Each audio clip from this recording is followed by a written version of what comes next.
Your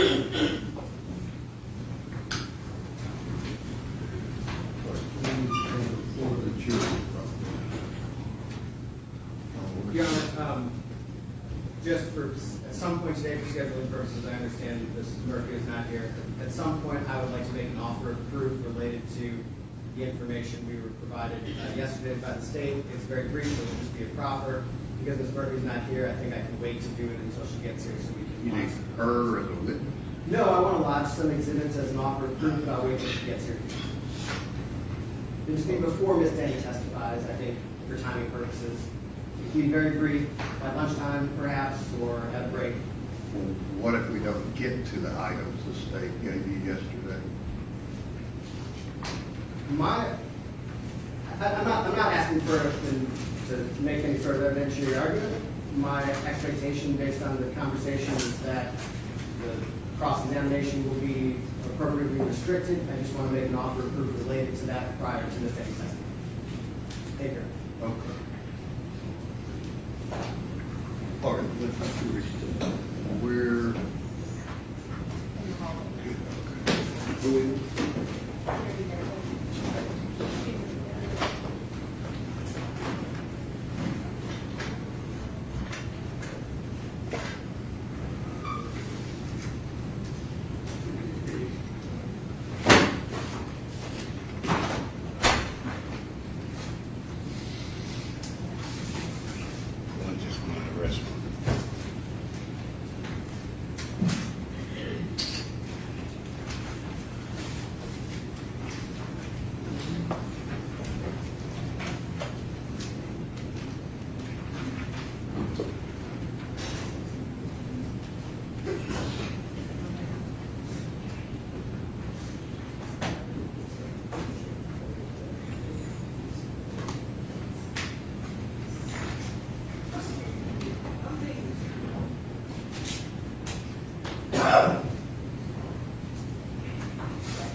You come up here. I wasn't sure. Thank you. They were long.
Good morning to you, ladies and gentlemen. Jury, let the record reflect all of yours are here and present. You'll raise your right hand and you swear. You swear to tell the truth, so help you God. Yes, I do. All right. All right. Questions on behalf of Mr. Taylor? Thank you, Your Honor.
I can just use that. Don't worry about it. I don't want to hold them up, so I can just use that.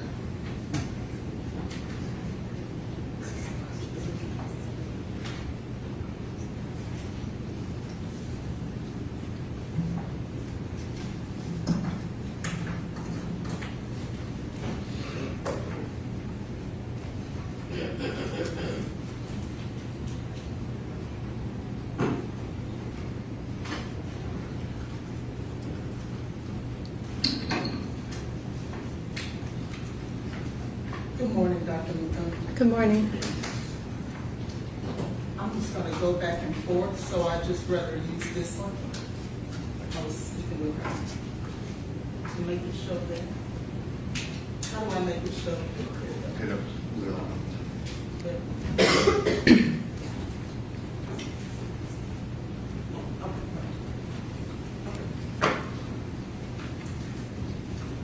Good morning, Dr. McCombs. How are you? Good morning.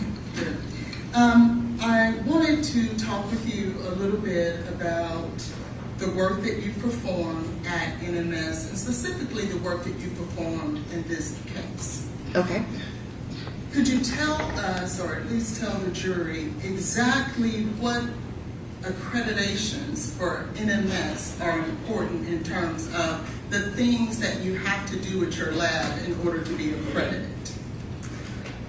NMS has a number of accreditations because we work with so many different types of agencies, laboratories, and because we also do both clinical and forensic toxicology.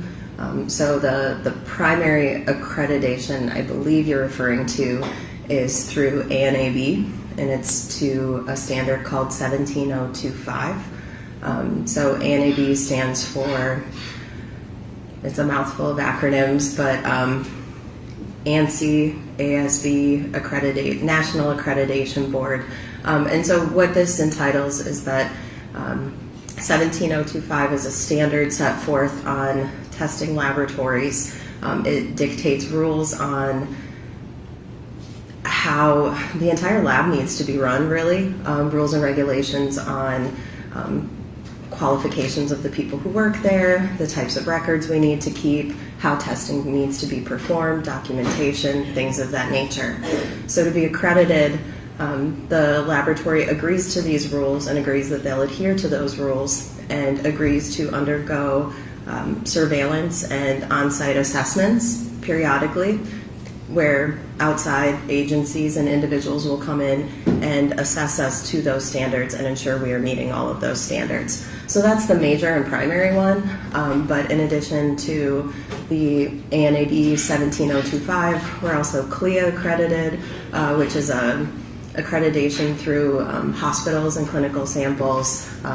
We work with the College of American Pathologists, or CAP, which specifically refers to more post-mortem type samples. And some states have their own individual requirements, and so we also meet those standards and accreditations and certifications for those individual states. Thank you.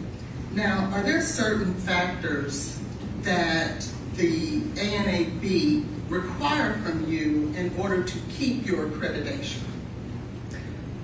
And what I mean by that is, let's say chain of custody. Is that something that is required in order to be accredited? Chain of custody is part, yes, of ANAB standards. And specifically when we're talking about forensic toxicology, correct? Yes. And that's one of the things that are extremely important. Yes. And what about storage in terms of ensuring that whatever vial or matrix, and we learned yesterday that matrix could be blood, urine, semen, whatever it is. What about the storage in terms of being refrigerated? Is that required, that it's stored properly? It's required that you have a policy and procedure for the storage of your samples. The individual storage needs will vary based on the matrix. Right. Let's say blood. How would you store blood properly to keep your accreditation? So that's going to be based on your policy, and it can vary from whether you're talking short-term storage versus long-term storage. So short-term storage for most agencies is that the sample is still in the process of testing or may be tested very soon and readily. Long-term storage may involve being frozen. Okay. When you, let's say it's a week to a month, would you store blood in a refrigerator? Typically, it is stored refrigerated, yes. Are there ever times for a month that blood should not be stored in a refrigerator? I mean, when you take it out to test it, it's going to be at room temperature. Well, I'm talking about for a month long. Let's say you're not testing it, you're not doing anything with it, and it's a month period that you're not doing anything with it. Should it be in the refrigerator? Ideally, it would be good to keep it cold, but the actual individual rules are going to vary agency to agency. A month may be a frozen capacity for some agencies. For NMS, it's typically while that sample is in testing, and for a short time after testing, it will remain cold and refrigerated. If it is deemed to go to long-term storage, it then typically gets moved to a freezer at some point. Okay, and I'm not talking about when it's being tested. I'm talking about when it's just waiting. You know, it may be, don't destroy it because we may need it later, and a month passes. The best practice is for it to be refrigerated and or frozen. Would you agree? Cold, yes. I would agree cold. Thank you. And that's very important in terms of the integrity of keeping that sample, correct? Yes. And then what about sealed? Making sure that whatever vial and or cup or tube, that it's sealed with an initial so that it cannot be tampered with and to maintain the chain of custody. Is that important? Sealing is important, but that definition varies agency to agency. So seal can be just tape over the top of a tube or over a container. It doesn't necessarily mean that it's dated and initialed. Okay. But just making sure that the container is properly closed, the cap is on tight and tightly twisted if it's a screw top cap. Just ensuring that it is tightly enclosed is really the key there. Whether it has tape over the top, it doesn't impact my testing. It could impact the interpretation depending on what happens to it. But I understand that's not you guys' problem, but I want to just make sure that the jury understands whether or not the best practice is for that vial to be sealed. Sealed in terms of the tape on top of it. and that's going to vary agency to agency, though. Those rules are independently created at those agencies, whether it has to be sealed or not sealed. Okay. Well, as a forensic toxicologist, would you say that the best practice is for it to be sealed? I would say that it's recommended. I wouldn't say it has to be the end-all be-all best practice, but it is recommended to be sealed because it helps with chain of custody. It helps answer some of those questions, but it's not necessarily required. It's recommended. But it is recommended. It is recommended. And why is it recommended that a vial should be sealed? As I just stated, it helps assert chain of custody. It helps assert that nothing has happened with that tube. It hasn't necessarily been opened since the time that that sticker or tape has been placed over the top with the in theory, some sort of date or initial on it. Okay, I want to draw your attention. And Josh, could you tell us which exhibit this is? The state's exhibit, the vial of blood. In regards to the vial of blood that goes with litigation packet NMS work order ending in, well, it's 231268889. Do you see that there? The NMS number? This is the NMS number for the vial of blood for 231268889. Yeah, I just don't see the NMS number on You this don't, do you? on this You don't. stick, not from this view. Right. Okay. And in regards to this, do you know, based on looking at this, where this came from? I mean, I know from my review of all of the casework thus far, Okay. because of being involved in the case, I know that this was that Myote VUH Stat Feb Okay. was the name assigned to the patient when they were at Vanderbilt. And you see that there's a collection date there of, can you see it from? Yes, I can. Yes. Collection date of 2/25/23. Do you see that? I do see that. Okay. And prior to it getting to MMS, you don't know where that vial of blood was, do you? Correct. You don't know who drew the blood. Correct. You just rely on whatever sticker is placed on it. Isn't that true? Initially, we rely on the requisition form, and we match the information from the requisition form to any stickers or information provided on the tube to verify that they go with the same case. But in regards to the individual who drew that blood and put the sticker on there, you don't have any knowledge of that, do you? Correct. And so you have to rely on what's there. Isn't that true? Correct. I want to now draw your attention to litigation packet 23126889, that's in evidence. And it is in evidence as Exhibit 42. And I want to draw your attention to pages 25 through 27 of that litigation packet. And I have a copy here for you. She can see it. Okay. Do you see where it talks about the sample information on here? Yes. And when it comes to whether or not this vial of blood was sealed, what is the answer that NMS states here? Upon arrival, it was not sealed. Okay. And so that would not be the best practice according to your prior testimony, isn't that true? It's going to vary agency to agency. So if that agency's policy is not to seal it, then this would be fully fitting in with that agency's policies and procedures. And then as we go further along to the other portion of the sample, when it comes to being sealed, what does it say? No sample seal. Okay. And if there's been testimony that there's no one who knows who drew that blood, did not know where it was prior to getting to the ME's office, would you say that that is reliable and credible in regards to who this vial of blood belongs to? Objection, Your Honor. Mistaking the evidence. Saying someone testified to that. Is it in the medical records?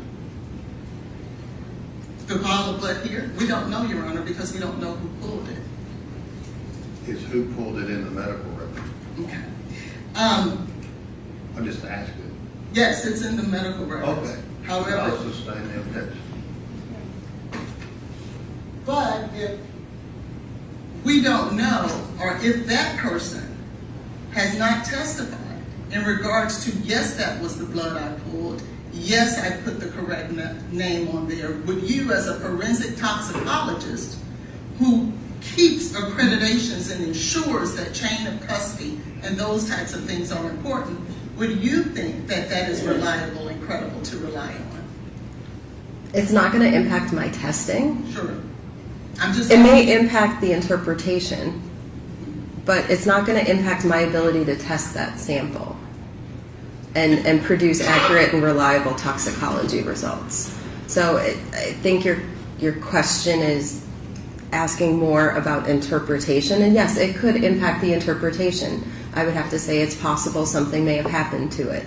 I don't know, that's beyond my control, but it doesn't impact my ability to test that sample. Right, and I didn't ask about the ability to test it, just whether or not as a forensic toxicologist that would have been the best practice to maintain the chain of custody as well as making sure that it's sealed. That's all I'm asking. Objection, Your Honor. The chain of custody was maintained. Yeah, no, it was not. And so I just want to ask the witness the question. You won't argue back and forth. So, Sustain the fair enough, Your objection. Honor. In regards to the testing of litigation packet 889, you in fact at some point signed off on that, did you not? I did. Okay. You weren't the one, though, would you agree with me, who actually performed the testing. Correct. Can you tell us what is required in the actual testing of that vial of blood for 889? Do you have the report that I could refer to? I can. I want to give you, specifically I'll draw your attention to page 37 of that same litigation packet. Would the procedures here be an example of what has to be done when you are testing a vial of blood? So this is a summary of what you have shown. This is a summary specifically of the cocaine testing that was performed, and it's highlighting the major steps in our computer system that are signed off on. So for each attempt at testing on that sample, there's a preparation step. That's the person that prepares that sample physically, loads it onto the instrument. There's an analytical step. So that's the person who's actually reviewing that data initially as it comes off of the instrument to ensure that the run is proceeding as expected. The controls are performing as expected. The run is acceptable.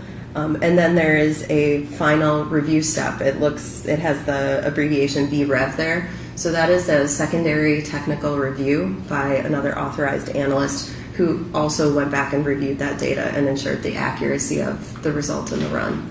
Okay. And then I want to take you a little further down where it says lab ID test.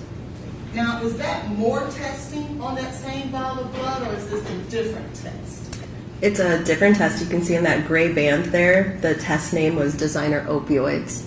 So that first block was for cocaine testing. The second block is a designer opioids test. And just so that we are aware, fentanyl is not a designer opioid that would be tested for. Is that correct?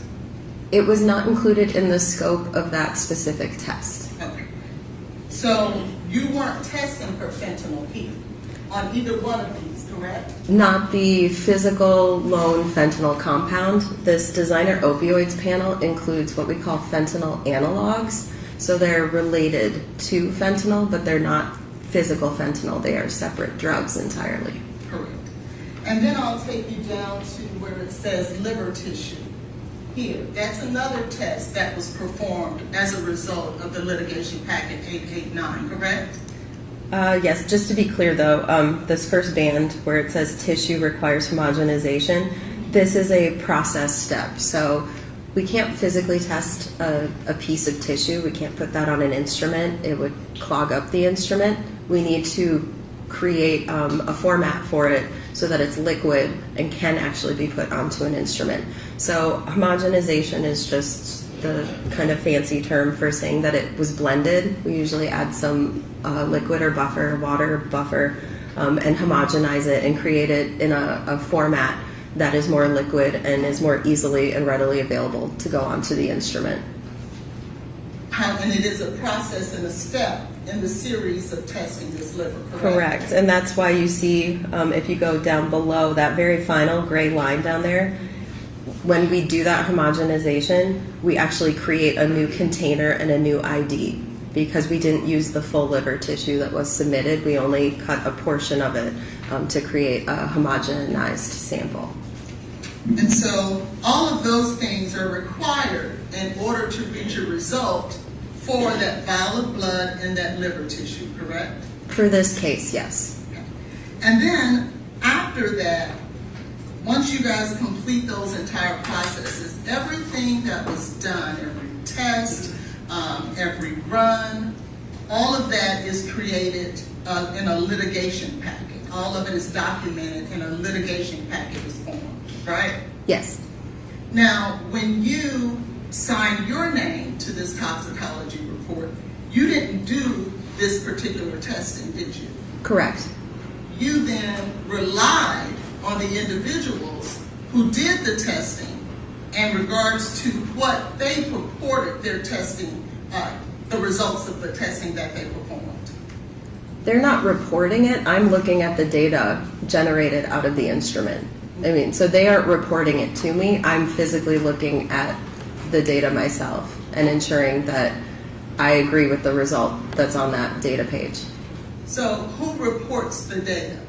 I report the final data. I create that final report. And you have to create that final report based on the testing of those individuals, correct? Yes. And those individuals would be the individuals whose names are here. Yes. Paulina Lapp, Stacy DeJoseph, Kyle Miller, Amanda Cook, Rebecca Turner, and Tammy Welch in regards to the vial of blood, correct? Yes. And you rely on what they did in order for you to interpret their data. Yes.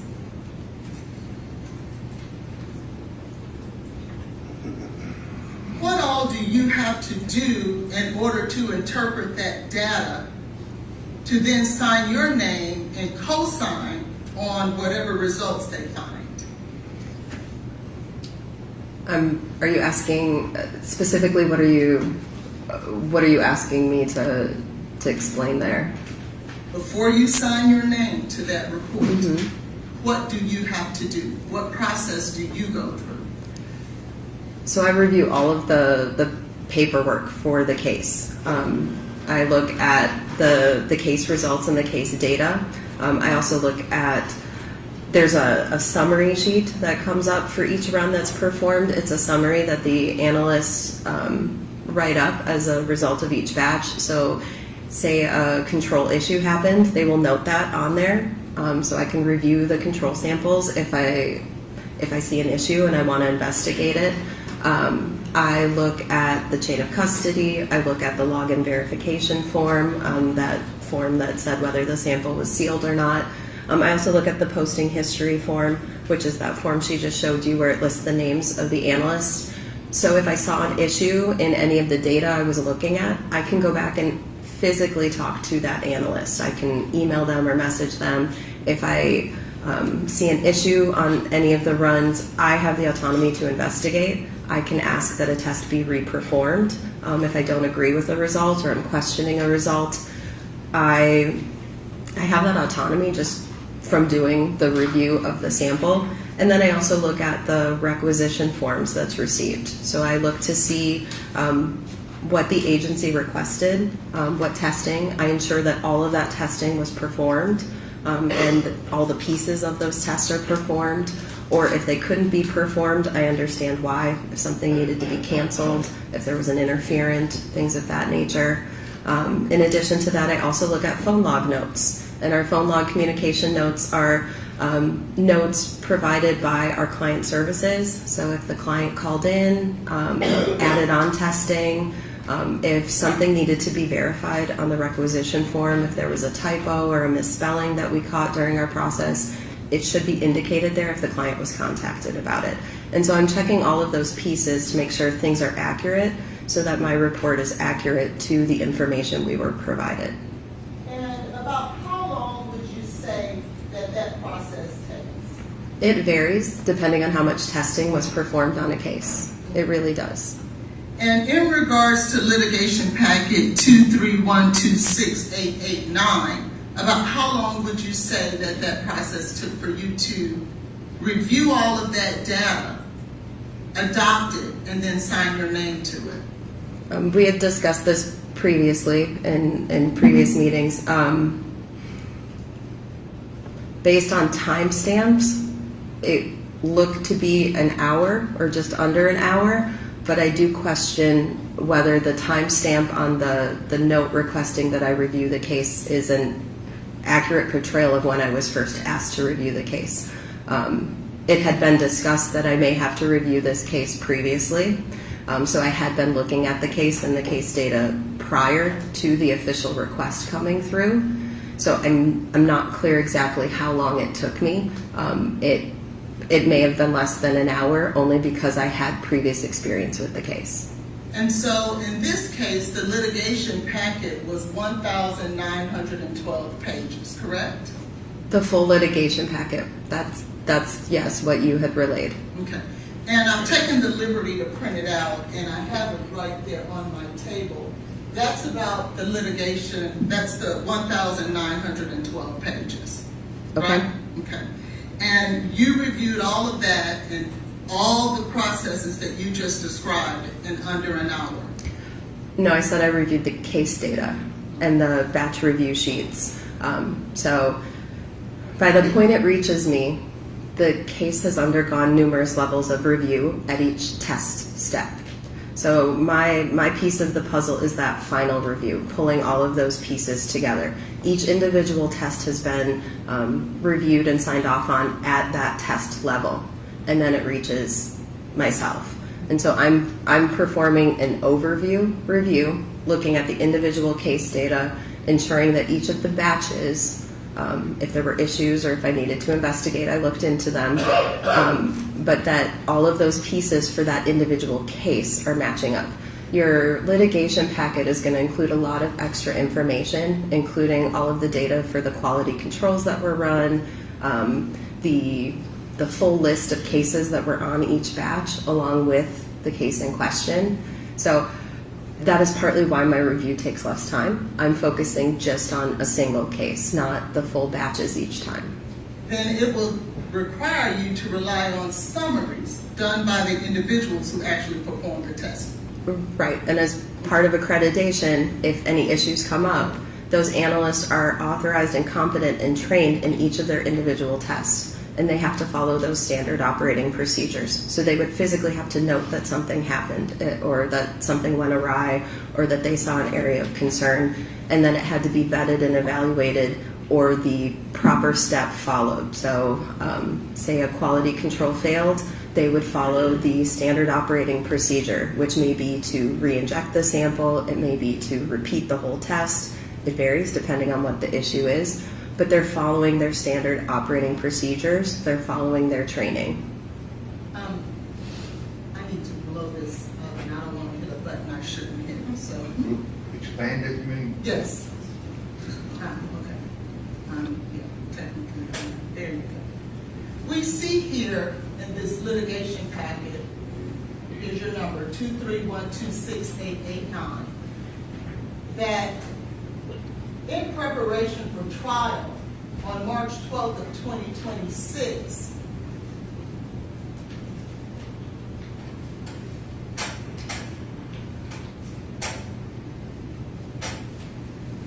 there was an email received from Eric Evans providing a subpoena for MMR to appear the week of 6/22/26. Who is MMR? She was the original reviewer for the case. Okay. And we see then that on March 19th, which would be about 7 days later, there was an email received from ADA Jan Norman asking that the case be placed in the queue for KYM for review. Who is KYM? KYM is my computer initials, Okay. for using our computer system. Okay, so that's you. That is me, yes. And then we see on 3/20 that there was an updated report signed by KYM, which is you, and a current CV provided to ADA Norman, correct? Correct. And then if we look at, I'm sorry, can you notate the time on March 19th that the email from Ms. Norman came through, from ADA Norman came through? That's when this was recorded in this communication log. I don't know when the actual email was received from ADA Norman. Okay. It may have been earlier in the day. Okay. So what time do we have there? The time on this communication log says 2:02 p.m. So that's when it was entered onto this communication log. And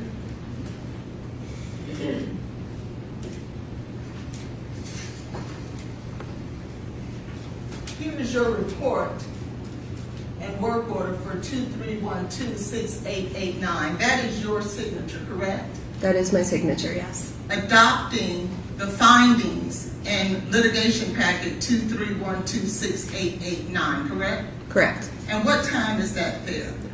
14:55. And that's military time, which would equate to 2:55. Correct. So between the time that it's documented on this email at 2:02, we're talking about 53 minutes. Again, the communication log that was noted at 2:02 p.m. I don't know physically when ADA Norman sent the email and client services received it. It's possible they received it earlier in the day and they notified me that this was coming down the pipeline, and I may have been reviewing it earlier. That just may be the time that they physically documented it in the communication log. We document things in the communication log when we're able to. I sometimes it's a couple hours after I have a phone call with someone.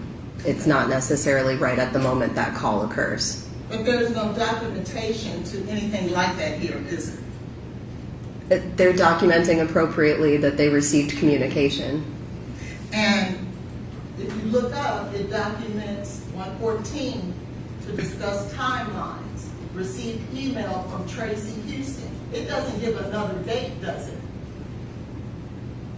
Another date for what? Different than the date that's on the side here of 120, in this instance, 123:26. It occurred that day. It may not have occurred simultaneously at that time.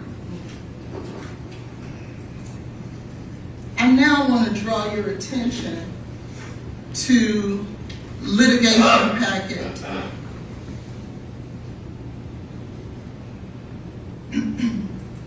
230-86183. You also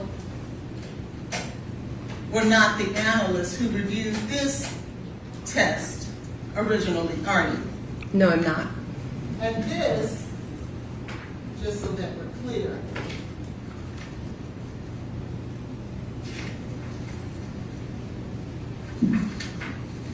is a test of the ante-mortem blood of Ms. Jade Benning that was taken on 2/27/23 at 2:17. Do you see that? I do. And again, you were not the analyst who originally performed this testing, were you? I didn't perform the testing, and I was not the original reviewer. And if we look at the date and time that you adopted this particular testing procedures, it was the same day at the same time of 2:55, correct? Yep. And are you familiar with how many pages of litigation packet is this particular testing? It was even more. There was more testing involved with this case. Over 2,600 pages, correct? I'm not sure the total value that was in your packet, but there was a lot more testing to review for this one, yes. And would you trust me if I tell you it was 2,616 pages? It would not surprise me. And so from the time that you were asked to be assigned to these cases, within 52 minutes, based on the documentation, and we have to go by the documentation according to the accreditation, you reviewed all of that data, 2,600 pages in one, 1,900 pages in another, in 52 minutes. Again, I reviewed the case-specific data, which is significantly less than the 2,600 pages and the 1,900 pages. I reviewed the specific data generated to the case.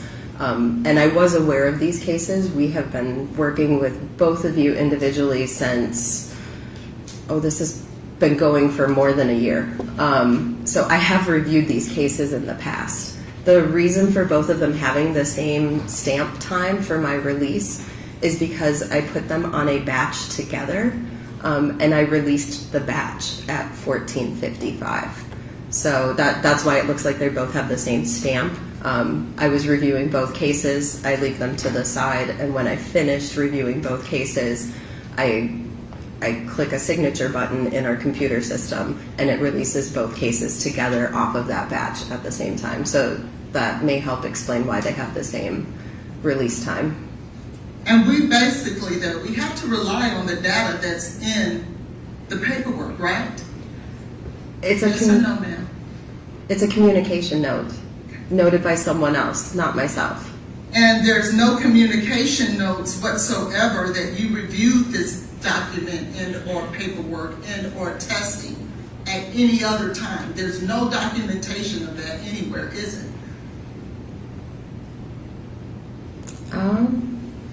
I mean, other than the communication note that we've been discussing these cases, I don't believe there's anything specifically noted, no.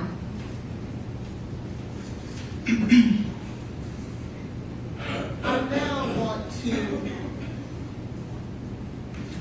draw your attention to the testing of the comforter. And that work order is 23129285.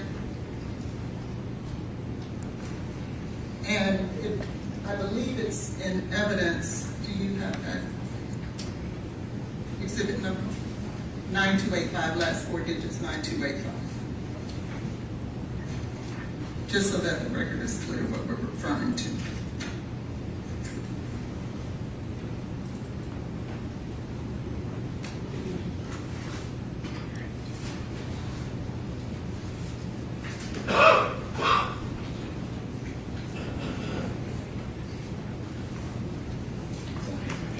This is exhibit 46 is her report on that. Yes, this is exhibit 46. And this is the comforter that we've been talking about, correct? Yes. And the testing that you performed on that comforter, there was some talk yesterday about numbers and concentration levels and things of that nature. You can't quantify anything in regards to any concentrations or anything like that as it pertains to the results on this comforter. Is that correct? Quantitation should not be done, no. And so anything that was said to the jury about how much was found of BZE and or cocaine, none of that should be considered because that's not what the purpose of the test was. And you guys don't do that in regards to this type of testing. Is that correct? I would say it's fair to say that we needed to repeat the testing under dilution to ensure the accuracy of the result, but to rely on a specific number would be inaccurate. So the testing was repeated on dilution to ensure that all of our acceptability criteria was met for the data.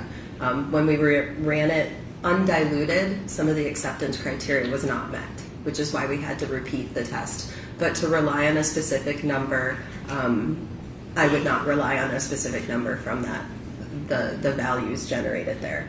It was really to prove that the presence of the drug and that the results were accurate, there were no interferences going on, and that our acceptability criteria was met in order to confirm that it was positive. Okay, I just wanted to clear that up, for the jury. Thank you. Again, we talked about labeling and doing things like that. I want to draw your attention now to the labeling for the washcloth. Do you remember testifying yesterday about the washcloth? Yes. Okay. And do you see the date there that it says, date and time, that this washcloth was received by Metro Nashville Police Department? Objection, Your Honor, is the testimony specific to this. It's an item in evidence, Your Honor, that she can testify to. Okay, there was testimony about why that's there. If you want to re-ask her, that's fine.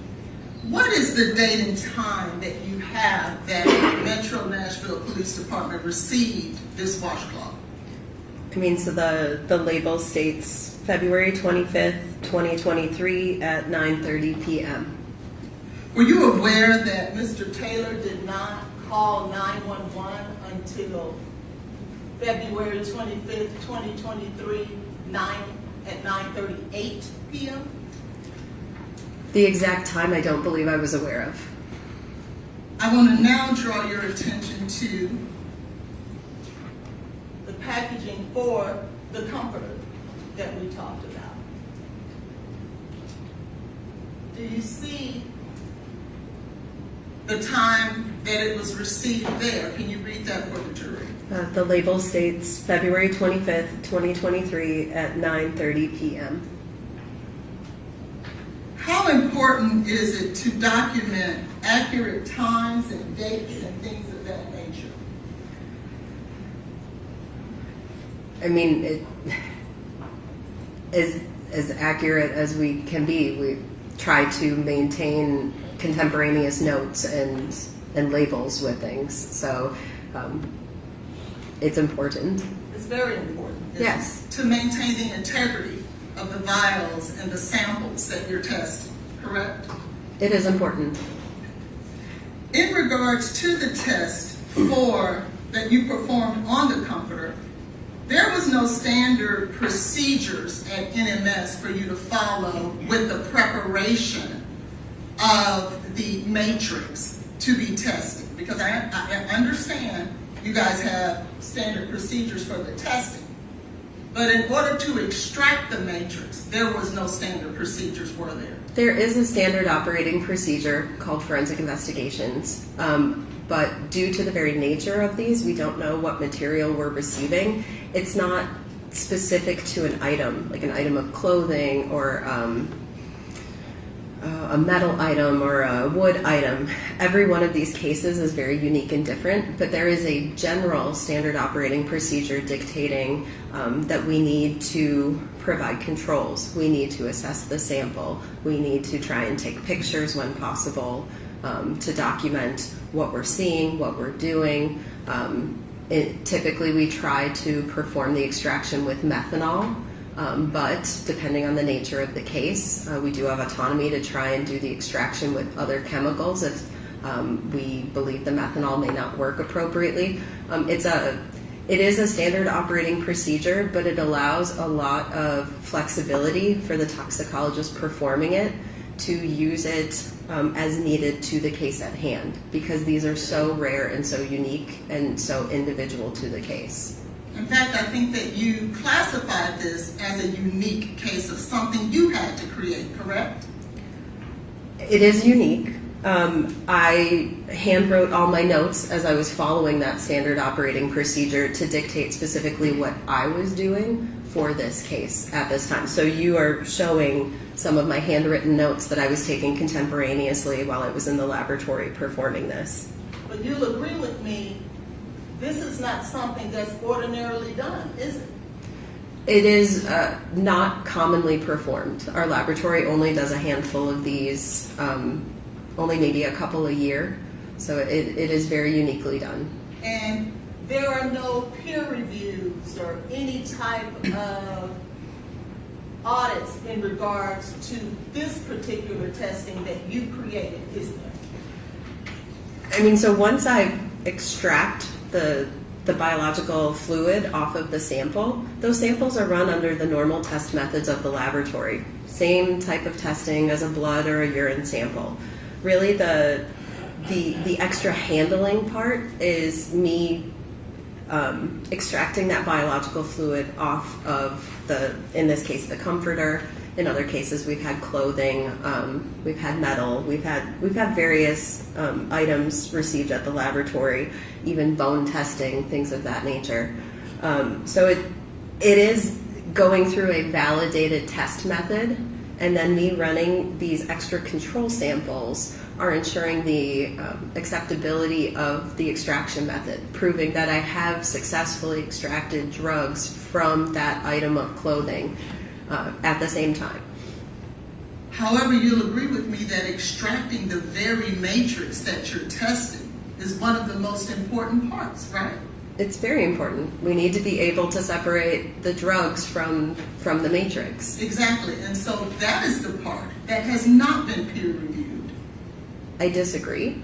Okay. This has been peer reviewed prior to you doing it by someone? I'm not understanding your definition of peer reviewed. As anyone, well, let me back up.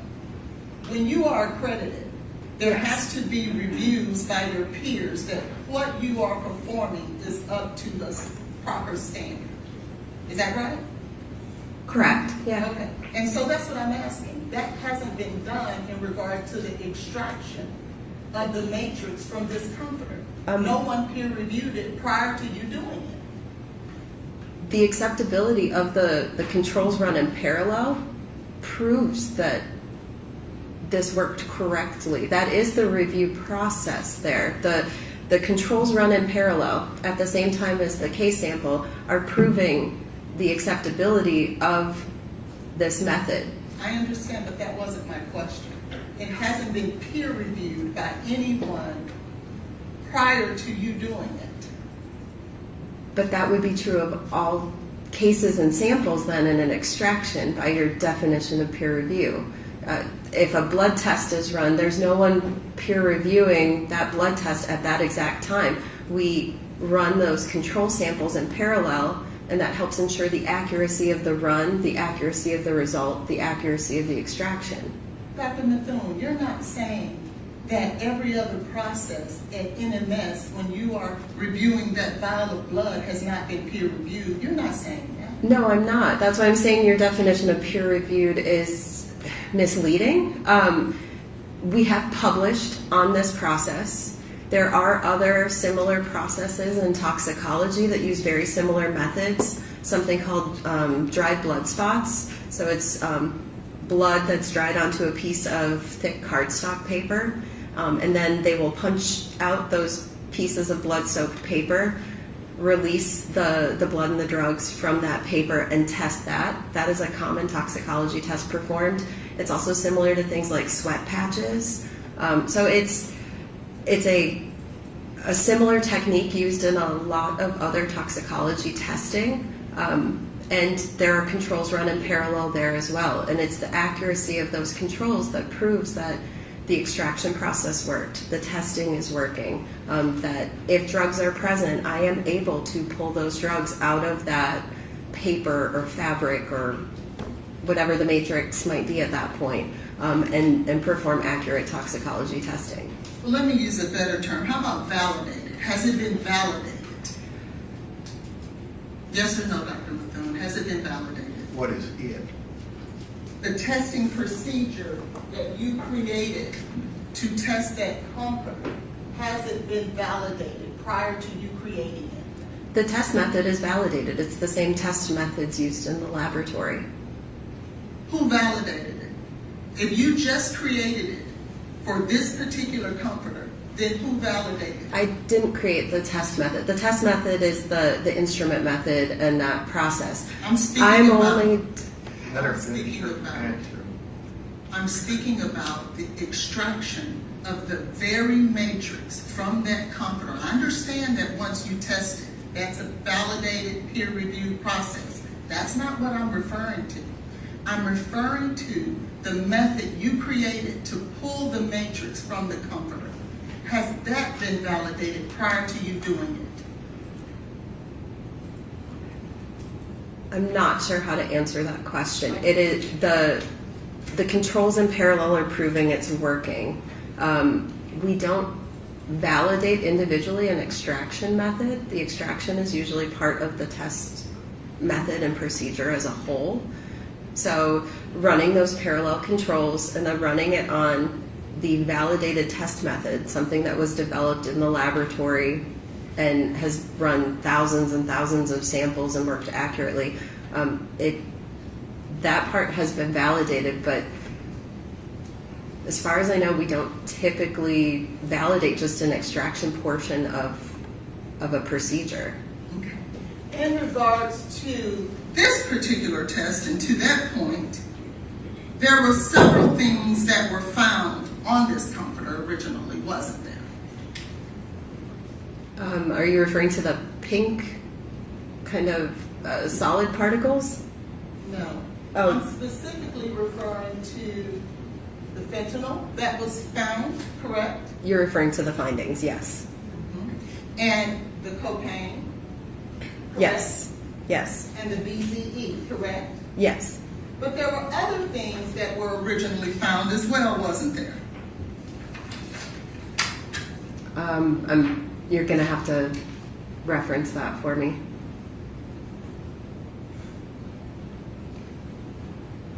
Do you remember receiving information in regards to some of the findings that was originally found on this comforter? Yes, I was made aware. So there was an immunoassay screen performed originally, and it was a basic panel screen. So it looked for multiple drug classes. We discussed immunoassays yesterday, and they have some limitations involved. But I received information that on top of the cocaine and metabolites and then the fentanyl, we had some indications of positive results on both the methamphetamine plate and the cannabinoids plate. And I was asked if I wanted to pursue those findings.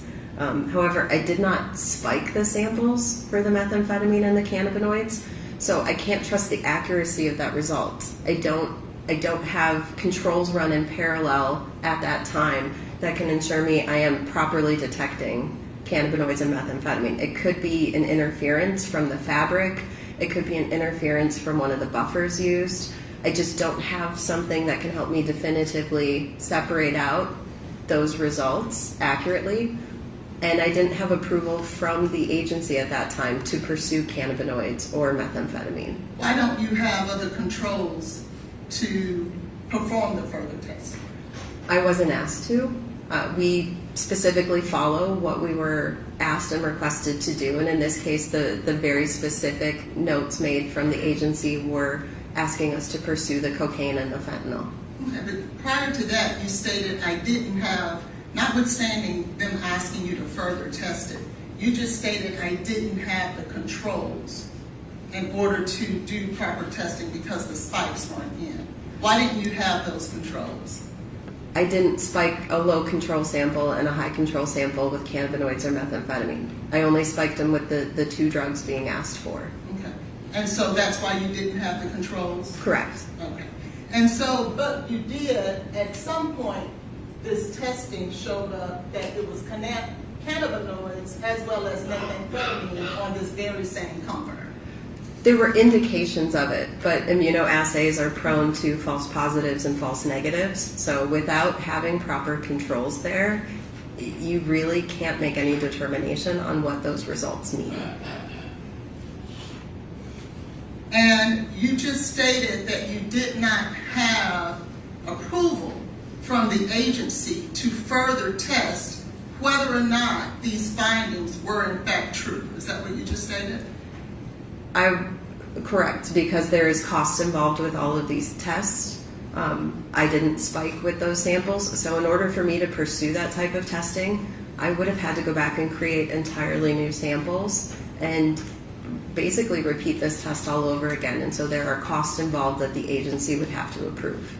Who was the agency, or what agency was it? This was submitted through Metro Nashville. The police department? The police department. And so, given that this was in fact a case where there was an investigation into a possible drug poisoning or drug overdose, did anyone from Metro Nashville Police Department reach out and say, hey, we need to know if these substances are in fact on this comforter because we want to know the truth? Did anybody reach out and ask you to go ahead and perform that test? No, and also to be fair, I don't recall us having a conversation with them about the uncertainty of those results. When I went back and looked at the data, cannabinoids was positive in every single sample, including my external lab control, which indicates that it's likely due to something in the run, like the buffer that we once I extract, I reconstitute, it's called. I reconstituted the samples in a buffer. Something like that could be at play there, causing an interference with that screen. So I really was uncomfortable trusting anything with those results, knowing that it was likely some sort of an interferent. I did go back after our conversation and look to see if I ever had any sort of a communication with Metro Nashville, or if anyone in client services had one about these results. We could not locate that we had ever notified them or had a conversation with them about them. So they didn't ask me to pursue it, but they also, I don't believe, were notified that that was the case. Were they ever notified that that was the case? I don't believe so. I can't find any record that we had that conversation. And so then, in a case as serious as this, no one looked further to ensure that that was either true or not true? Not that I'm aware of. We were asked to focus on the cocaine and the fentanyl, and that is what we focused on. Methamphetamines, that is a type of controlled substance as well, is it not? There are rare prescriptions for it. They do exist, but typically it is an illicit substance. And it would be in a Schedule II drug? Oh, I'm not sure what it's scheduled as. Scheduling changes quite often. I try not to memorize them. You're a forensic toxicologist who tests substances and you try not to remember the schedules of the drugs you're testing? I don't memorize them because they can vary by state sometimes as to how it's being applied. So I do not memorize the exact scheduling of the drugs because they do sometimes change as well. The FDA changes, or the Controlled Substances Act can change them from time to time. So I prefer to look them up when asked than to rely on memory for things like that. Do you remember what schedule cocaine is in? Off the top of my head, no. Now, in regards to the comforter, there were other things that were found as well, wasn't there? You're asking about the findings. Yes, ma'am, the findings. There was a test for cocaethylene, wasn't it? On the comforter? Yes, ma'am. It may have been included in the scope of that test. Okay. I believe so. And just so that we're clear, we're talking about the vomit that was found on the comforter at Jade Benning's apartment. That's what we're testing, right? On litigation packet 231292885. Okay. I'm asking. I want to make sure that's what we're testing, the vomit. Yeah, so I'm looking. It looks like the samples are listed here. There's one labeled SD, and then at the end of it, it says G1 1 plus 99, and then there's G1 1 plus 9. So those are the dilutions. Okay. So if we look at, and let me orient you. Oh, let me do it a better way.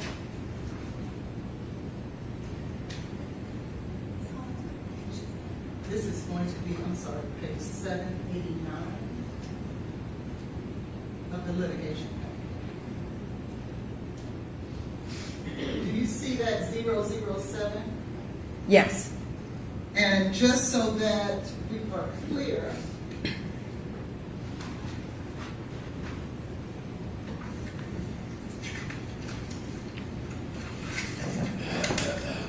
.007 is the case sample. Do you see that? Yes. And the case sample will be the exact piece of fabric created with the vomitus on it, correct? Yes.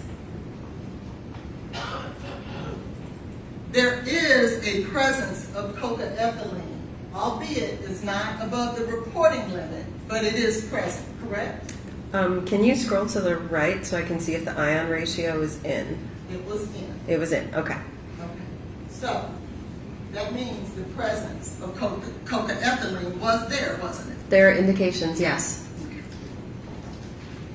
But that wasn't reported in or told, was it? On your findings. It was under the detection limit. Wouldn't it have been, though, important to state that cocaethylene was present, albeit it was under the detection limit, but just so that we have a clear picture of what's going on? Wouldn't that be important? But that would go against reporting standards.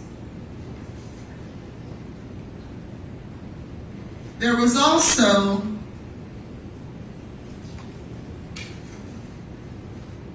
another finding.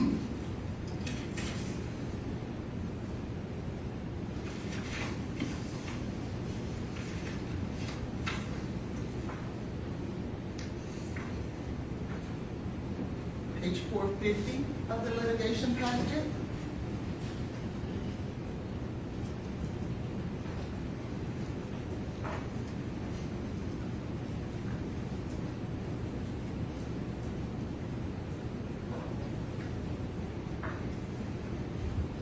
This is for fentanyl, isn't it?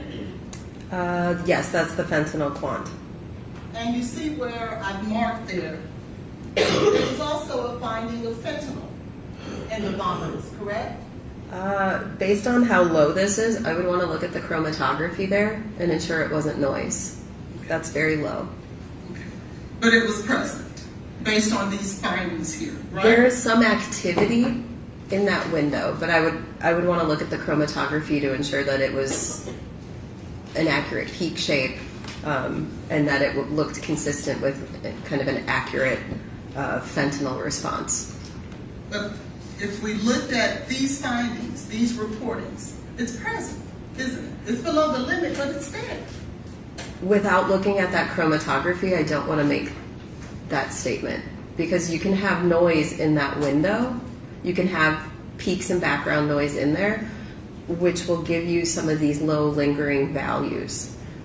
So that is where we have multiple pieces of criteria for accepting a result.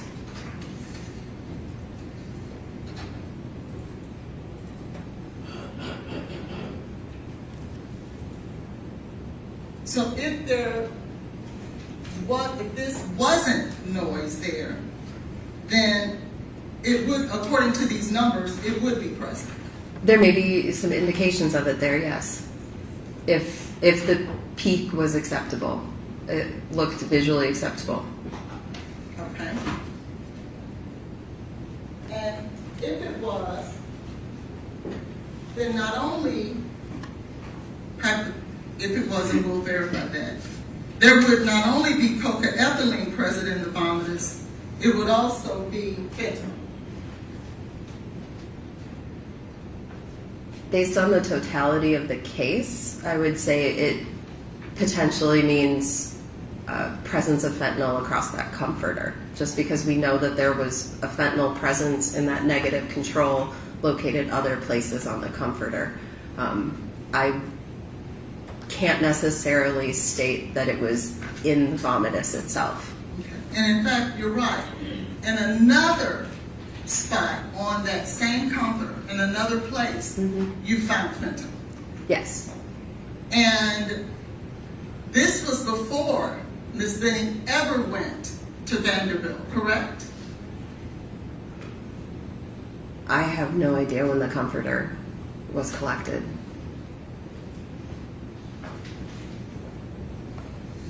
Now, I want to now draw your attention to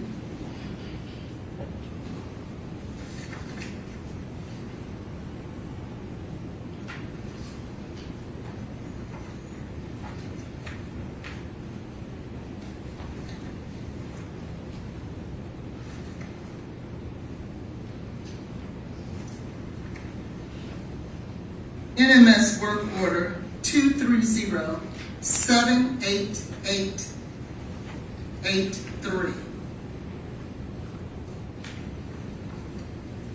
If you look at the original report for litigation packet 230-7883, what is that representing in terms of the matrix here? This is a urine matrix. And what's the date on the collection of that urine matrix? It was provided to us as February 25th, 2023 at 22:59. However,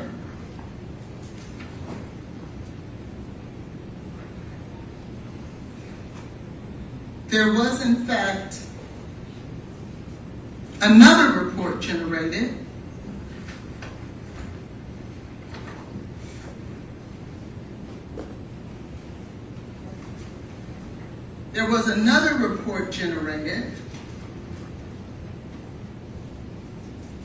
just some 10 days before trial started. Do you see that? Yes. And labeled corrected report. Do you see that? Yes.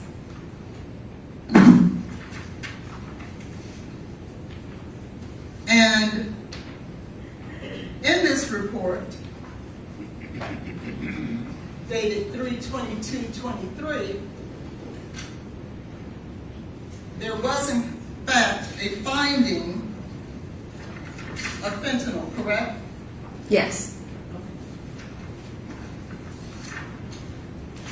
And this would have been in the blood of, in the urine of Jade Benning on 2/25/23 at 10:59 p.m., correct?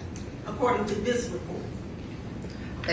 The results didn't change. The only change to the report is the collection date and time. Correct. Right. Because 10 days before we started trial, you issued another report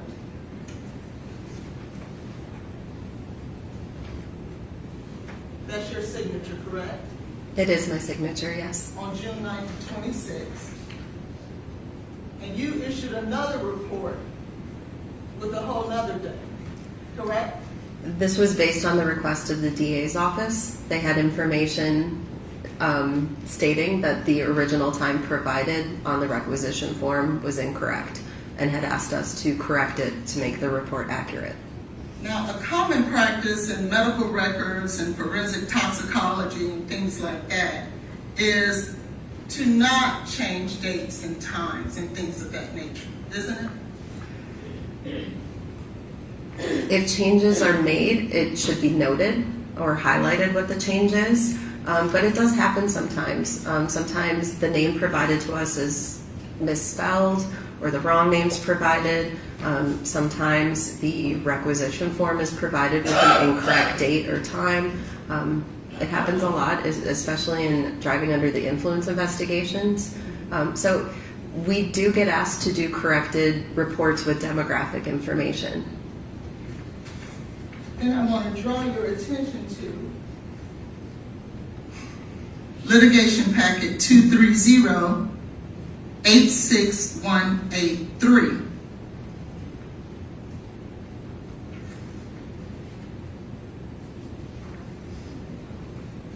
And that is the report that we talked about earlier, where you issued a new report as the new analyst simultaneously with the report ending in 889. You remember us talking about that earlier? I do. Now, the original date on this report is March 17th of 2023. You see that? I do see it. And there was a report issued prior to that on March 13th of 2013. Yes, there was. It was a preliminary report, so testing had not completed. Okay, so the 313 was the preliminary report, and then the final report would have been 317 of 23. Is that right? Correct. And you weren't the original analyst there, as we discussed.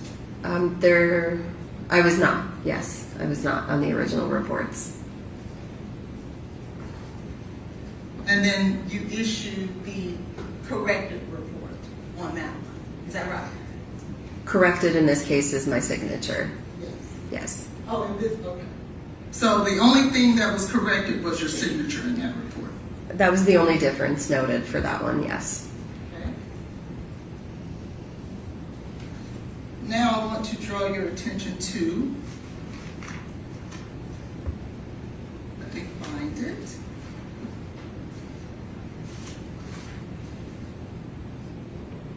Litigation packet 231-57452. Do you see the original date on this report? So the original date would have been June 8th, 2023, and then the supplemental report was issued June 21st, 2023. Okay. And let's, so that the jury is aware,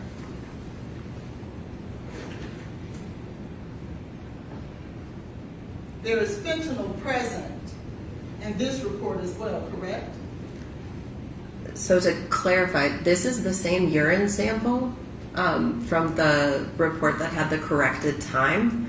The difference here is that the original urine came in through Vanderbilt and came in as a clinical sample.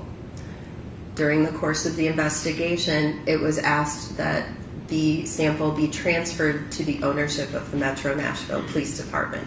And so when that happened, a new work order was assigned to that exact same sample. It's the same urine sample. And it was then entered in under Metro Nashville with additional testing added. Okay. And the additional testing would have been the testing for the fentanyl?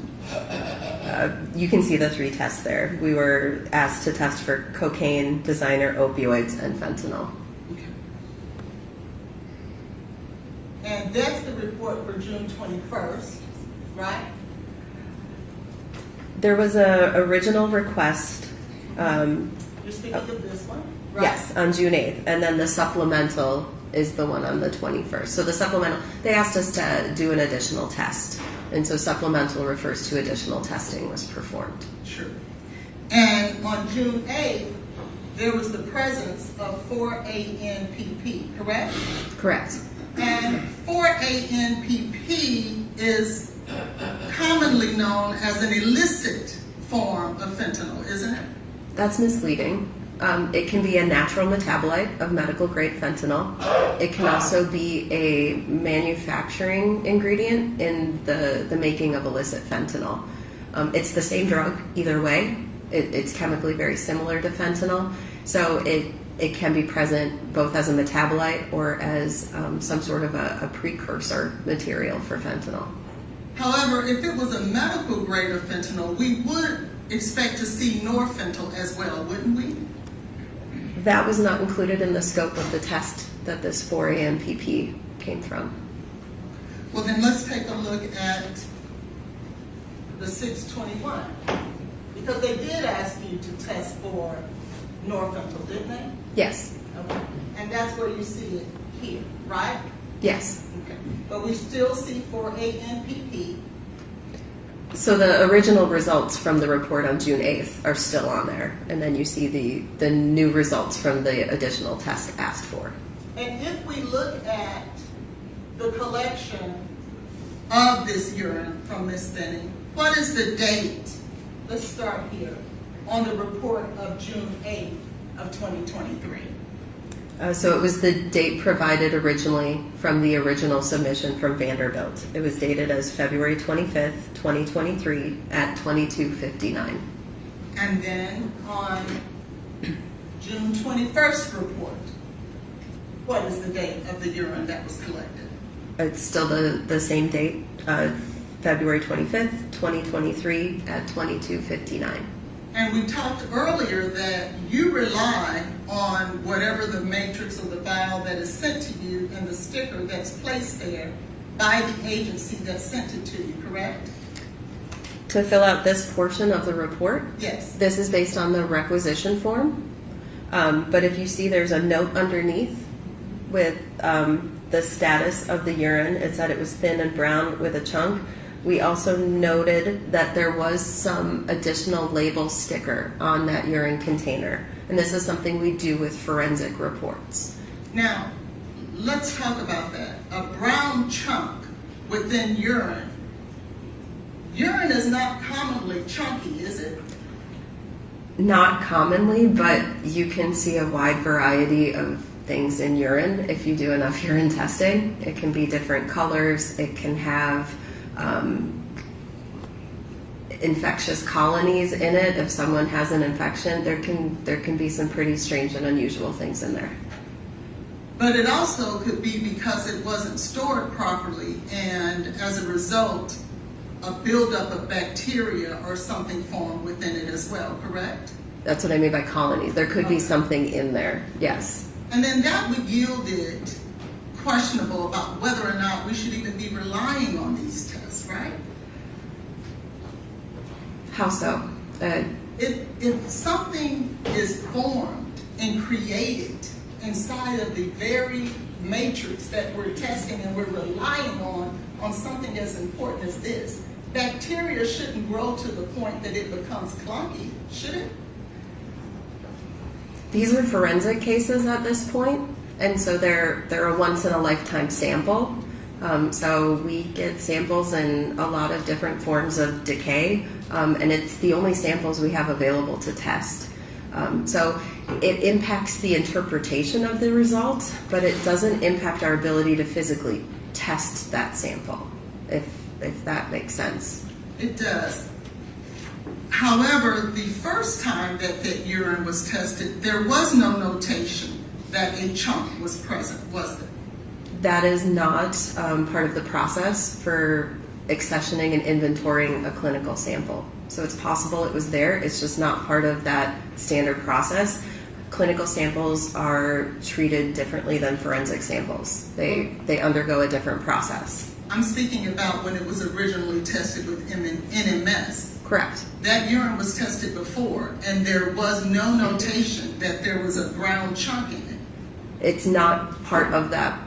Notating something like that is not part of the inventorying and accessioning process on the clinical side. Then why was it reported here if it's not part of the process?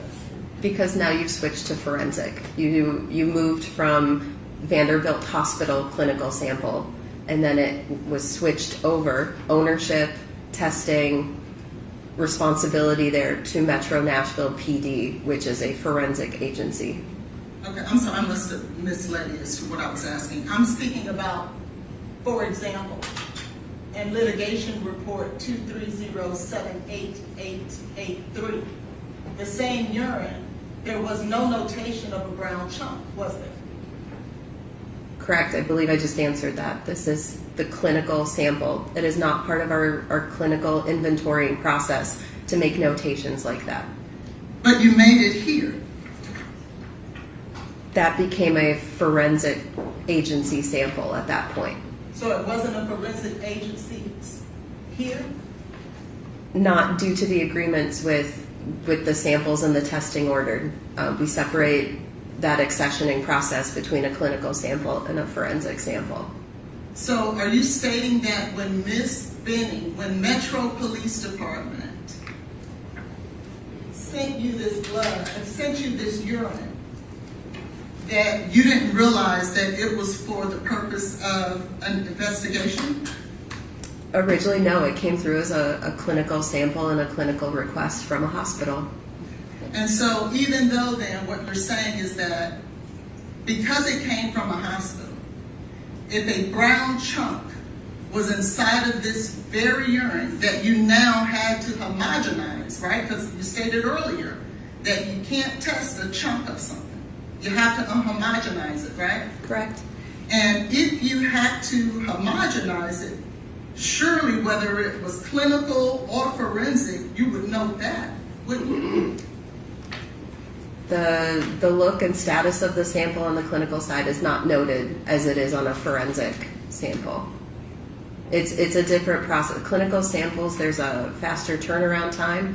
It's verifying that the unique either medical record code or whatever that patient ID code is matches what's on the tube, and then those samples are prioritized and run very quickly. They have a very quick turnaround time because usually it's a diagnostic request where medical treatment may be waiting on the results of that sample. So they are prioritized and put through very quickly.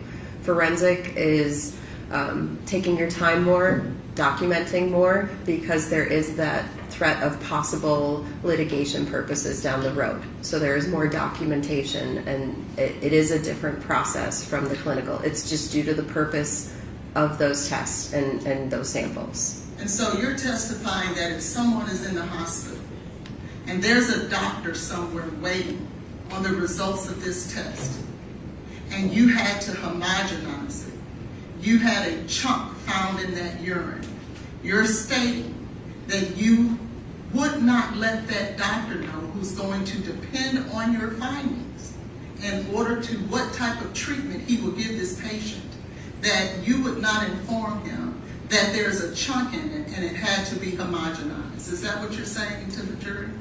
If at the time that sample came in and was accessioned on the clinical side, so accessioning is when it's first entered and inventoried, if the technicians in the receiving department deemed that the sample was unsuitable for the testing requested to be performed, they would actually cancel the request and say we can't do it. So they determined at the time that sample arrived, there was enough sample in the correct format to perform the testing requested. And no notation of a chunk was present? It's not part of that process. Okay. Nonetheless, notwithstanding all of that, 10 days before trial, another report was issued, corrected report, correct? Yes. And that same urine, the date was changed to 2/26/9/22. Is that right? Yes. And you weren't the original person who created or performed this test either, right?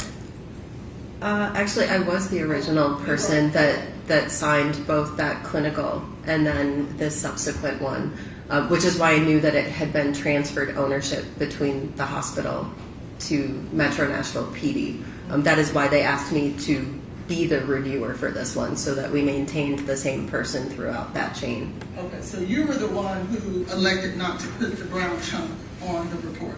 No, it's just not part of the process for the clinical side. It is not part of our standard operating procedure. It is not noted for clinical samples. Okay. I want to now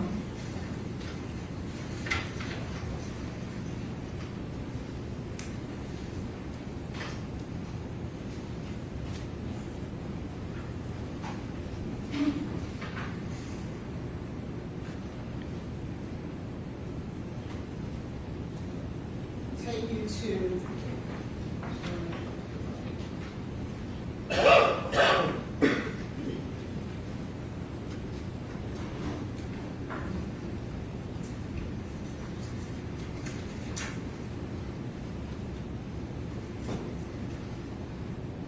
in the medical records for VUNC page 69 and 70,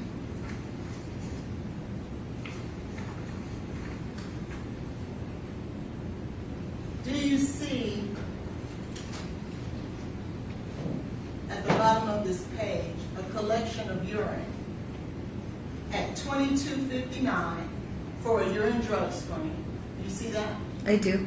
And then you see another specimen collected, urine drug screen with ID numbers attached to it. Do you see that? I see it. And at the top of page 70, you also see 2259 urinalysis microscopy. You see that? I do. That would coincide with the original documentation on those reports as it relates to the urine that NMS received for Jade Benning, would it not? That was the original, yes, date and time noted. And much like that, I would take you to page 116 of the medical records. Do you see where it says addendum cocaine screen from ARUP, which is the metabolite BZE resulted from 227 at 8:23 a.m. was positive? Do you see that notation? I do. And that would coincide with what I will mark as Defendant's Exhibit 3 of the ARUP result and the urine here. 227. Do you see that? I do. Much like we just saw with Okay, we'll mark exhibit. Oh, They won't okay. be defense exhibit, Oh, okay. they'll just be in number.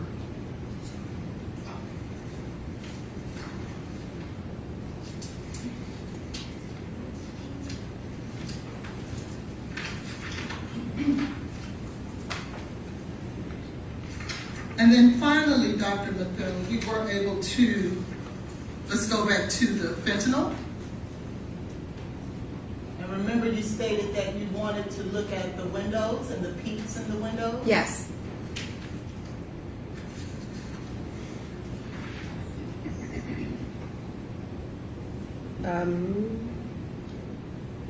You see that? I do. You can see, so if you look across the top of the page, the D5 is our internal standard. So those are looking appropriate. If you look at the two on the right-hand side, we look at two separate ions when we're looking here. So the first is our target ion. The second one on the right is a qualifier ion. And we do see some slight indications here. This is a nice peak shape. It looks that nice bell curve shape. But you also do see that qualifier on the back side has a long tail on the right side. So it's not a great peak, but it does look to be a possible indication of fentanyl there. It is not background noise. It's a possible indication. Correct. So there is a possible indication of fentanyl in the vomitus on the comforter of Jade Benning. There's a possible indication from that sample swatch, yes. Thank you, I pass it.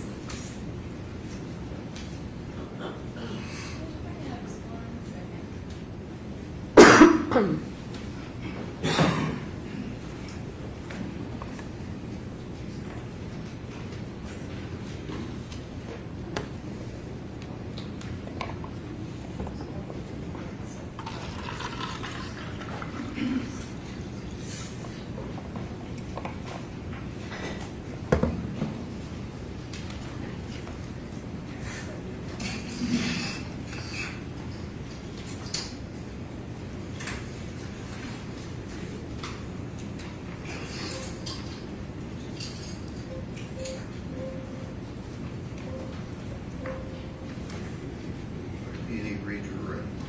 Yes, Your Honor.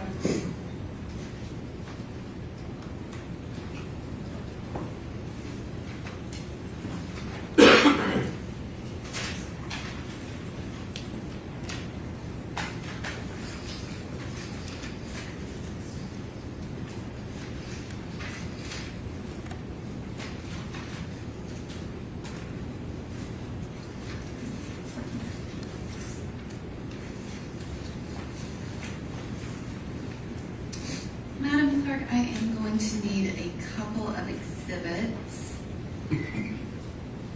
As to the witness, could we have exhibit 34 and 39?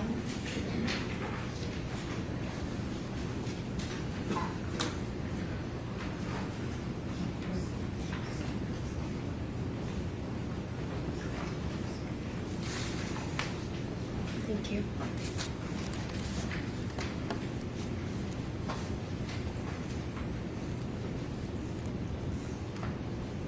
Dr. Mithun, you've just been handed exhibits 34 and 39. Exhibit 34 should be the CFSRE report 00-92. And then exhibit 39 should be the NMS litigation packet that begins with a 15-page report. And I don't know if they left the post-it on the analysis requisition form. It's still there. And yesterday you testified to this on direct, and we kind of synced up the two NMS work orders on these two separate reports, and you said that they match, correct? Yes. And then I asked you to look in the litigation paperwork so that you could verify the very specific specimen ID from Vanderbilt University Medical Center. And you were able to do that, and we talked about the specific barcode and that there was a specimen ID, and that was something very specific to this requisition form. Is that right? Yes. And this particular sample, that first urine at 2259, was sent to NMS, and NMS transferred it to CFSRE, correct? Correct. It wasn't tested at NMS. CFSRE did the testing on this particular sample? Vanderbilt specifically called and told us not to test this sample, and specifically asked us to transfer it over to CFSRE. So the testing on it was canceled at the request of a doctor at Vanderbilt. And yesterday, we matched this up with the specific DUMC medical record with that specific specimen ID, so we know the exact time. Yes. And then, on direct testimony, I did not ask you any questions about the NMS work order number 230788883 that then transferred to 231574452. I did not ask you any questions. We did not submit those reports. Is that correct? I don't recall. There have been a lot of work orders. I don't believe so. If it's not one of the exhibits, would you agree with me? If it's not one of the exhibits, yes, I agree. And so now I would like to ask that this witness be passed the first 6 pages of the litigation packet associated with 230788883.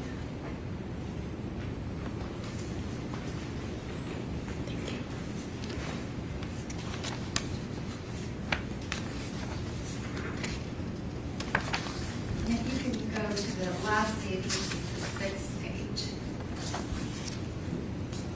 Yes.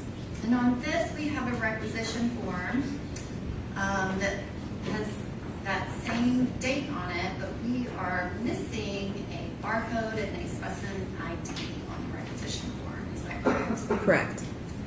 Which that is the thing that allows us to tell us which specimen this is. It helps identify it, yes. And so I'm putting up the requisition ID from on the left of the screen. We have the sample that was sent to CFSRE that was not tested at NMS with the barcode. And then we have on the right, the one defense counsel was just asking you about. The state did not submit this testing. And we don't have a barcode, but we have the exact same date, time, and it almost looks completely identical. Is that correct? Yes, they're very similar, yes. And we know that this one on the left with barcode, that one is the CFSRE, that is the one with the barcode and the specimen ID that matches the medical records. And that is what Dr. Krotolewski testified to in the report that you have in your hand. It all matches up, correct? Yes. And this one on the right, it does not match up because it doesn't have the correct information, does it?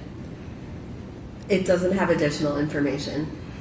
And you were asked recently to update the report because the report had a collection time that we knew was incorrect.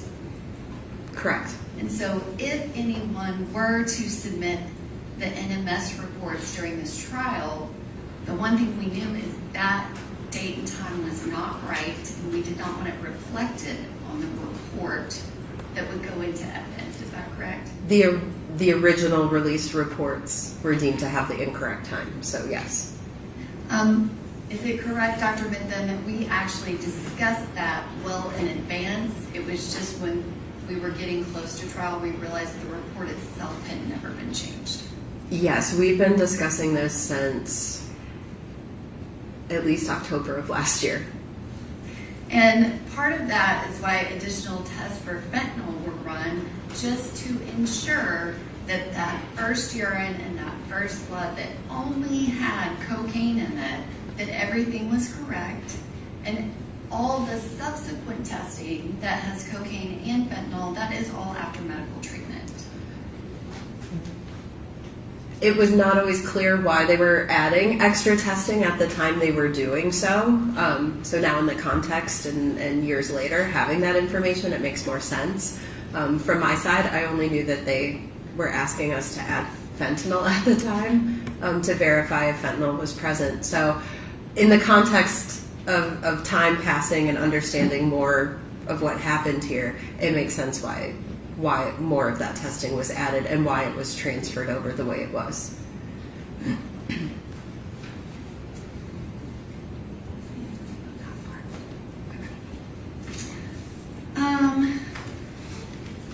Okay, so we cleared that up.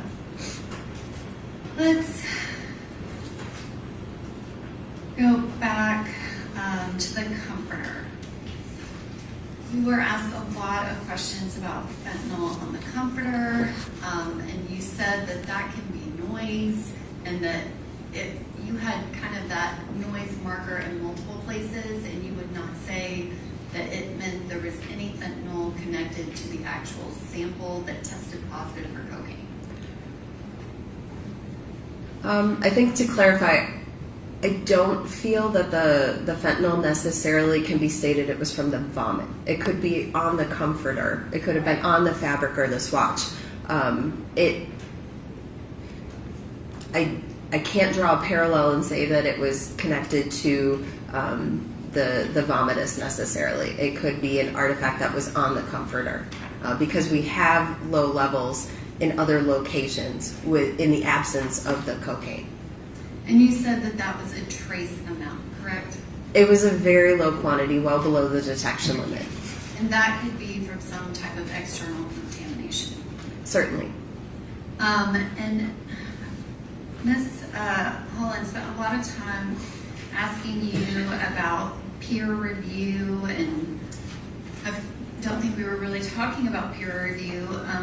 Dr. Mithen, you actually have published on this process that you utilize to test the comforter, but actually this particular comforter and the testing that you did in this case.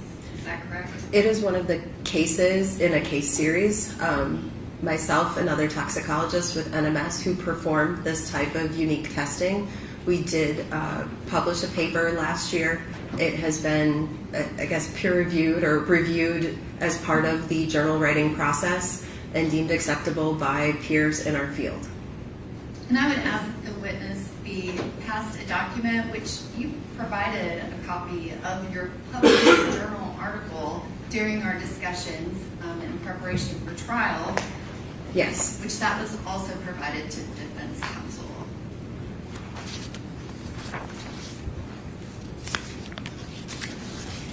Yes. And so the questions about your handwritten notes, that is your process. It is something that is unique because not very many people do it. Is that correct? That's fair. Yes. And we've talked about the fact that many times that as a forensic toxicologist that you might do that re-review and create your own opinion, do the analysis again, have your own expert opinion, and then you recertify a report. But this process is very unique and specific. Is that right? This one's very unique. I mean, it's still technically reviewed by another toxicologist who is authorized to do this type of testing. So I'm not just putting reports and results out there without other individuals looking over what I have done, the conclusions I have made, and technically reviewing them and administratively reviewing them to ensure the accuracy of that report that I put out. And you did that particular testing. You did some other testing in this case, and we did make a request of you if you could come to be our one witness, that we wouldn't have to have a minimum of 3 people from NMS testifying about the same testing. Correct. And I think there's been a lot said of somehow that recently happened, but we started talking about that at the end of last year. We did. To avoid having at least 3 individuals, potentially more, coming from the laboratory, we were trying to simplify and see if one person could come instead of multiple. And I know that I don't email you directly. Tasha is kind of our go-between. But if I have an email from December of 2025 where Tasha said, we will go ahead and start that process, is it fair to say that you might have started analyzing things a little bit earlier? Objection, leading. Okay, do you want to show her some email? Do you know I don't know any personal communications between her and Tasha's in our expert services department, so it's a department devoted to helping and assisting us with court and with legal proceedings. And she has been heavily involved in communicating with the DA, so it would not surprise me, but I don't know specifically what was stated in those emails.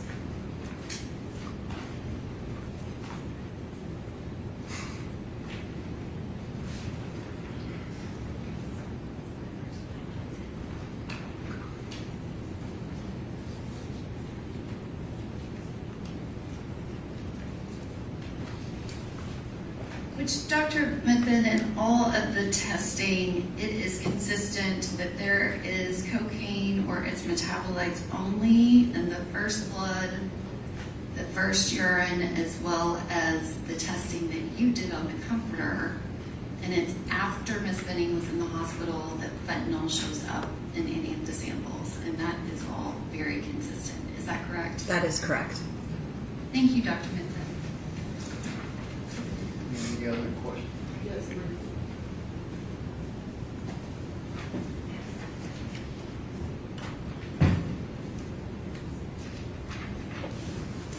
Just so that we're clear, there was no medical professional from Vanderbilt Medical Hospital, University Hospital, that called you and said those dates for the collection of that urine for the drug screen is wrong. No, the request always came from the DA's office. Thank you. Mm-hmm. Any other questions?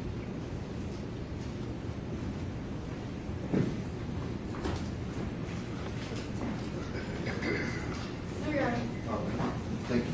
You can, what are you wanting her to do with this journal? I'm sorry, Your Honor, I think it can just be marked for identification. I didn't really have her go into a great detail about it. Okay. I'll give that top document to the clerk. Mark it 48 for ID. I'll the rest of this stuff. Let's give it to the state. And I apologize, Judge, I thought we were just talking about the article. I would like the 6 pages entered as an exhibit. Okay, litigation, first 6 pages, or like 49. All right, thank you, ma'am. You can step down and be excused. Am I released or will I be recalled? Any reason this young lady needs to remain? No, Your Honor. Okay, thank you. Thank you. Who with the next witness, please? Ms. Johnson, Ms. Michael Johnson. Okay.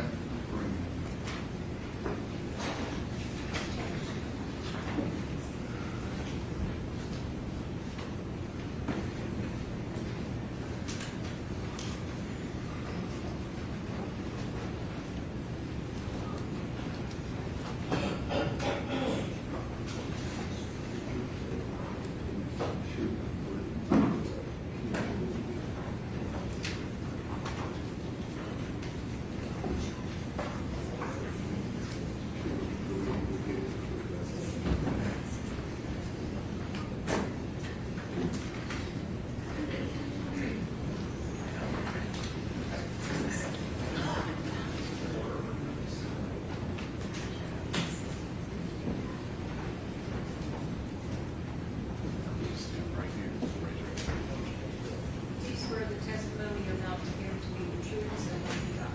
I do.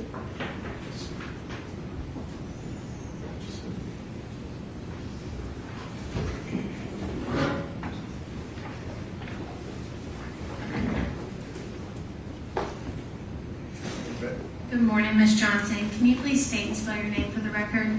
Michael Johnson, MICALJOHNSON. And Ms. Johnson, where were you employed back in 2023?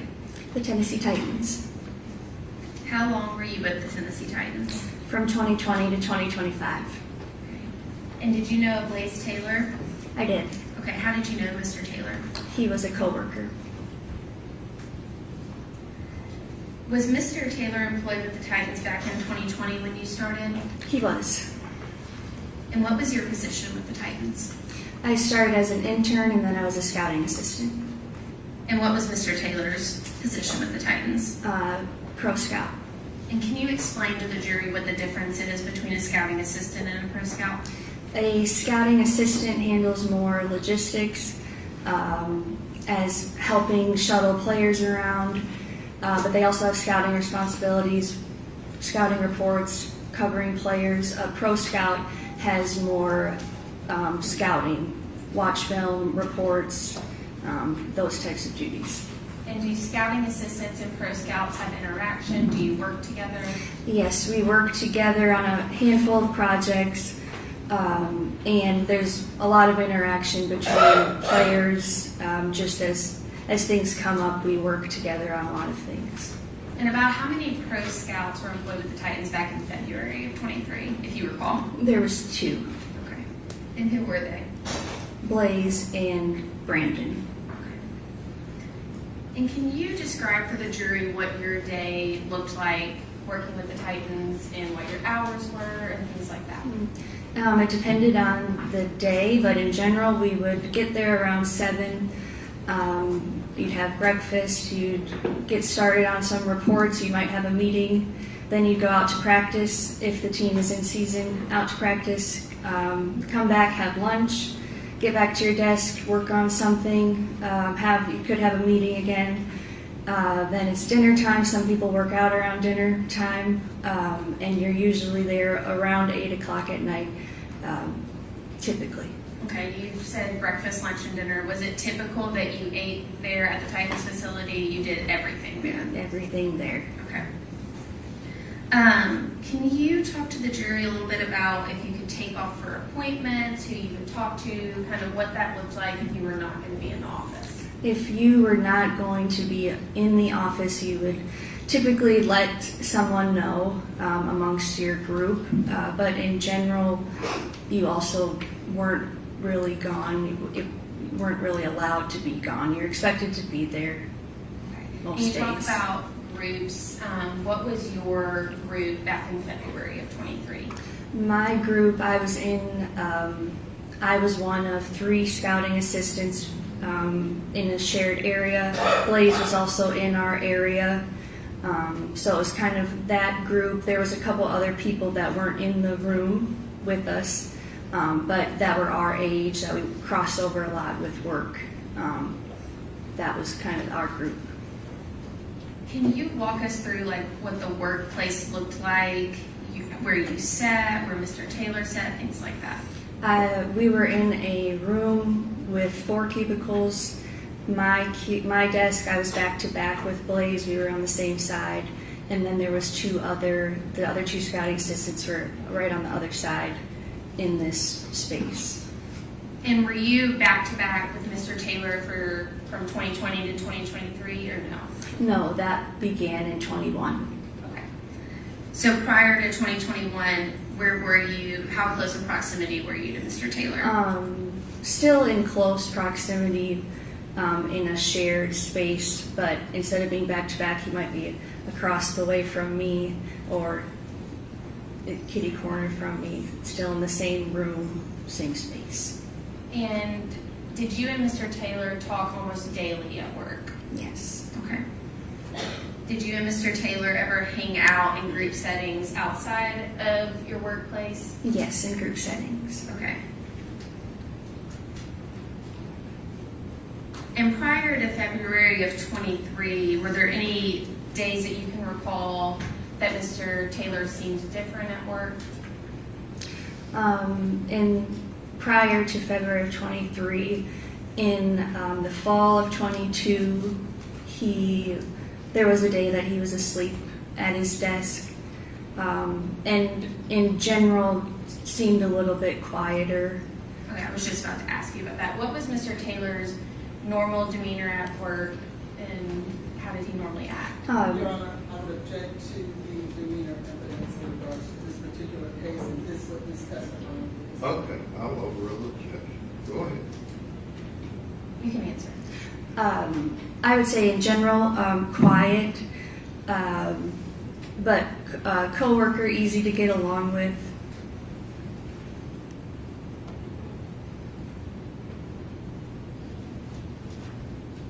And at some point,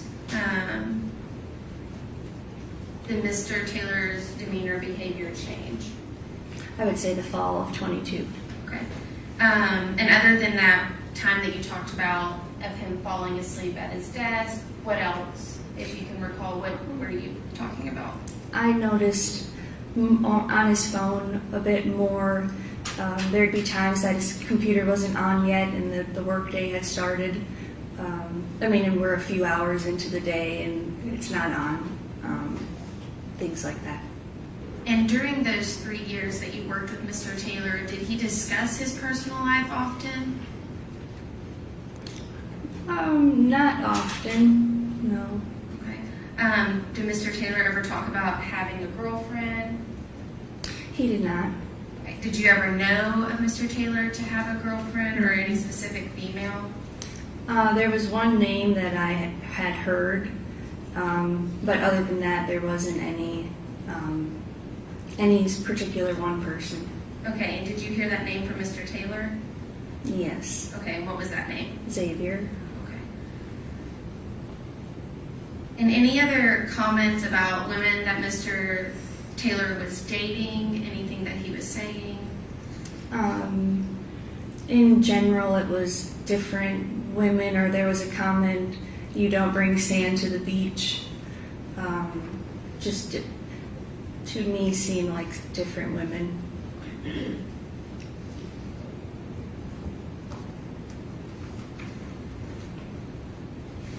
And Ms. Johnson, had you ever heard of the name Jade Benning? No. In taking your attention to specifically February of 23, did you know Mr. Taylor to have a steady girlfriend? No.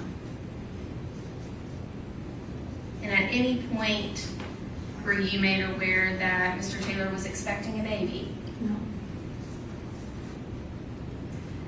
And did Mr. Taylor make any comments about being a father?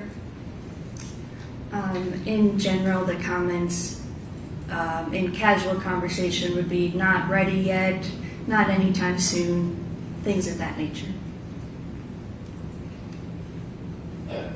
Now I want to take you to the week of February 27th, that Monday of 2023. Was that a big week for you all?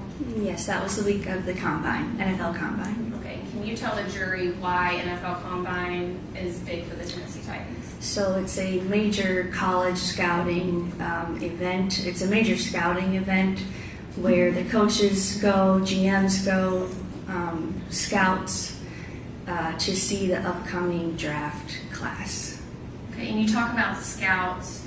Do you recall who was away during that week of the 27th? The college scouts, coaches, the GM, everybody in the building. Not everyone in the building, but a majority of the staff. Okay. Was Mr. Taylor still in Nashville? Yes. Okay. And had he made comments prior to the week of the 27th about that week of the 27th? He did. He said, don't worry about coming in next week. Okay. And how did you feel about that comment? To me, it felt a little odd. And why is that?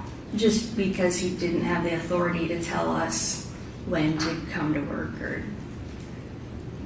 or tell us when to come, when to leave. And had Mr. Taylor ever told you prior to that week, don't worry about coming in? No. Okay. Monday the 27th, do you recall that work day? Yes, it was a regular day in the building, about 7. Just a regular going about business day. Okay. And was Mr. Taylor at work? He was. Was he on time? Yes. Can you tell me about Mr. Taylor's demeanor the Monday of the 27th? It was normal, nothing out of the ordinary. It just seemed like a regular day. Was Mr. Taylor at work all day? He was. The next day, Tuesday the 28th, what can you tell me about that day? That day he wasn't there, and the group of us that was still in the building, we were concerned where he was. Had anyone heard from him? And no one had. And it was until the afternoon that he was back. You said you were concerned. Was it typical of Mr. Taylor not to come to work? No. And did you reach out to Mr. Taylor that day? I personally did not. Do you recall about what time Mr. Taylor showed up for work?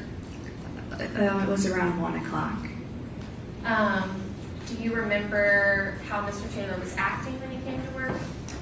Yeah, he seemed normal. He said he had run an errand, or had an errand to run, and was just back. No need to worry.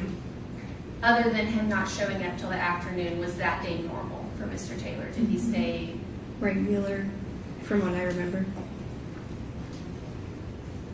And then Wednesday, Thursday, and Friday of that week, March 1st, 2nd, and 3rd, was everything else seemingly normal with Mr. Taylor? Mm-hmm.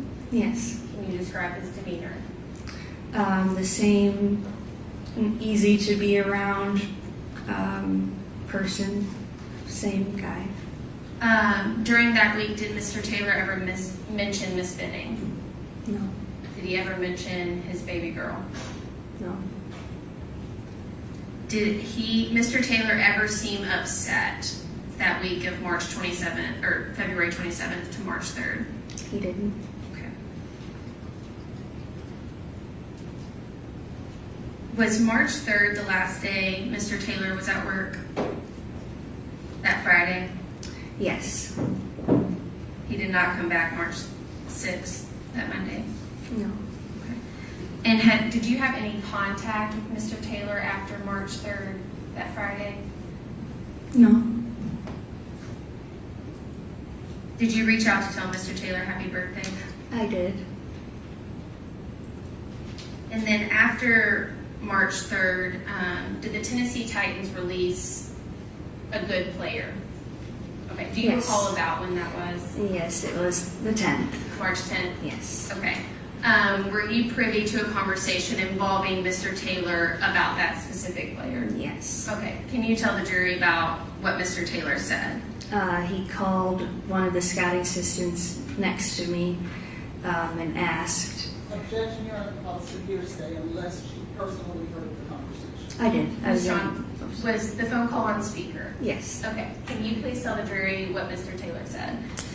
He asked if we had just released this player. It was big news for the team that day.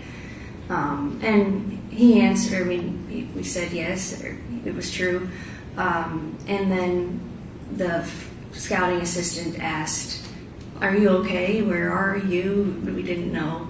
And he said it was fine. Everything's fine, just family stuff. And that was the end of the phone call.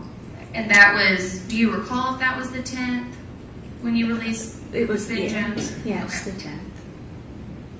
And at what point did you find out that Blaise Taylor had connections with Miss Jade Benning? When I met with the detective in August. And was it around that same time that you found out Miss Benning and her baby girl had passed away? Yes. Your Honor, if you'll give me 1 moment.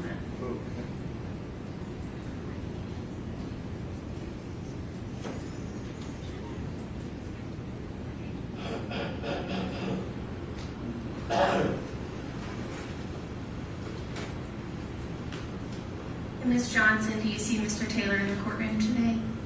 Yes. Okay. Could you point him out and describe something he's wearing for the court, please? He's got the blue jacket on with the tie, gray tie. Your Honor, if the record could reflect Ms. Johnson's identification of Mr. Taylor, please. Okay. And those are all my questions. Thank you. All right. Questions on behalf of Mr. Taylor? Ms. Johnson, how are you? Good. Good. I am Letitia Quinones Hollins. I'll be asking just a few questions. If at any time you don't understand, let me know. Okay, I'll do my best to rephrase. Ms. Johnson, how old are you? 29. 29. How old would you have been around the time that you were working with Mr. Taylor? 26, 25, 26, 27.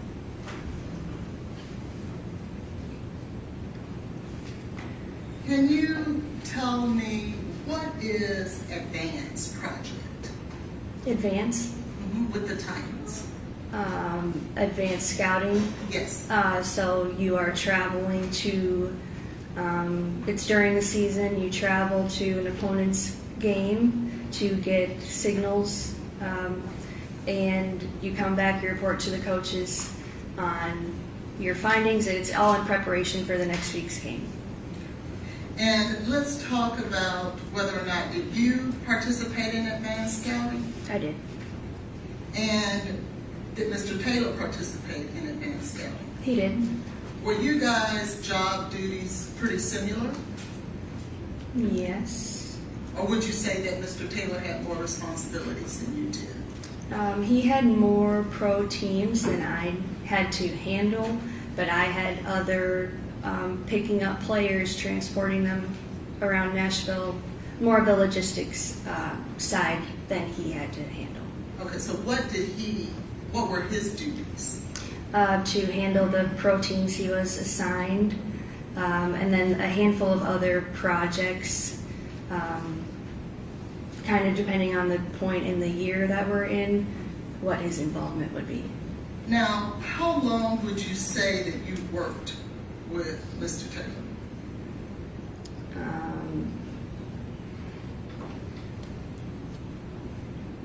2.5 years. What is Mr. Taylor's birthday? March 22nd. That's when you called and No, I texted. texted him. And he was already gone from there, correct? Yes. But you felt that he was worth the text to text him. Yes. Where is he from? Texas, I believe. Do you know? I do not know for sure. And what, if anything, well, let me ask you, what's his favorite food? That I don't know. Who is his favorite player? LeBron. And where does he like to go for vacation? That I don't know. What school did he graduate from in terms of high school? High school, I'm not certain. Who was his first girlfriend? I don't know.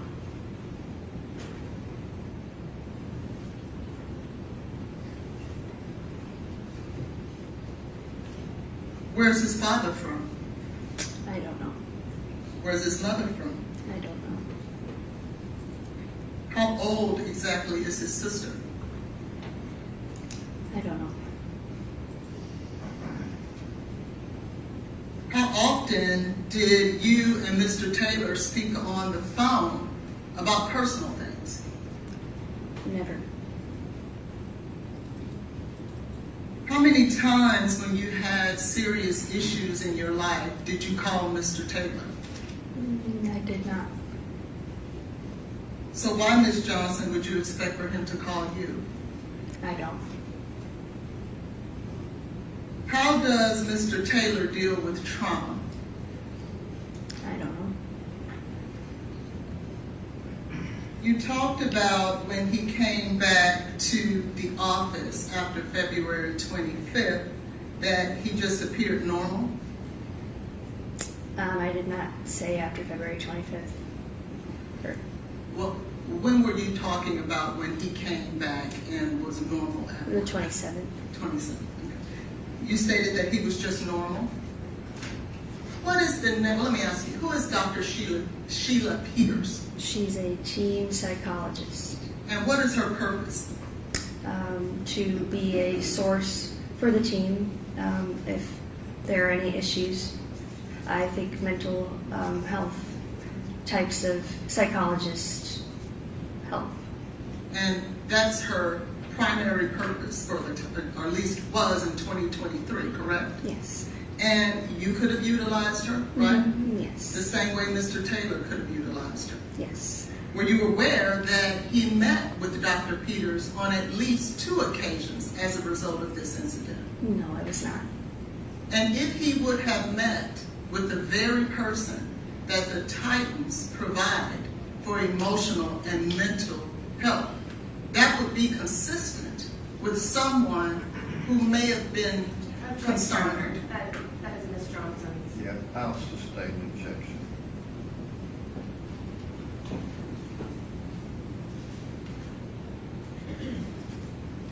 How many boyfriends did you tell Mr. Taylor about? None. And when you were 23, were you prepared to be a mother? I don't know. Because you're young, right? I don't know. Right. And it's nothing that really you even want to think about, was it? If someone asked me, I wanted children, so I said that. Well, would you agree that it's someone's personal choice as to when they want to become a parent? Certainly. And each one of us have our own day and time that we want to become a parent. Wouldn't you agree?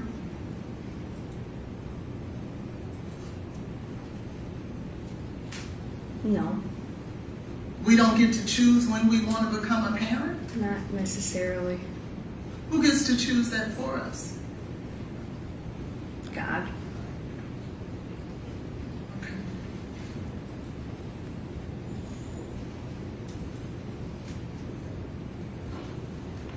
When Mr. Taylor left, how many times did you personally call him and talk with him? I talked to him once. You called him afterwards? Oh, no. Right. How many times after he left the Titans did you call and personally talk with him? No. The reason you didn't do that was because you guys just weren't close like that, were you? No, we were instructed not to talk to him if we didn't have to. But if he was someone that you would consider a close friend to share personal information with, you would have checked on him, wouldn't you? Yes. But you didn't consider him a close personal friend, did you? He was a coworker. And you were a coworker to him, right? Yes. And we don't necessarily share trauma, deep personal issues with our coworkers, right? No. And there's nothing wrong with that, is it? No. Now, you stated here today that he told you not to come to work the following week. He said, "Don't worry about coming in." Okay. Do you remember testifying before about this incident? Yes. And in that, did you ever say that he told you don't worry about coming to work the following week? I don't remember if I said that or not. Would it be helpful to you if you were to review your testimony to refresh your memory? Sure.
I don't see that I said that.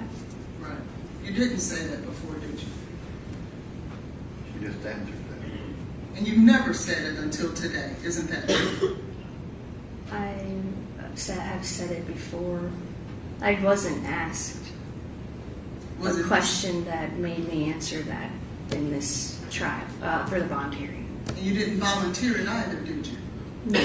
And that would have been something important when they asked you previously when you were going to testify. Wouldn't that have been something important to say if he told you don't come in the following week? The very week that's at issue? I don't know. Thank you, I pass the witness. Can you read your Just a few questions, Your Honor. Ms. Johnson, you were asked if Mr. Taylor was worth reaching out to on that 3/22 of 2023 date for his birthday, but you had no idea about Miss Benning and his baby girl at that point, did you? No. And Ms. Hollins asked you about how people responded to trauma. If your boyfriend was dying on a ventilator in the hospital, would you go to work? No. Okay, would you go to work the whole week and act normal? No. Those are all my questions, Your Honor.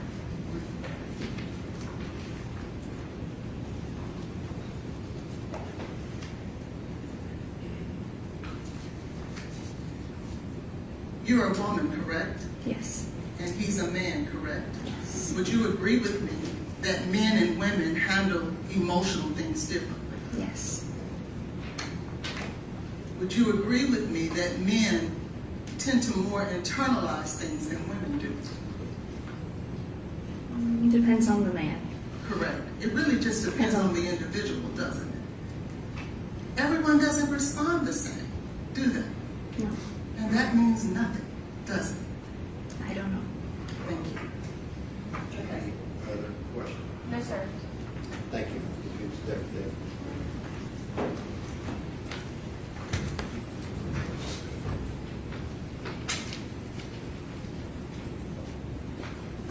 All right, ladies and gentlemen, the jury, if you'll step down the hallway, we'll take a short break.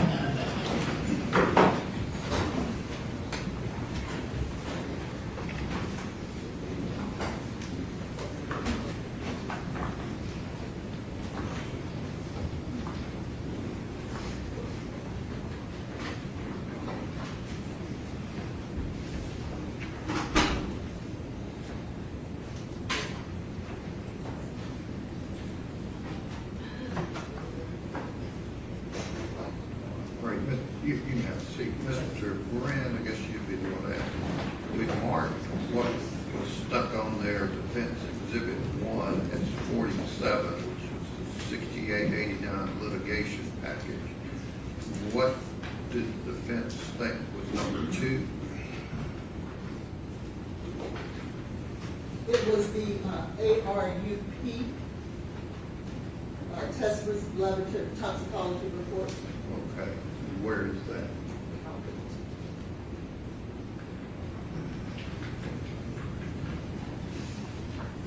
So, I didn't read it, so I stuck it back in.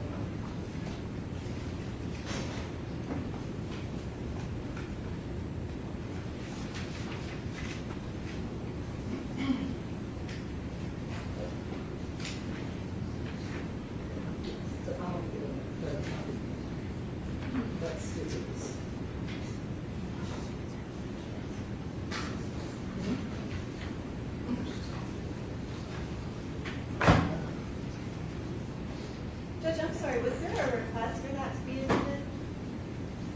She mentioned a couple other things, but is this, I thought it was in the medical record. What's that? is this out of the medical record? Yeah, I can do it. I don't think so, Your Honor.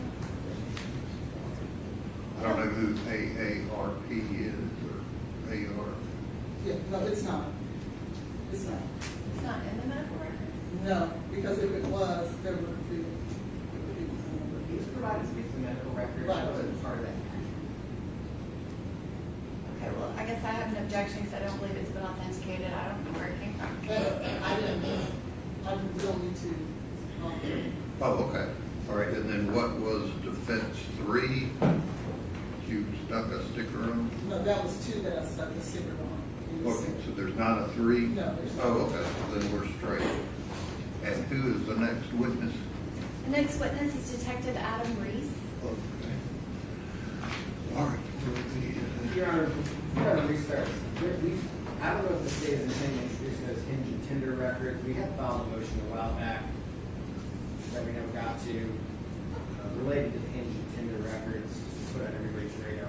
So we're not like a. Detective Reese testified about Tinder records. I am not intending to ask him specifically, like I'm not intending to put any of them in specifically on direct. I do have them available if it becomes relevant during his Okay, she's not prosecution. going there. But both the hinge or the Tinder records?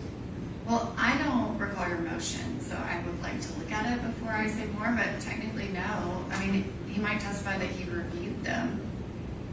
Why ask him if you're not getting into? Oh, I'm just saying he might answer it without me Just tell realizing. him you're not going to ask him about that. Well, I mean, they did meet on Hinge, and he did review the records. I don't, what, can I get a copy of the motion so I can see what you're objecting to? Yeah, it was part of the 90211 notice that we got with the hinge and Tinder records, so we had noted an objection to that, but also, you know, I don't know. I guess you would know whether you're going to want Detective Reese to introduce Hinge or Tinder records. Right, you told me not to ask him about them. No, I'm saying, do you know whether you were planning on trying to introduce Hinge or Tinder records? I am not intending to introduce Okay. them on direct, but if they cross-examine him and it becomes relevant, then I might ask. I get that. All right. Thanks, Judge. And you want to-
raise your right hand and be sworn. Do you swear the testimony you're about to give is the truth, so help you God? I do.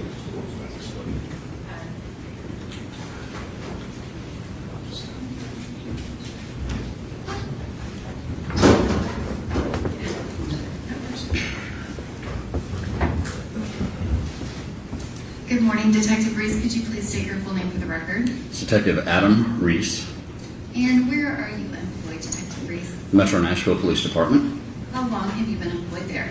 about 18 and a half years. And what is your current position at the Metro Nashville Police Department? I'm a homicide detective. How long have you been assigned to the homicide unit? About 5 years. And can you describe, were you assigned as the lead detective for the homicide investigation into the homicide of Jade Benning? Yes. And can you explain, what does that mean to be assigned as a lead detective to a homicide case? So in the homicide unit, we have multiple detectives, obviously, and we have multiple deaths that need to be investigated throughout the year. So we have sort of a rotation that we go on between each of the teams. So when it's your turn on your team, you're assigned the case, and at that point, you're the lead investigator. So you make most of the decisions related to that case and utilize the help of your teammates to assist in that investigation. And are you just working with other homicide detectives, or are there other units within Metro Nashville Police Department that assist you depending on the case? Oh, depending on the case, we may work with our Titans unit. We may work with any number of the investigative units, depending on some of the nuances of the case. The crime scene investigations, the crime lab, the medical legal investigator that works for the medical examiner's office. We spend a lot of time communicating with the district attorney's office about any homicide case. Other agencies sometimes even. And if you could just clarify, what is the Titans unit at Metro Nashville Police Department? There's sort of a investigative support unit that helps with like surveillance, tracking fugitives down, that sort of thing, gang intelligence. And do you have supervisors that you report to and request things from? Yes, our team is supervised by a sergeant. And can you describe how did you become aware that you were going to be assigned to this case? This particular week, we were on call for after-hours homicide call-outs, and I received a call fairly late in the evening. I don't think I ever documented exactly what time I got the call, but it was around 9 or 10 p.m. on the evening of the February the 26th, and Sergeant Chris Dickerson, who was my supervisor at the time, called me and advised me of a case I was going to be assigned. Which that is currently Captain Christopher Dickerson, is that right? Yes, he's been promoted twice, at least since then. And you said that was 9 p.m. on February 26th, so that would have been 9 p.m. Sunday night. If the 26th was a Sunday, yes, and I'm estimating it was 9, 10, sometime late in the evening. So not on the 25th at all? Correct.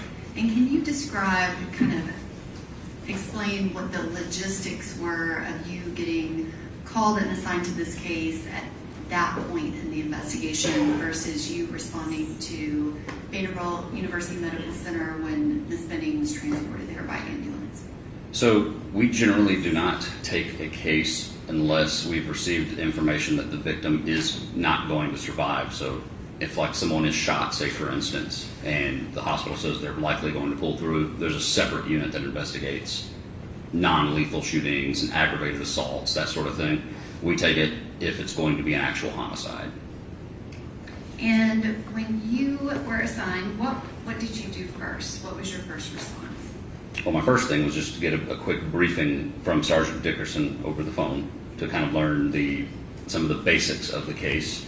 And then at that point, myself and several of my teammates responded to the headquarters where we had arranged for Jade Benning's mother and a friend of hers to be there so that I could begin interviewing them and finding out the circumstances of the case. And can you describe why would you have them brought to headquarters versus going to them? We usually like to do as often as possible. We like to do interviews at headquarters because we have audio, video recorded interview rooms, and also all the resources available in our office for if I needed to look up something on a computer, print out something to show them, that sort of thing. And were they contacted and asked if they would come? I don't recall the exact circumstances of how they were summoned, but I know they came willingly.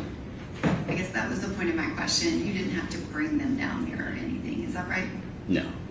And can you describe what information did you learn in those initial kind of moments of speaking to Captain Dickerson and also speaking with Miss Jade Benning's mother, Bridget Burks, as well as Jade Jackson? Yes. So when I first spoke to Sergeant Dickerson at the time, he let me know that there had been a call the previous night in which the Domestic Violence Division responded. He said that there was a young woman who had gone into cardiac arrest and was revived either at some point in the process, and she was taken to Vanderbilt, and that a friend of hers had made allegations that she'd received a phone call saying that she'd been drugged, something to that effect, and that domestic violence had gone out and done some interviews, and they had gotten new information that she was not going to survive from the incident and reassigned the case to homicide, and it was my turn, so it was being assigned to me. So, and can you describe your interaction with Miss Nigella Jackson? yes, we conducted an interview. I believe we started it just a little bit after midnight, in the early morning hours of the 27th. She basically described her evening to me. And can you, I guess, describe, was she able to give you specific details or what? Yes, she actually was able to give me a very specific timeline. And was she able to tell you specifically about the call that she received from Ms. Benning's phone and what she heard on that call? Yes. And did she give you very specific statements that she did? Yes, she did. And in the process of your investigation, did you review her prior statements to other officers and Detective Smith and compare it to what she told you? Yes, because there was a recorded interview with Detective Smith, I believe, and then there was also body camera footage where officers spoke to her at the hospital. And was she consistent in providing that same information every time? Yes. And what, if any, other information did you have at that point? I had information that she was in a relationship or something, and she was pregnant with Mr. Taylor. And there was some ambiguity about the status of their relationship, whether they were just actually dating or she was just pregnant with his child. You know, I'm going to object to the hearsay in regards to what Nigella has said, as well as the bolstering of the witness through other statements she's made. Okay, I don't know what you define as bolster. Do you care to be heard? Yes, Your Honor. Ms. Hollins cross-examined Ms. Jackson about one of her statements and said that she said something previously. She did not, and so I'm allowed to ask about prior consistency. Okay, I'll overrule the objection. If you can continue, you said that there was some confusion as to the status of the relationship. Is that correct? Correct. Objection hearsay. That's just his opinion and why he's doing what he's doing. So let's get to where you want to go. I guess, what did you do next, and did you gather any other information before you did what you did next? Well, after I finished interviewing Ms. Jackson, one of my teammates had created a search warrant. He had drafted a search warrant to search her apartment. Before we went to the apartment, previously when I'd spoken to Ms. Burks, she had explained to me that they had retrieved a comforter in which Jade threw up and vomited on from the apartment. So prior to going over there, that was secured in their vehicle, their family vehicle, in a bag. I went out and photographed that in the back of the vehicle and collected it and took possession of that. During that same time, one of my teammates had acquired the search warrant for Ms. Benning's apartment, and then we went to that location to conduct the search warrant in the apartment. And can you explain why is it that you got a search warrant? Did Ms. Burks give you permission to go, or why would you get one? We wouldn't even ask because all the information I had at that time was that apartment was Jade Benning's and Jade Benning's alone, and Jade Benning was not in a condition to give us consent to search the apartment. So we generally get search warrants on every residence anyway. Is that kind of a standard operating procedure? Mm-hmm. And that was the first moment that the search warrant was obtained for that apartment, is that correct? Yes. And I guess is that typical in a situation like this, or was this kind of an atypical situation? No, this situation was unusual in that it had been with another unit who was handling it as a non-death scenario, then coming to us as a death scenario. So it was not typically done that way. And Ms. Burks told you that people went to the apartment, and she said she had something from the apartment that she had to give to you. Objection, leaving. He's already said that, so what's your next question? At any point did she, I guess, express that she felt like she had done something wrong by going in the apartment, or did they feel like they could go into that apartment at the time they did? I don't think I didn't get the impression she felt like she did anything wrong, but she just explained to me that she named off.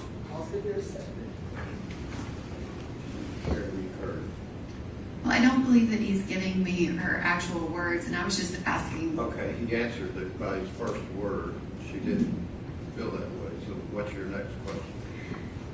Detective Reese, is it possible that an officer with Metro Nashville Police Department that was at the hospital told them they could go into the apartment? Do you know if that's possible? It's entirely possible. Okay. And I guess describe that process. Once you got the search warrant, what happened next? So we met one of our, there were some patrol officers that had been already sent there by other, I believe the supervisor. And we all met at the parking lot of the apartment complex, which is in the 1500 block of Lebanon Pike here in Nashville, Davidson County, where this evidently had happened. And I met one of our CSIs there, and I gave him the comforter that I had taken possession of from Ms. Burks. And would that be which CSI? Mr. Terry, I believe. And then after that was given to him, or maybe while I was giving that to him, I believe our patrol officers entered the apartment with a key that had been provided and cleared the apartment just to make sure there was no one inside. And then we went inside, and CSI did photographs of the apartment, and then we conducted a search. And can you describe, were you present the entire time while that search happened? Yes. Was there any point that you would have been doing something else and not been kind of in that kitchen area of the apartment? I wouldn't say I was in the kitchen nonstop. I went into other rooms. And I want to show you what is part of Exhibit 16.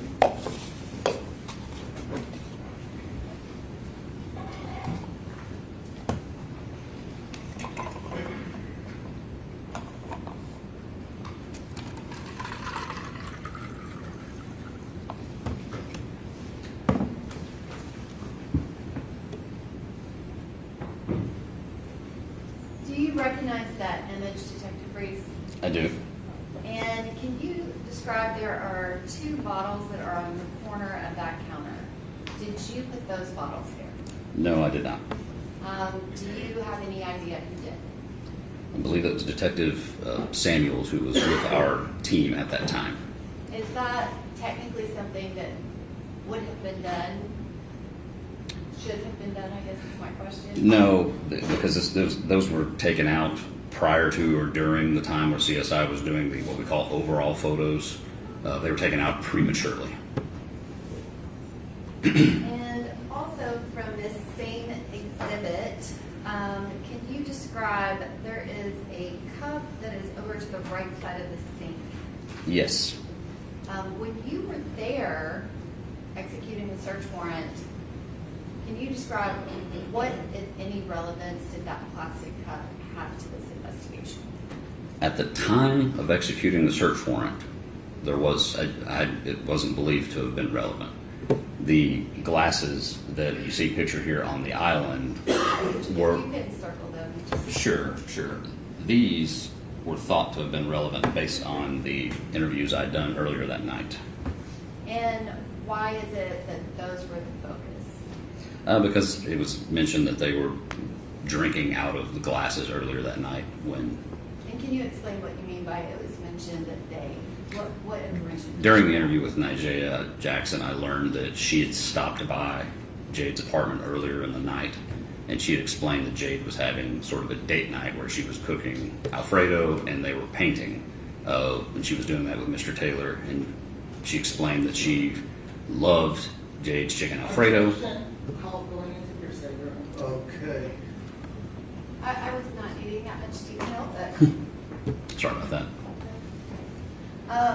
that particular cup, again, at that moment, did you know anything? Did you have Jade's cell phone? Had you had an extraction done? Had you gone through it and looked at the pictures? Now, I think we were in possession of her cell phone by that point, but we had not had the opportunity to be able to have it examined, extracted, or go through the massive amount of content on it. If this witness could be handed, I believe it's Exhibit 21.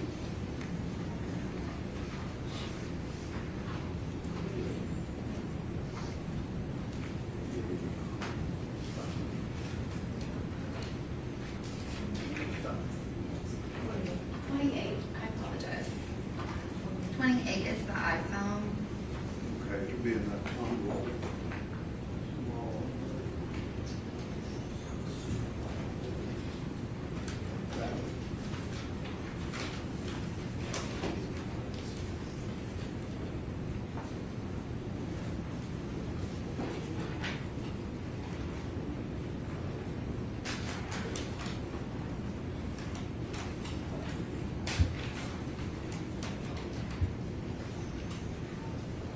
See if the clerk back there.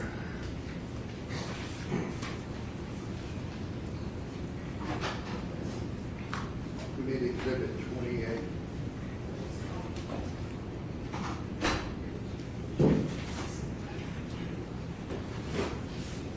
Okay.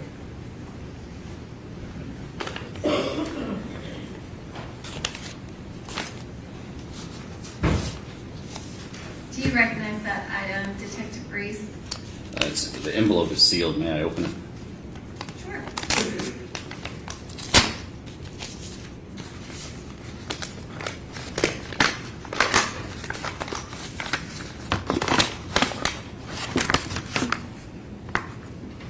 Yes, this is Jade Benning's cell phone. All right, this time I'm going to ask that Exhibit 28 that was previously marked for ID be entered as Exhibit 28. Detective Brees, who did you receive that cell phone from? I believe it was Miss Benning's mother, Bridget Burks. And can you describe when you obtain cell phones, having the passcode, is that useful? It is very useful. And did Ms. Burks provide you with the passcode to Ms. Benning's phone? Yes. Did she provide you with information related to Ms. Benning and kind of what had transpired from the time this happened until the time she met you? Yes, she had. And did she provide you multiple details about anything and everything that happened with that apartment and or her phone? She provided me, you said everything with her apartment. Did she tell you that people had been over there? Oh, yes. She'd explained that people had been by there. And was she freely giving you as much information as she possibly could? Absolutely. And later, I guess in the investigation, Did you receive photos from Ms. Lauren Weber? Yes.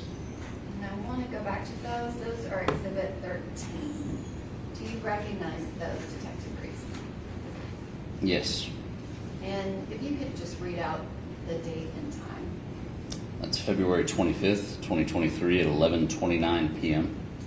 Your Honor, very briefly, I wanted to make sure that I qualified it before we went too far. I have no issue with the phone itself being entered, but not everything on it. So if there is something in the phone, I would like. Well, we'll get there if they're planning on introducing something else. I just wanted to The phone make sure I itself, made it clear. it was already made. All right, go ahead. Thank you, Your Honor. Detective Reese, did did you see this photograph kind of early on in the investigation? Yes, fairly early on. And do you recognize anything in that photograph? Yes, I recognize the glass sitting there and the pieces of art on the counter and the painting supplies and accessories. And this is the second photograph in Exhibit 16, in Exhibit 13 that was provided by Ms. Weber. And do you see the same two glasses from the other photos? Yes. And now I want to show you an image from Exhibit 29. This is after Ms. Benning's cell phone has been analyzed. Can you describe when you saw this photograph? Did anything stand out to you? That photograph was actually brought to my attention by Ms. Burks. She mentioned to me that this one was taken that night and mentioned something. If you'll answer the questions, you'll Yes. be here till 3 o'clock if you don't. Yes, sir. Yes, this photo was brought to my attention. And maybe I should clarify, did Ms. Burke show you this photograph before you received the extraction? No, I received the extraction. I just hadn't noted that particular photo. Okay. And can you describe that cup? When you saw it in this photograph, did you associate it with anything at the crime scene? Not initially. But we just looked at photographs from CSI Terry. Can you describe, kind of after you've looked at everything and talked about this, what do you see here now? Yes. After some time, I realized that cup we didn't realize was even there. And then after time viewing this photo, noticed it to be in the background beside the sink there. Can you describe, did you ask anyone to collect that cup? No, we did not the night of. And why? We did not realize it had any relevance to the investigation. It appeared as though it had been just washed and put aside to dry. And can you describe, did you direct them to collect items from that apartment? The CSI, yes. And after that was done, what was your next step? My next step was I wanted to try to find out what we had going on. So there's going to be a series of tests requested related to items seized from the apartment. Can you describe at that point on the 27th, did you have any clear idea of exactly what was going on? Not yet at that time. And so you said that you were going to run some tests. Can you describe at what point did you receive information from Vanderbilt Hospital about any laboratory testing? I was eventually told that there was a secondary urinalysis done that came back positive for cocaine. And was that the information you received, or did you have lab work with values and things of that nature? I didn't have any lab work. I was verbally told that it was an initial screening done, it came back negative, and then I believe sometime on the 27th I was notified then that, okay, there was another screening that came back positive. I didn't know why that discrepancy was there. And positive for what? Cocaine. And can you describe what are the next steps of your investigation? I submitted a series of requests to test the glassware, the samples of some of the beverages, and eventually I requested that the lab test the comforter that had been seized to test the vomit to determine if there was cocaine in the vomit. And was that done kind of later on in the investigation when you had received some more laboratory results? The comforter was done, I believe, later. I'm sorry, do you have the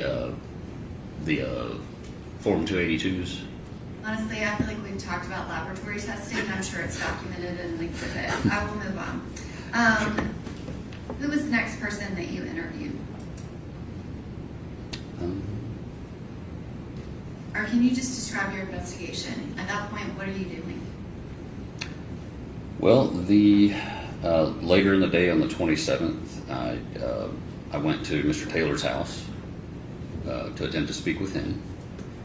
And then after that, I was just trying to have lab requests done to determine what samples were there. Also, early on in the investigation, I was just doing research I was doing Google searches, trying to get some idea of what happened. Prior to this investigation, had you ever worked a poisoning investigation before? No. And can you describe the specifics of this case? Had you ever had anything that dealt with oral ingestion of cocaine? No.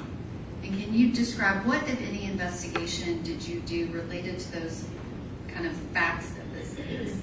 Well, in the first couple of days of the investigation, I did some internet research, just checking something to do. Okay, he's answered your question. You said you did some internet research. Yes. Was there information available on the internet? Yes, there was. And can you describe, was it one site, or did you find multiple sites with relevant information? There were multiple websites from universities, government websites, and recovery websites. And did you do anything else other than internet searches? I reached out to a detective that I knew that had experience working drug investigations.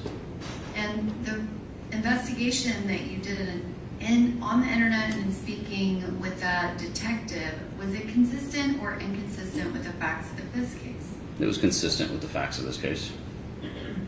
And can you describe kind of what interactions did you have with laboratory testing requests and kind of all of the lab results that you know that we have back from NMS labs as well as MNPD crime lab as well as CFSRE lab? So there was the testing on the beverage samples and the drinkware from the apartment had all come back negative after being tested at our crime lab. I did a lot of coordination with the crime lab director during that time, and it was explained to me that it was not within their capability to test the comforter for what we were trying to do, and that it was going to be outsourced. And I was told that would be outsourced, and I received results for that several months later. And then also in the shortly after the autopsy, I was advised of another sample collected at Vanderbilt that was being sent off for toxicology through the medical examiner's office. Did you meet with Dr. Carney during this process? Yes. And can you describe, were you making every decision about lab work, or who all was involved in this case that was kind of requesting the different laboratory testing? I was coordinating between a toxicologist with Vanderbilt, I was coordinating between Dr. Carney, and I was speaking with the director of the crime lab at the time, the acting director, Amanda Sweet. And at some point, did a group of those people, along with myself and Deputy Moore, and you all get together to meet to kind of discuss what the evidence was in this case? Yes, we did. Is it fair to say that none of us didn't know anything about it, and we needed them to kind of educate us about it? That's very accurate. And can you describe, once you received the extraction from the cell phone, is that something that you would look through by yourself, or how does that work? I usually would look through it in conjunction with one of our SISU detectives, which is the Surveillance and Investigative Support Unit. They do digital forensics. And Detective Tom Miller is in that unit, correct? That's correct. Did you work with him and meet with him during the investigation process? Yes, we work in the same building, so I would talk to him on a regular basis about this. And again, Detective Breeze, kind of at that early outset, you had the information from Nigel Jackson. Did you ever speak with Mr. Keontae Jones? I did. And was that an in-person interview at headquarters, or what type of interview? I just spoke to him by phone. Is it possible that he might not remember that specifically? Speaking to me by phone? Yes. I suppose it's possible. Did he provide you with information? Yes. And so, kind of in those early stages of the investigation, is it fair to say that you were unsure of the exact timeline compared to today, where Dr. Carney has given us a very definitive timeline? Yes. Yeah, I was not sure of there was a lot to be discovered and found out and put in order. And so can you describe what information, like what were you looking at within Ms. Benning's phone kind of for purposes of your investigation? I was trying to look for anything that might have been, that seemed like it might have been relevant to the investigation, because you don't always know exactly what's going to be relevant sometimes until you find something. So, Were you specifically looking for cocaine? oh, reference? yes, I was looking for anything that I could find having to do with drugs, of any that I could think of. And I guess, can you describe, did you find anything in her phone that indicated that she had ever used cocaine? No. Did you look, I guess, just, can you describe how much information was in her phone to look through? It was a very, very large amount. Thousands and thousands and thousands of text messages, photos. And can you describe, were there any references to narcotics at all in Ms. Benning's phone? Yes. And those references, can you describe what type of narcotics were referenced? Marijuana, and on one or two, or a couple of occasions, a mushroom bar. But absolutely nothing related to cocaine, correct? Correct. And can you describe, did you look at kind of the timeline of when Ms. Benning became pregnant? Yes. And can you describe, after she became pregnant, what, if any, references in her phone were to marijuana? There continued to be references with the person, with the contact that I ascertained to be her dealer, but they were always... Would that be Danny Weed? Yes. And they always appeared to be her facilitating for other friends, co-workers, and things like that to get them marijuana. And specifically, did Ms. Benning have a communication with Danny Weed on February 25th of 2023? Yes, she did. And did you look back at that and locate the message that preceded her contact with him? Yes. Another person, I believe is one of her co-workers, specifically asked her to reach out to him to get a half, which I ascertained to be a half ounce based on my knowledge of the lingo. Did you speak to multiple friends and family of Ms. Benning? I did. Did you find any evidence that she was using drugs or alcohol after the time she became pregnant? No, I did not. And can you describe what, if any, investigation did you do related to Ms. Jade Jackson? I reviewed her messages with Jade. Were you, I guess, had you already decided what happened, or were you investigating to see what evidence was there? I was trying to see what evidence was there to add that into my, factor into my findings. And can you describe, I guess, the volume of communication between Ms. Benning and Ms. Jackson that you found? They communicated on a very regular basis. And were you looking at the content of their communications to determine what their relationship was? Between Isaiah and Jade, yes. I mean, I was factoring that in. It was clear to me that they were close friends. And can you describe what, if anything, was in Ms. Benning's phone related to Ms. Keontae Jones? To Keontae? I believe he was only referenced with Nigeria when she was coming over. That's the only time I remember seeing his name pop up. So it's fair to say that they did not have communications between each other. Not that I found, no. And can you describe what, if any, investigation did you do into Ms. Benning's contact with Mr. Blaise Taylor? Yes, I reviewed messages between them. And can you describe, did you review all of them? I believe I reviewed close to all of them. There were a lot. And were you looking at the content of those messages to kind of develop a timeline of events of when things happened? Yes. And were there specific things that stood out to you within that timeline? Oh, yes. And you have Ms. Benning's phone. We saw that cell phone sitting on the island in that picture that we just looked at from Ms. Benning's phone. Did you ever obtain a cell phone from Mr. Blaise Taylor? No, I did not. Well, not during that time frame. Did you obtain any devices during that time frame of the early investigation? Not from Mr. Taylor, no. And can you explain what you mean by that? Well, I just didn't get a phone or anything from him during that time frame. There were some obtained later after his arrest in Utah. Was there a tablet that the Titans team provided? Oh, yes. Yeah, they provided that, I believe, sometime maybe in the summer of 23. And we've already heard testimony on that. Can you describe, I guess we're kind of fast forwarding a little bit, but describe when did you obtain a cell phone related to Mr. Taylor?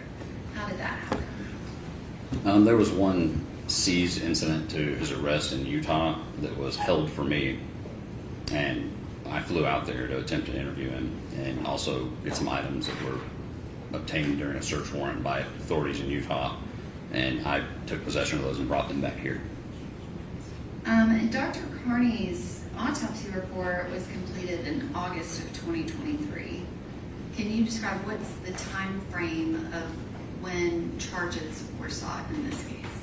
The case was presented to the grand jury on March 6th of 24, and I believe the capias was in the system as such that the U.S. Marshals could adopt it and go look for Mr. Taylor in Utah, I think by the 13th. And usually it's not uncommon for that to take about a week to get in there, and I believe he was arrested on the 14th of March of 24.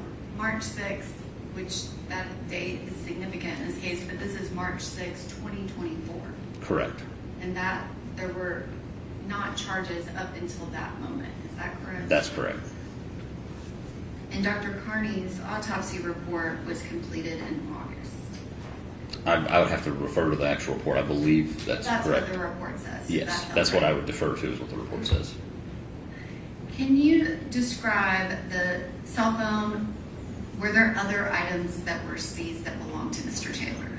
I believe there was some laptops and iPads, a GPS tracker.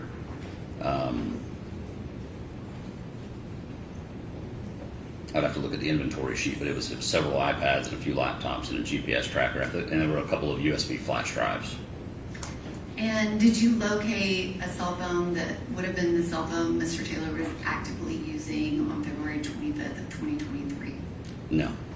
So what, if anything, in the investigation did you do attempting to find information about what Mr. Taylor might have been doing on a cell phone?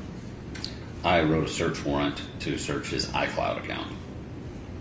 And did you receive a return on that? Yes. And can you describe, did you review messages in that iCloud return? Yes, I did. And were there messages between Mr. Taylor and Ms. Benning? Yes, there were. And were you looking to kind of sync those up with the messages on Ms. Benning's phone? Yes. And as part of that, I guess, can you describe, as you're looking through information, are you continuing to meet with and kind of discuss things with Detective Tom Miller? Yes.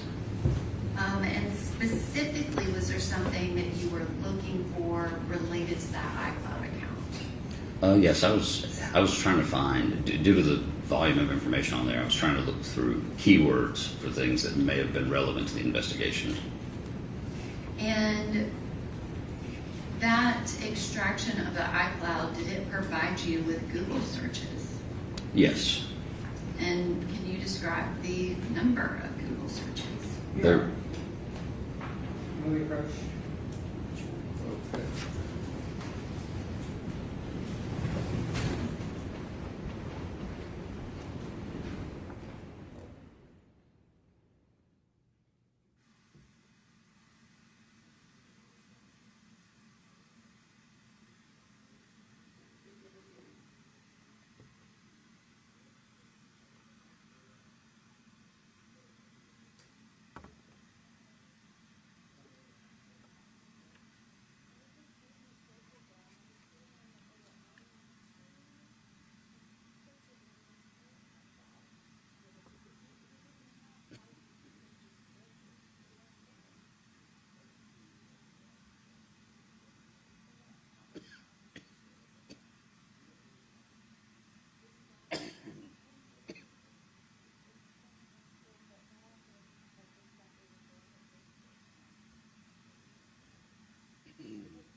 What's your next question?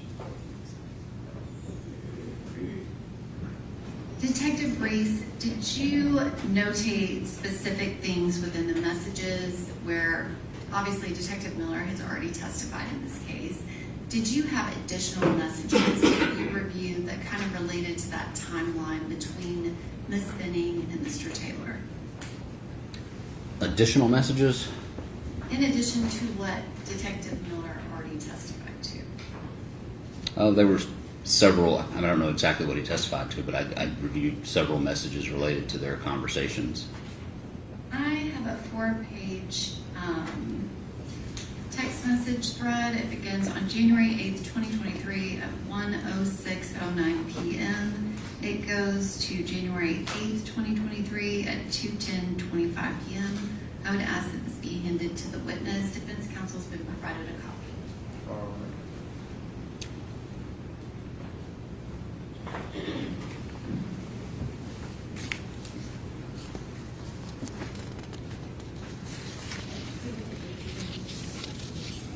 I just read the first one and the very last one. Record 4:8. Oh, that one.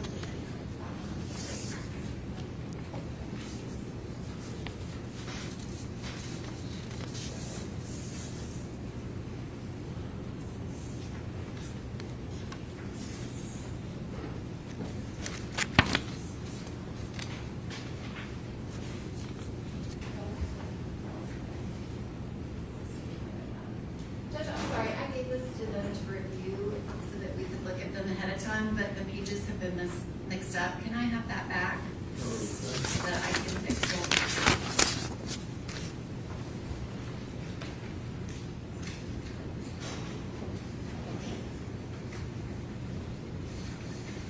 Do you have the January messages? You gave it back. You gave them back to me. Okay, that makes more sense.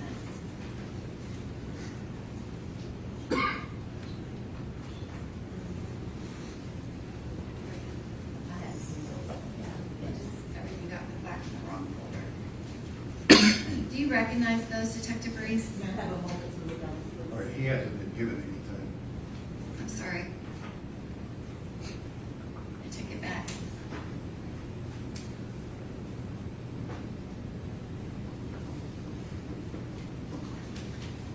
Judge, may I take a quick break just to make sure we're all looking at something? I did show these to them ahead of time. I showed them to Mr. Brand, but I feel like when everything was given back, they are mixed up, and I would prefer that they be in order.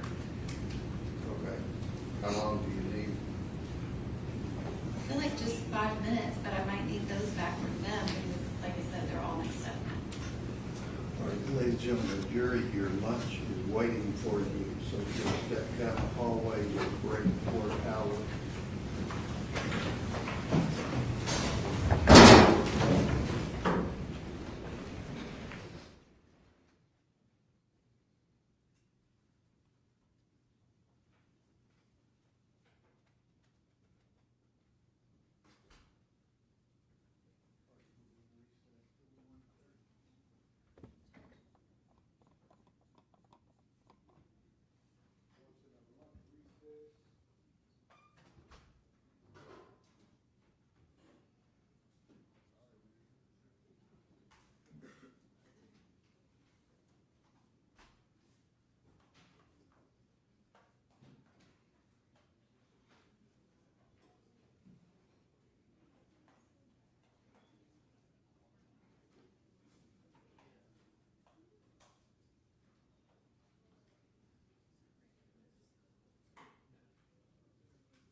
After Detective Breeze, it'll be Apple Denny.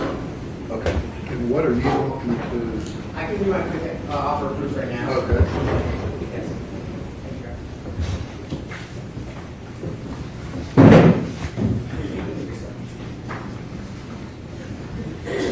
you.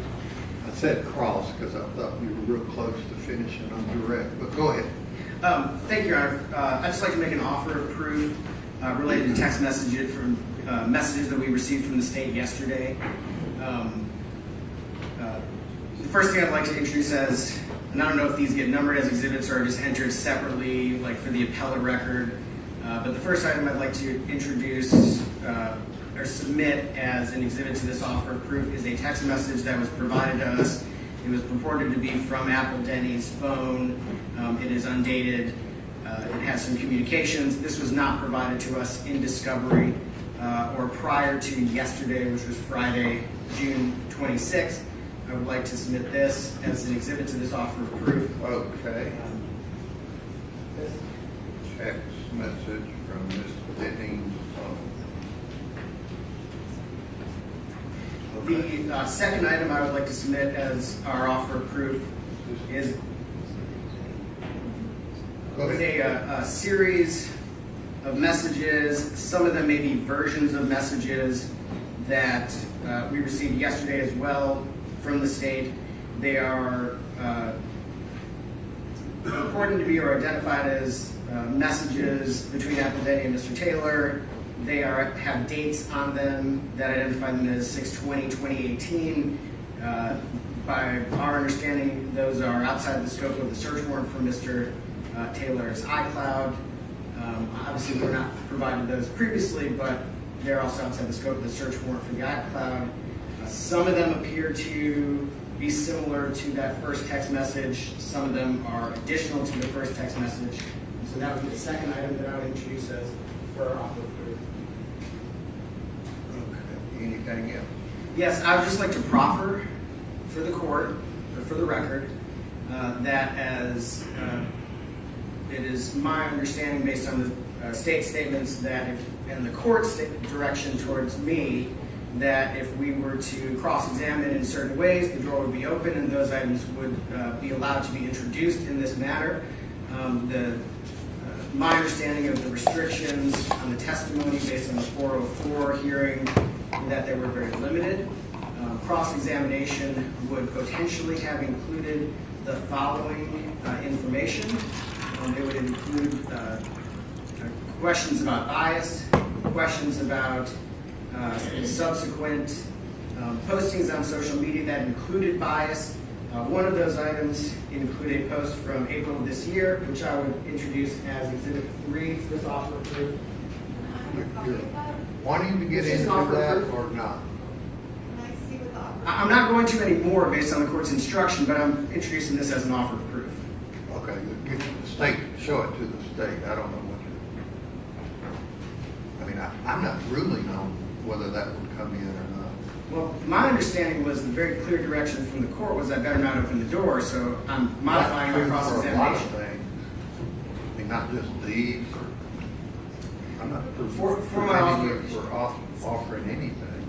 Thank you, Your Honor. For my additional offer of proof, cross-examination would also have included, which were asked about previously at our 404B hearing, the calls that Ms. Denny had made to the police that were unsubstantiated against Mr.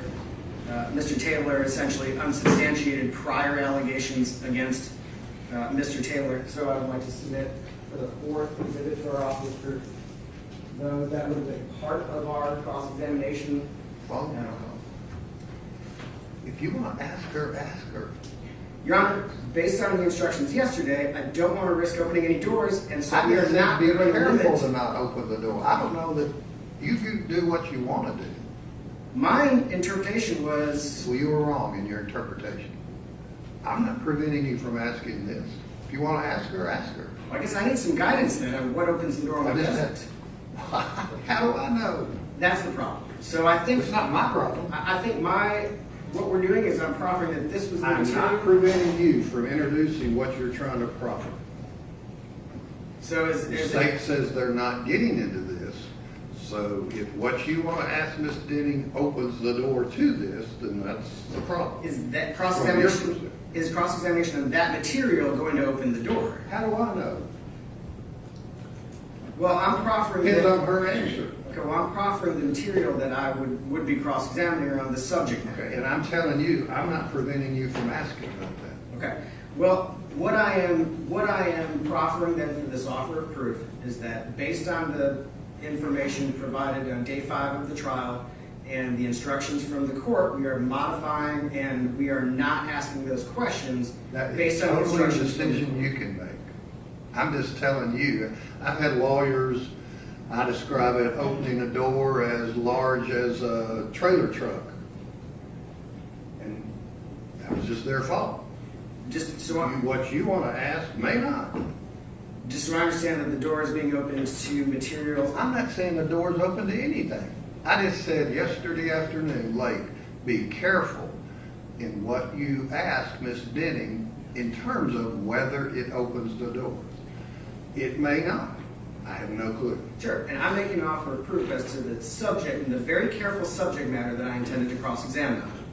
Like I said, I can't sit here and prejudge. You may ask a question and she spout off something she's thinking she's answering, and that opens the door. And you'll say, well, I didn't mean for her to say that. I'm like, that's not my problem. Well, it puts us in a very difficult position. You're exactly right. That oftentimes happens. There are 2 predicate issues to this difficult position. One of which is the material the state has provided us that they want to introduce as an opening the door issue was not provided in discovery, one piece. The second piece is based on a search warrant information outside the scope of the search warrant, which Your Honor did not rule on. Well, the state's saying they're not getting outside of the search warrant. Well, they now provided us with material outside the scope of the search warrant. This text, No, the other set. Your Honor, I just provided that to show that the text I received from Ms. Benning yesterday, that it was validated because it was Okay. located in his iCloud. with this text from Miss, when did you get this? Yesterday, and that's when I gave it to him. So, Well, hang on. I'm sorry. So Miss Denning just on her own said, hey, here's something you might find interesting? No, Your Honor, Your Honor's order said that we could not use it in our case in chief. Not However, use what? anything outside of the parameters of the time frame of the search Right, warrant. but if this had been given in discovery, it would come from her phone, not the search warrant. Correct, Your Honor. I asked her yesterday if she had her text messages from 2018. Your Honor said that we could get into it in impeachment. So in preparation for trial, I was having exhibits made. If they opened the door, I had to know what was there and had to have an exhibit ready to go. Impeachment for who? Impeachment for if the defendant testified, if they cross-examined Ms. Denny, there was information that Detective Reese already reviewed, but I had to go get it to create an exhibit. If you forget the search warrant, this may have come in if it had been provided, because it's not as a result of the search warrant. I understand, and I only prepared that information for purposes of if it became impeachment material during the trial. And in preparing the exhibits, that was one of the messages. I did not know about it. I asked her if she had that message still. And I didn't ask her for that message. I said, do you have messages from 2018? Do you have one on this date at this time? I didn't tell her what I was looking for. She pulled it up and she said she completely forgot The order- about the Yeah, message. well, that's like correcting a lab report. Do you plan on asking Ms. Denny, and I can't put out everything in this order, but in your proffer when she testified, it was about panic over a second pregnancy with another woman, his discussions about looking online for possible materials that might abort the child, like NICL. That's what you plan on getting into, right? Correct, Your Honor. anything further? Not for the offer of proof. Thank you. Okay. And on that subject, hopefully, so we won't have to break again. And surely to goodness finish the state's case. Does the defense want, I know we had the discussion back in the 404B and court probably, pretty sure mentioned, got into discussions about whether it was a crime or labeled as a wrongful act. Does the defense want the court to give the instruction to the jury that's in 42.108 Tennessee Pattern Jury Instructions about how to consider? Again, I don't know that it's a crime, but talking about giving people drinks to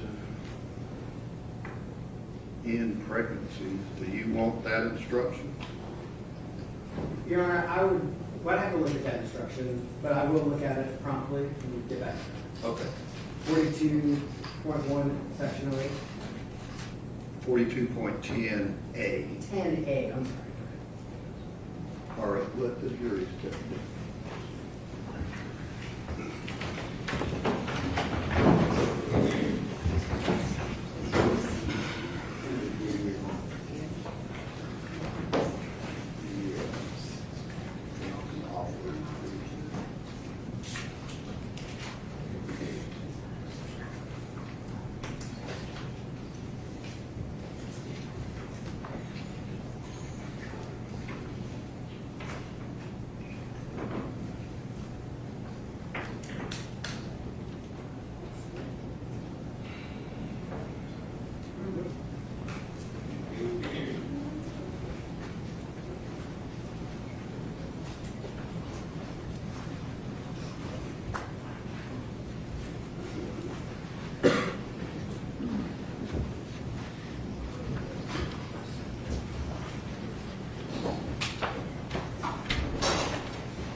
Your Honor, I'm going to ask that the witness be handed a 4-page document which begins on January 8th of 2023 at 1:0609 p.m. The messages go through January 8th, 2023 at 2:10:25 p.m.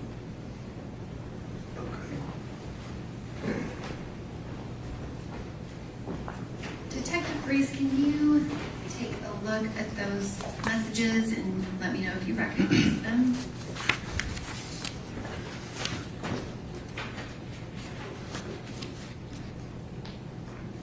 Yes, I do. And are those messages, I guess, can you say who those are messages in between? Yes, these messages were extracted from Jade Benning's cell phone, and they're between the local user, which is her, that's her phone, and the contact she has saved as Blaise with the phone number we know to be his. And Your Honor, at this time, I would ask that 4 pages of text messages be introduced as the next numbered exhibit, which I believe is 50. And if I may have permission to publish those to the jury. Okay, all right, just mark those, she has them up on the computer. Detective Reese, can you describe the messages, if you can start with the beginning time and explain who they're from and what the content is? So, beginning on January 8th at 1:06 p.m., Jade sends him a message talking about tagging along for an adventure. She was talking about a trip. Blaise replies, "LOL, okay." And then she says, "That's if you want, of course, LOL." Then he replies, "Gotta still have a job first, and second, you probably ain't doing much traveling for a while anymore. When next season rolls around, I don't think you'll be able to make impromptu trips on the weekends considering you'll have other responsibilities." Not trying to be negative or nothing, but just being, I'm sorry, I can't see, there's a little bar at the bottom. It says just being realistic. I mean, it would be, Oh yeah, you can't lose that. it would be great if you could, but it's unlikely. And the second page, can you read these? Continuing with Blaise, not trying to be negative. I'm sorry, that was the last one I read. Picking back up with Jade now at 1:25 p.m. LOL, okay, didn't mean to make it all serious, but yes, responsibilities will be different, but living life will still be happening as well, just living differently. And I understand the realistic thinking of it as well. It's a part of the big change. He replies, yeah, especially for you. She replies, of course, wasn't trying to go into a serious talk for us, sorry. He replies, but we don't got to be super serious. I just didn't want to sell false dreams. Because, yeah, it would be great if you could come with on my work trips, but I just feel like it's not realistic from a financial or just a just feasible ability to randomly catch a flight and get away for the weekend. And the third page. He continues with, it's no big deal. I know you wasn't meaning it that way, but I just didn't want to be like, oh yeah, I'll bring you on the next one next year, knowing that it's probably a lie. She replies, totally understandable, babes. It's not like it can never happen because I'm having a baby, but being realistic, it wouldn't be able to be on the fly. Planning out things will always be an option. Life doesn't just stop because, though. LOL, we're still going to have one, just living different. He replies, I hear you, but you can't minimize how much things are going to change for you. You got to be realistic that things are about to be hella different for you and will change drastically. Your day-to-day life is not going to be the same. Yeah, life goes on, but it's forever altered and changed in a drastic way. I'm not saying it's over or anything, but it worries me sometimes when you downplay it and act like it's no big deal. And I know you always want to be super optimistic and stuff, but I feel like you need to be honest with yourself about the situation and know what's down the road for you. And the fourth page. He continues, I just want to make sure you understand the gravity of the situation and you're preparing for those realities. That's all. She responds, I'm not trying to minimize things, and sometimes I can be super optimistic, but things which can be scary. I'm sorry. I can be super optimistic about things which can be scary. But I do sit and process that there will be drastic life changes and prepare myself for the tough realities as much as I can that are to come. I'm not trying to make it seem like everything it's going to be all peaches and cream. I'm hearing and understanding everything you were saying. He liked, I'm not trying to minimize things, and sometimes I, sent by Jade previously. And then he asked, what time are you going to work? She responds, around 3.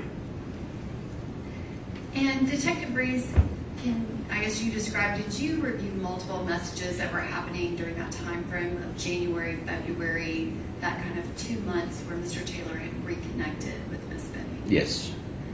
And I have another set of messages. They begin on February 4th, 2023 at 2:29:07 p.m. 9 pages goes to February 6th, 2023 at 7:09:36 p.m.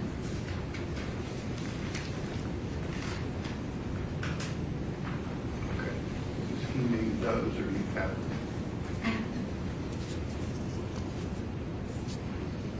Do you recognize this? Yes, I recognize. Detective Breeze? I'm sorry? I said you recognize the messages. Yes, I do. Your Honor, may I introduce those as the next number exhibit, which I believe will be 51. Okay. And Detective Breeze, if you can describe who the speaker is and go through these messages. These are more messages from Jade's phone with her as the local user, and with Blaise, his saved contact with his known phone number. And they begin on February 4th, 2023 at 2:29 p.m. And would you like for me to read them? Yes. Okay. It begins with Jade saying, hey babes, hope you're having a good day so far. Just wanted to apologize again for my mom's doings last night. I've talked to her again and let it be known not to bring you or my situation up to anyone. I want you to know I got your back and defend your side to situations. He responds, hey, it's been good, very productive actually, but it's all good as long as we're on the same page moving forward. Everything is cool, but I appreciate it. She responds, that is good, love to hear it, and 100% will be. He loved that comment from her. And then he says at 11:50 a.m., hey, hope you're having a good day. That's on February 5th, the next day. That's followed by a message from Jade saying, "Thank you, hope you are as well. Are you free in an hour?" And page 2. He responds, "I'm at work. What's up? Everything okay?" She says, "Yeep," which she does that frequently. It's obviously meant to be yes. All good. Was just going to come see you on my break. Says, "Oh, okay, what time is your break?" She says, "I'll go around 2:30 probably." "Oh, okay, I won't be done by then, unfortunately, babe," Blaise responds. And page 3. She says, "Next Tuesday is Valentine's Day." Says, "LOL, I honestly don't really celebrate it. I just don't get it. FR, which is an abbreviation for real, LOL." She responds, "Yeah, I get that. I mean, it's honestly just another day to me, just showing extra love, LOL." He responds, "LOL, yeah, exactly. I never understood why people make it a big deal." And she responds, "Well, you're still going to be my Valentine," with the heart emoji. And it's a crying emoji. And the next page, which I believe is 3. Yes. At 2:27 on February 6th, Jade says, "That's good, making the day go by." And then she sends him a picture. He responds, "Yeah, I guess, LOL. Great spot." And then said, "Loved it." And then it says he loved an image, which means he loved the picture that she'd sent at 2:36. And she comments, "Our second little date night spot, LOL." And page 4, can you describe what's shown here? That is the photo that she sent to him in the reference in the previous slide. And were there previous messages that referenced they went there the second time they hung out? Yes. And the 5th page, can you describe what's shown here? He responds with several laughing emojis to her referring to the date spot. And then she replies, "LOL, when you really liked me."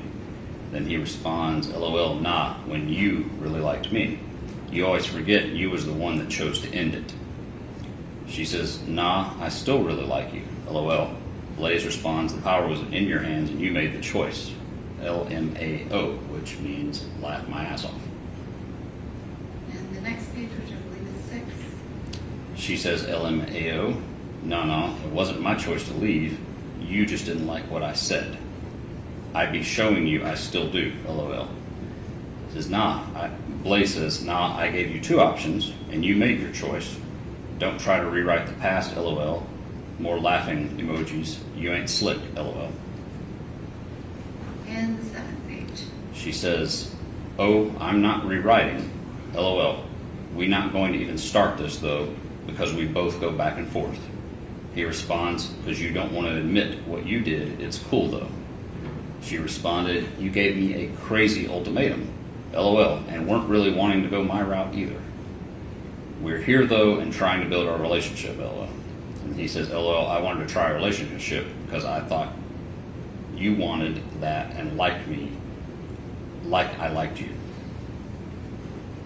And the next page. LOL, true from Blaise. That's at 6:30 p.m. on February 6th.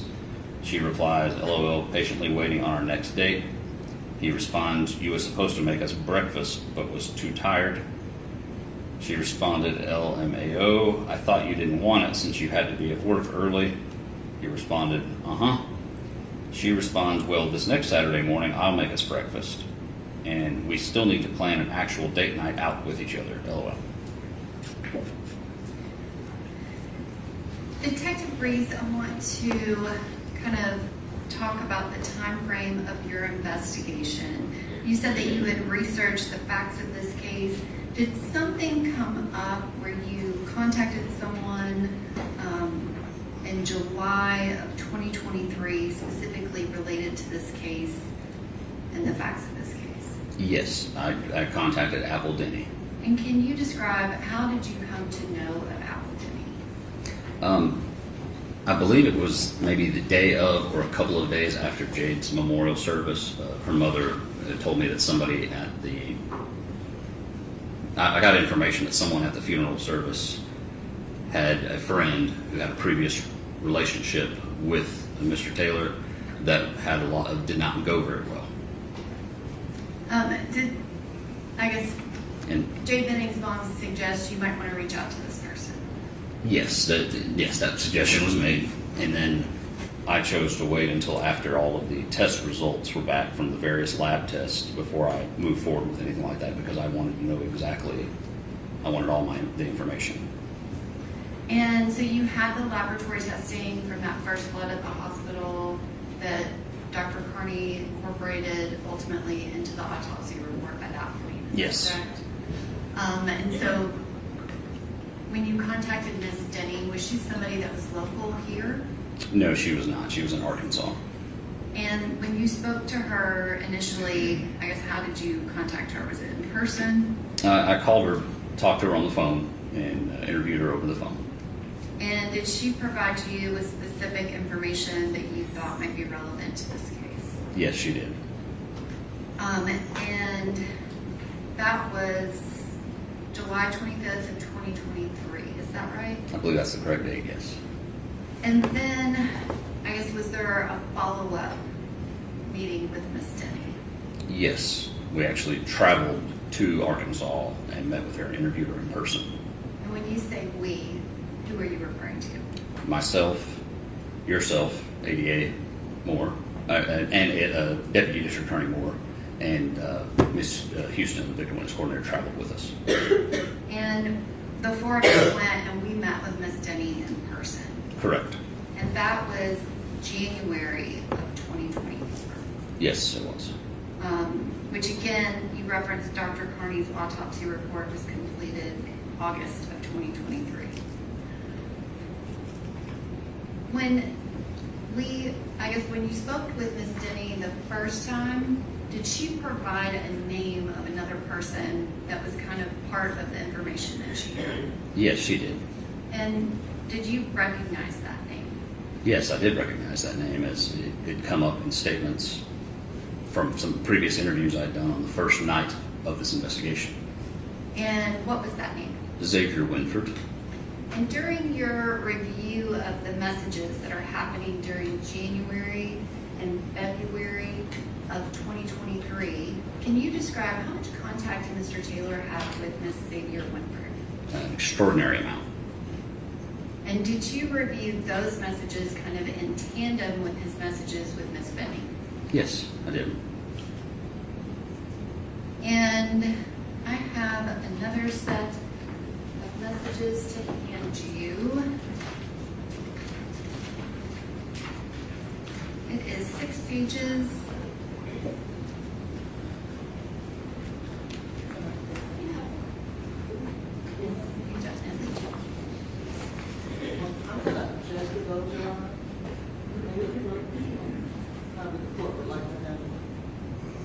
Okay.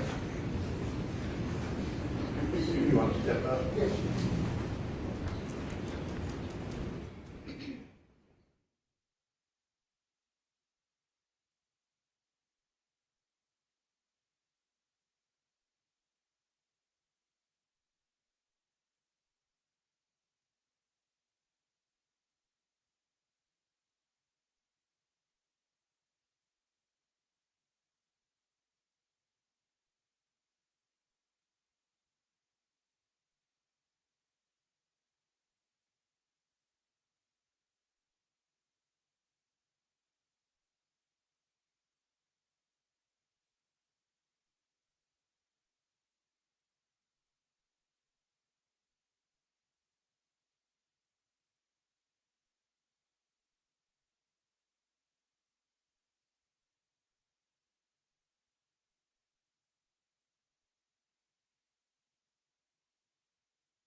Go ahead. Sure. Dr. Grace, do you recognize the messages that were handed to you? Yes, I do. And who are those messages? These messages are from Mr. Taylor's iCloud. The user account number in that second column from the right is his phone number, And the message sender column where there's a blank, we know that is from Mr. Taylor's number. The other number I identified as belonging to Xavier Winford. And can you read out the date and time of the first message through the date and time of the last message? Read all of them or just the beginning and end? Just the beginning. The first one on page 1 begins at 10:31 p.m. on February 24th, 2023. The last one ends at 10:50 p.m. on February 24th, 2023. Thank you, Your Honor. At this time, I would ask that these be admitted as the next number exhibit. And I will ask Detective Breeze to read these messages. The second page, I'm sorry, Your Honor. The second page has the content of these that correspond to the times on the first page. If you can begin and explain who the speaker is and what the content is. Okay. The text bubbles to the right that are aligned to the right are all from Mr. Taylor's number, and the ones aligned to the left are all from Ms. Winford's number. So it begins with Mr. Taylor saying, "So you should never doubt anything when it comes to us." She responds, "I'm doing my best." And he replies, "I know, I'm trying to reassure you." She says, "Thank you for doing that." He replies, "Of course." And the third page. And he continues, "I'll do anything to help you. That's what I'm here for." She says, "I trust that's true."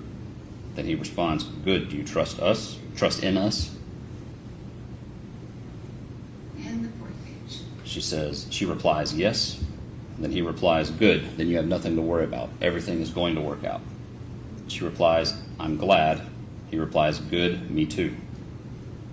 And the fifth page. He continues, "I love you and I need you to love me back and be in love with me." She replies, "I love you too and I will." And then he replies, "Good, I just want us to be us and be happy together." She replies, "Me too." He loved the comment, "Me too." And the last page. And he continued, "We are going to be just fine. We just need to stick together." And then she replies, "We will stick together. Don't be walking off and stuff during conversation." Then he loved her reply of, "We will stick together." Detective Brees, you said there was quite a bit of contact between Mr. Taylor and Ms. Winford in that January, February. Is that correct? Correct. Can you describe, that is the night before February 25th of 2023. That is correct. When those messages are occurring. After the investigation started, did you ever see Ms. Winford with Mr. Taylor? In person? Yes. Not in person. I guess, did you ever know her to continue to have contact with him after? Yes, I did. And can you describe how you knew that? In addition to, the main reason was at the time of his arrest in Utah, I obtained that body camera footage, and they were actually together in Utah at the time of his arrest, about over a year after the incident, in a vehicle that was registered to her. If I can have just one moment.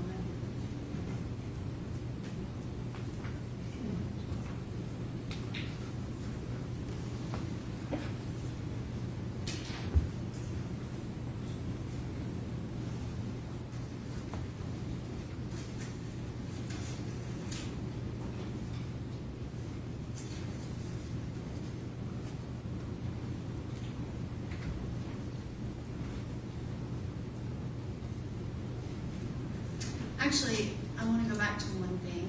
That second set of messages where we had that conversation between Ms. Benning and Mr. Taylor, kind of about you made your choice and who decided to end the relationship. Yes. Did that connect to you to anything else that you viewed in those text messages? Between, Ms. Benning and Mr. Taylor. yes, there was a previous conversation between them I viewed some communication between Ms. Benning and Mr. Taylor, and also in conjunction with conversation Ms. Benning was having with Nigella Jackson. And is that November 4th message she sent him where they did not end up messaging for about 6 to 8 weeks? I believe it was November 6th. November 6th. Yes, I but think yes. you're correcting me.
Detective Reese, how are you today? I'm fine. Good. Want to speak with you a little bit this afternoon about a few things in regards to your investigation as the lead detective of this case. Tell us again when exactly you were initially contacted that there was a homicide investigation going on. It was on the late evening of February 26th. Like I said, I don't know the exact time. I don't think I documented that, but I would estimate it was around 9 or 10 p.m.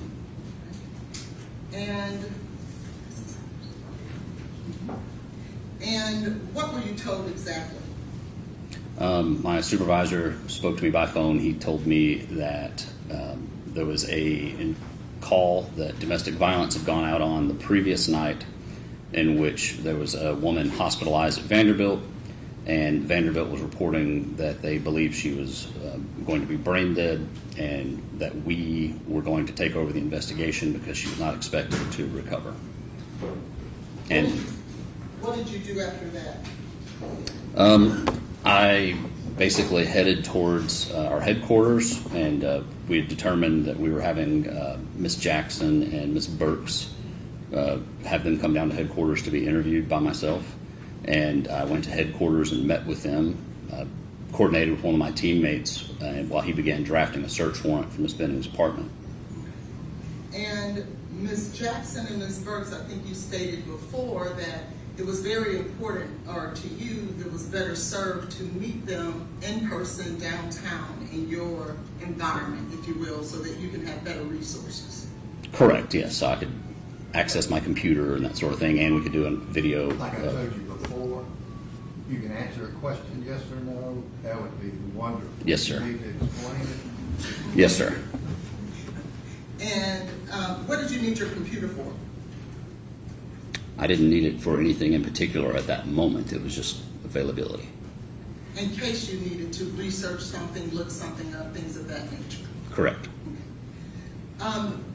When Ms. Burks came to you and started speaking with you, did you learn about, I guess, the medical episode that her daughter had in regards to what Ms. Jackson told her?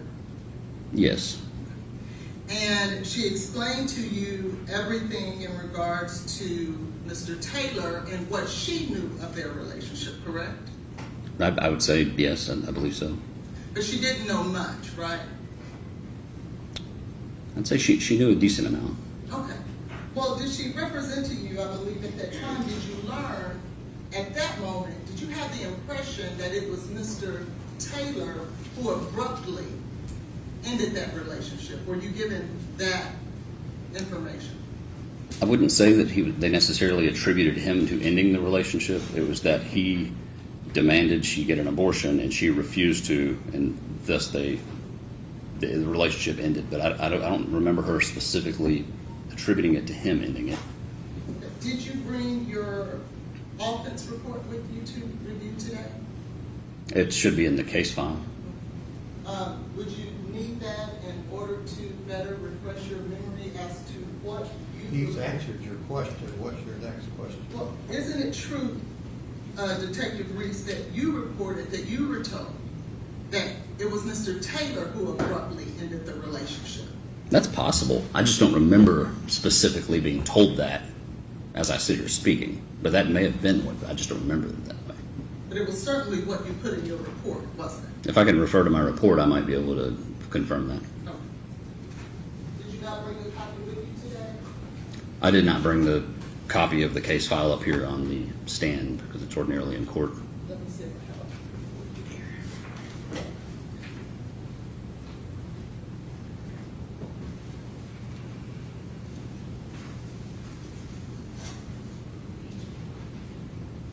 it. And I would draw your attention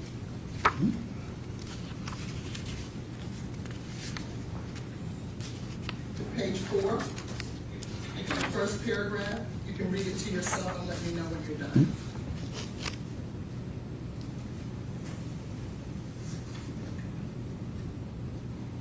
Okay, yes, yep, you are correct. That is what I put there. Like I said, just didn't remember it. That's okay.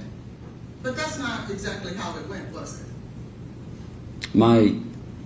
It's hard to really tell from the context of the text message because it's evident that they met and talked in person. They would text and then they would talk in person, so it's not very clear.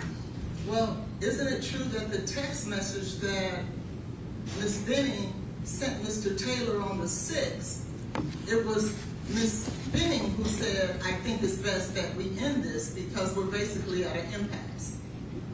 Oh yes, that is roughly what she said. Okay. That's vastly different than Mr. Taylor abruptly ending the relationship because Ms. Benning didn't want to get an abortion. Correct? In essence.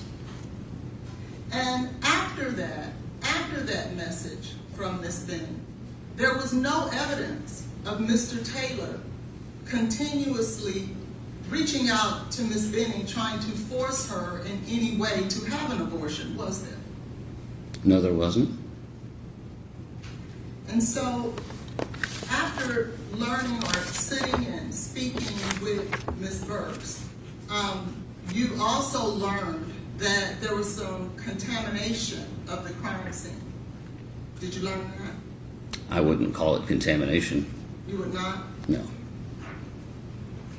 Can I draw your attention to your offense report again, sir? Referring to my supplement? Yes. What page?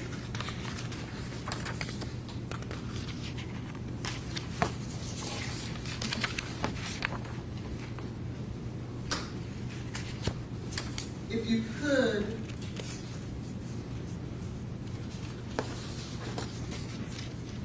look at page 3, I believe it is. Mm-hmm. Didn't, in fact, Ms. Weber went into the scene and removed items?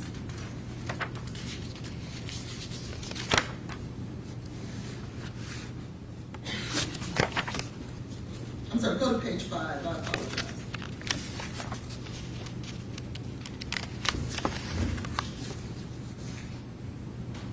In the bottom of page 4, top of page 5.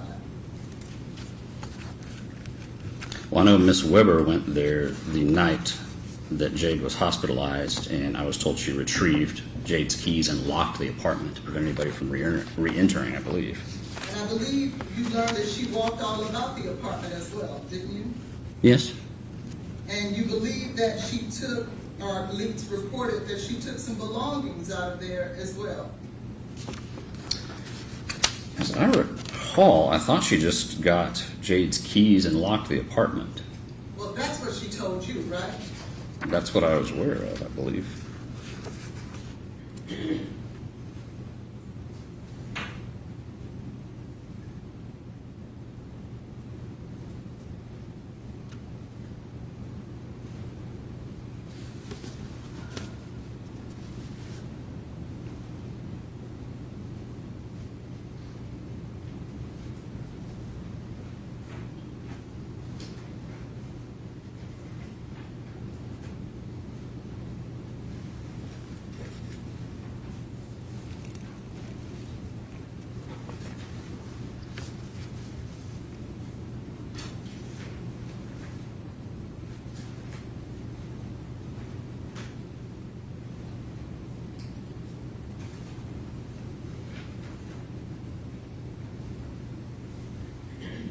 You have Is an it that- affidavit. yeah, I'm sorry, I thought he was looking. No, That's he what she said that's what he believed. Okay.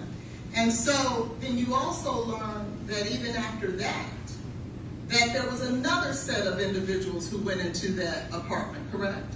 Correct. That was the following day on the 26th. Correct. In the, And by that time, everyone knew the allegations Ms. Jackson were claiming against Mr. Taylor, right? I didn't know them at that time, but I would say her friend and family group did. Exactly. And were you aware that Officer Fish had given Ms. Burks and Ms. Browning strict instructions that no one should go in and out of that apartment? Objection, Your Where Honor. is that in the proof? It's an Officer Fish body-worn camera. I'm asking if he knows that. I'm not aware of that specifically. Why, You're not- again, do you put in your questions information that's not in the proof? I asked him if he was aware that Officer Fish. Objection, Your Honor, to counsel testifying questions. I'll sustain the objection. Thank you.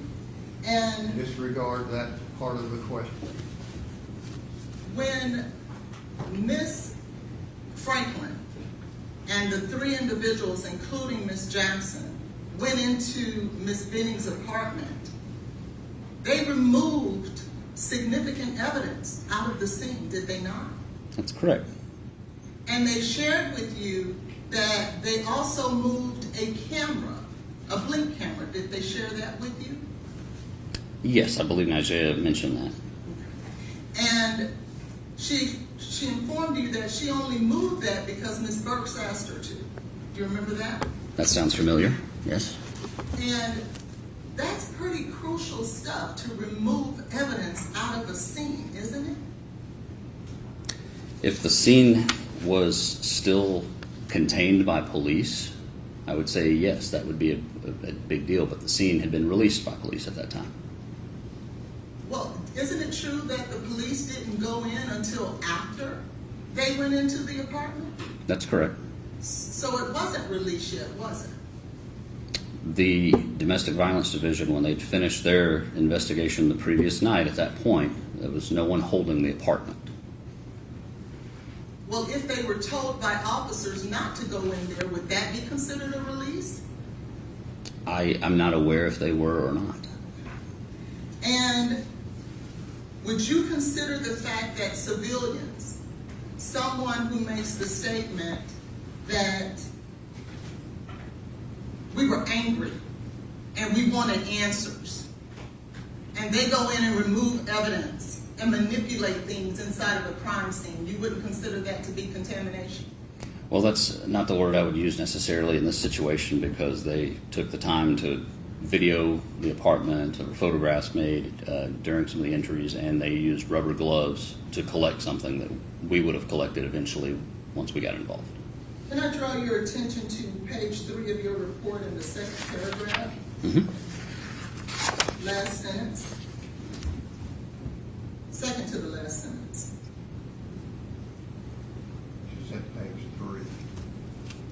I'm on page 3, which, I'm sorry, you said, which paragraph again? Second paragraph, second to the last sentence. They are performing additional tests. Page 3, second paragraph, second to the last sentence. Ms. Weber and her friend contaminated the scene. Do you see that?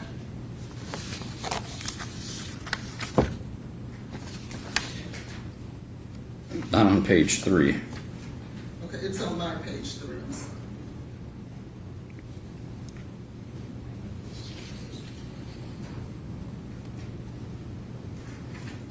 Okay. I see now the way the paragraphs are arranged. It didn't look like it was a separate paragraph. Yes, I see that. I didn't write that.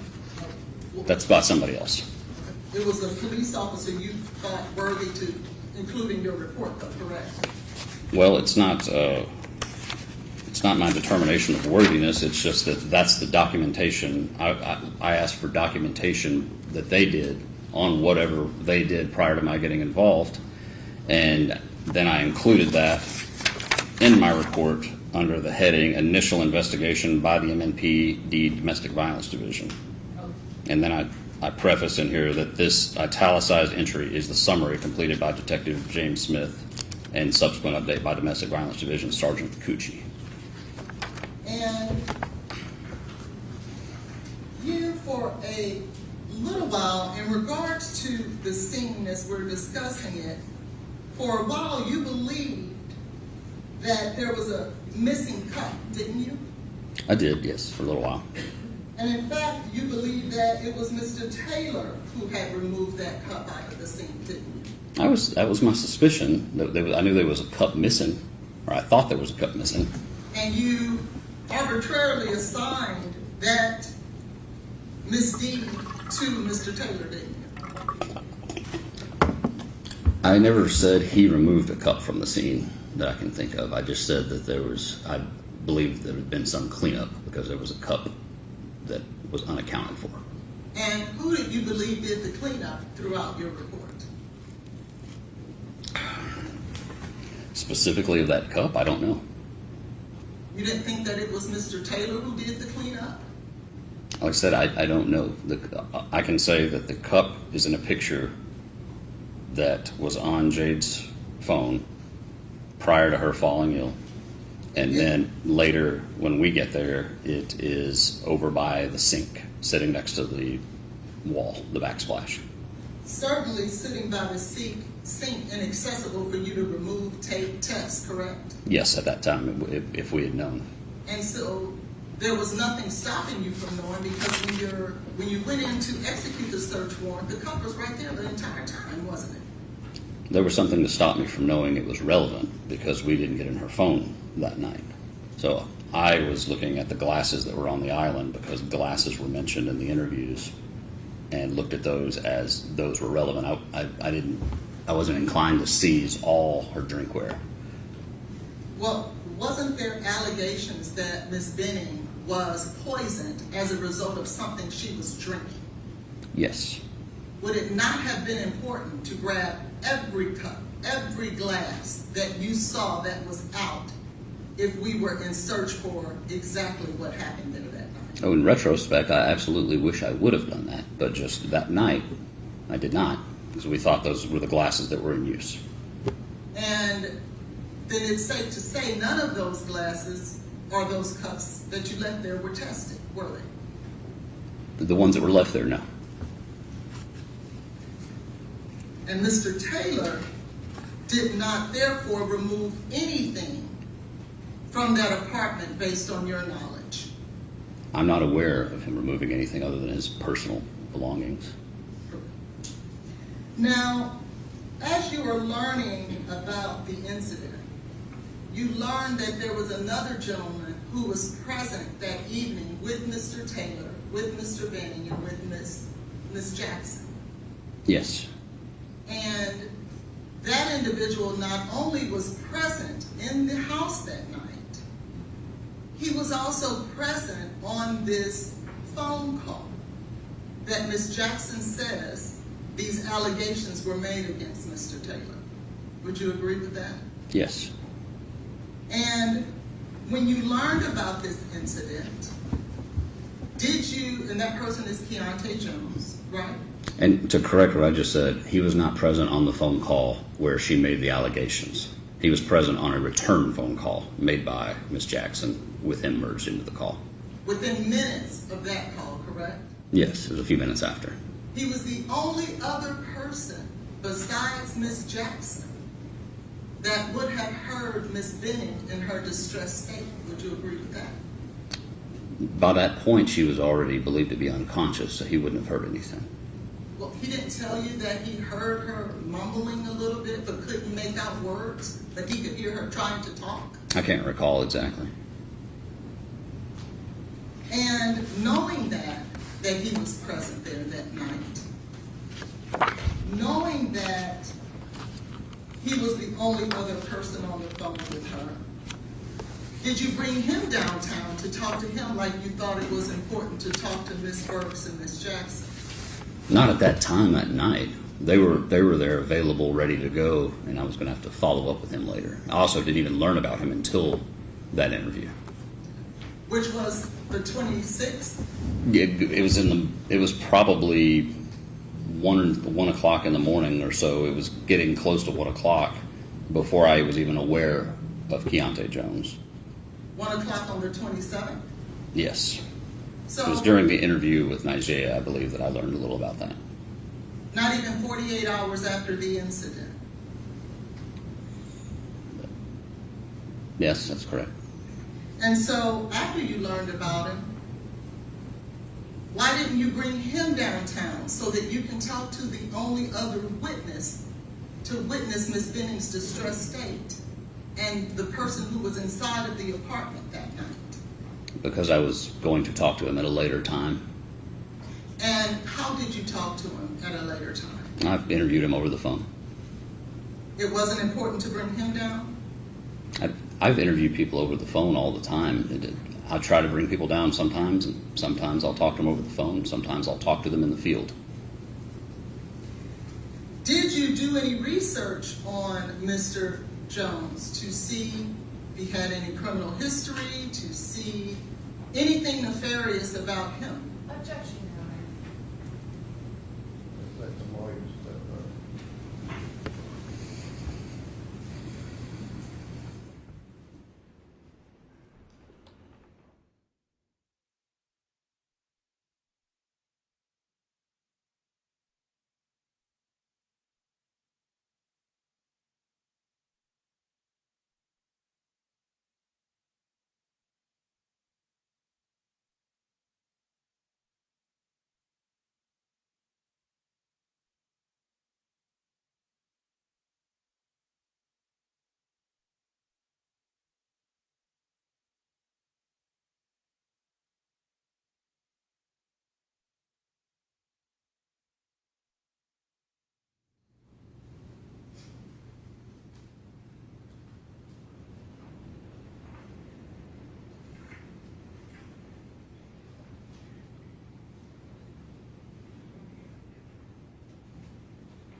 What all did you do in regards to Keontae Jones besides talking to him on the phone?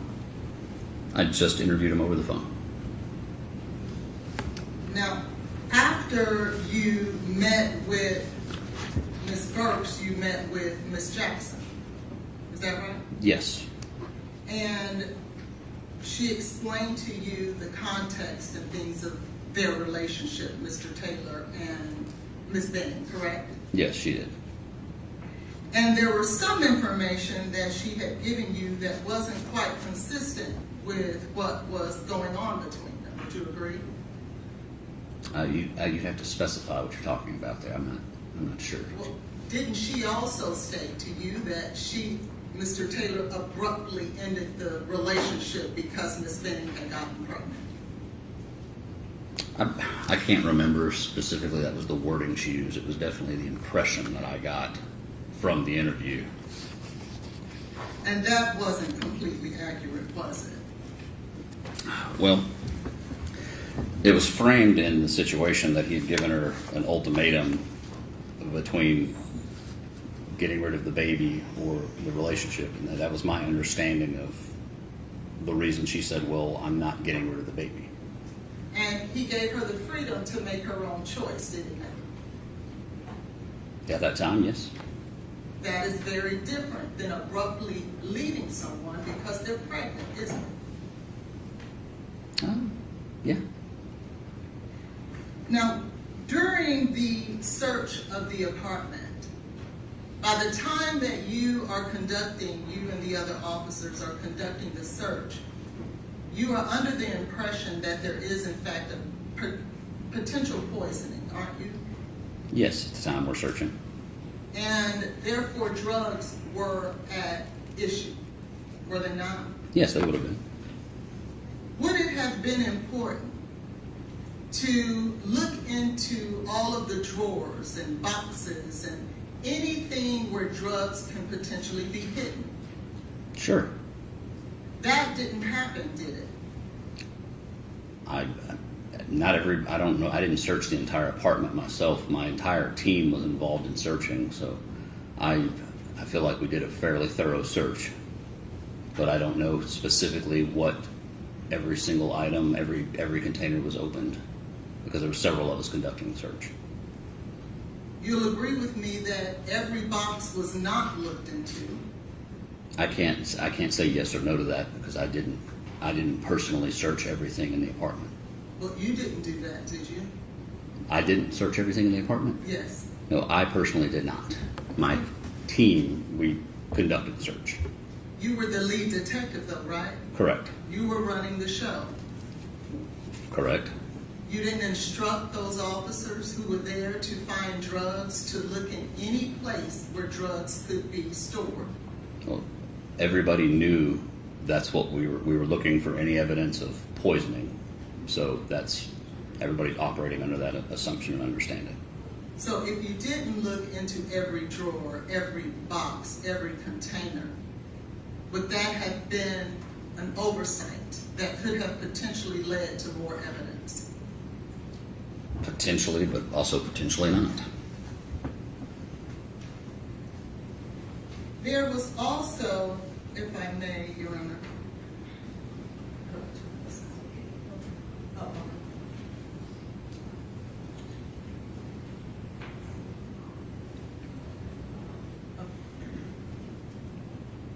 There was also talk about a pink liquid that Ms. Benning was drinking, correct? Yes. And there was talk about Ms. Benning stating that her drink tasted funny, right? Yes. And that is what made those cups so important to taste, correct? Yes. This lemonade and fruit punch that was placed on the corner there, do you see that? Yes. That was something that you gathered and tested as well, correct? Our CSI, he took the samples of those liquids and tested them, yes. Because there were no other drinks that matched the description that Ms. Jackson had given you in that apartment. Is that correct? I'm not aware of any others. And you did, in fact, test those drinks. No, the crime lab did, yes. And it turned out that there was nothing in there that would be the equivalent of cocaine or anything else that could poison someone, correct? That's correct. And outside of that, there was no other evidence present that would, within that apartment, that would lend you to believe that Mr. Taylor poisoned Ms. Benning with anything? At the time of that search on that night, there was no evidence found in the apartment, correct?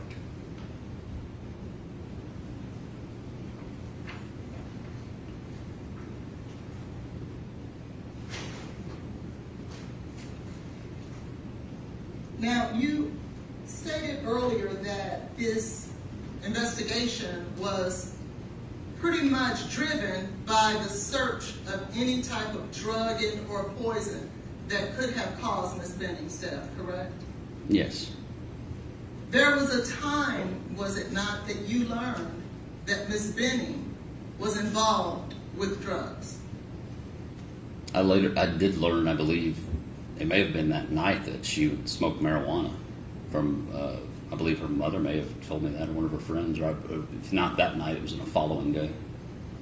And in fact, you learned that she had met with or was in contact with her drug dealer that day, correct? That day? I would have to refer back to the messages that we looked at earlier. I'm not sure that it was that day or the day before.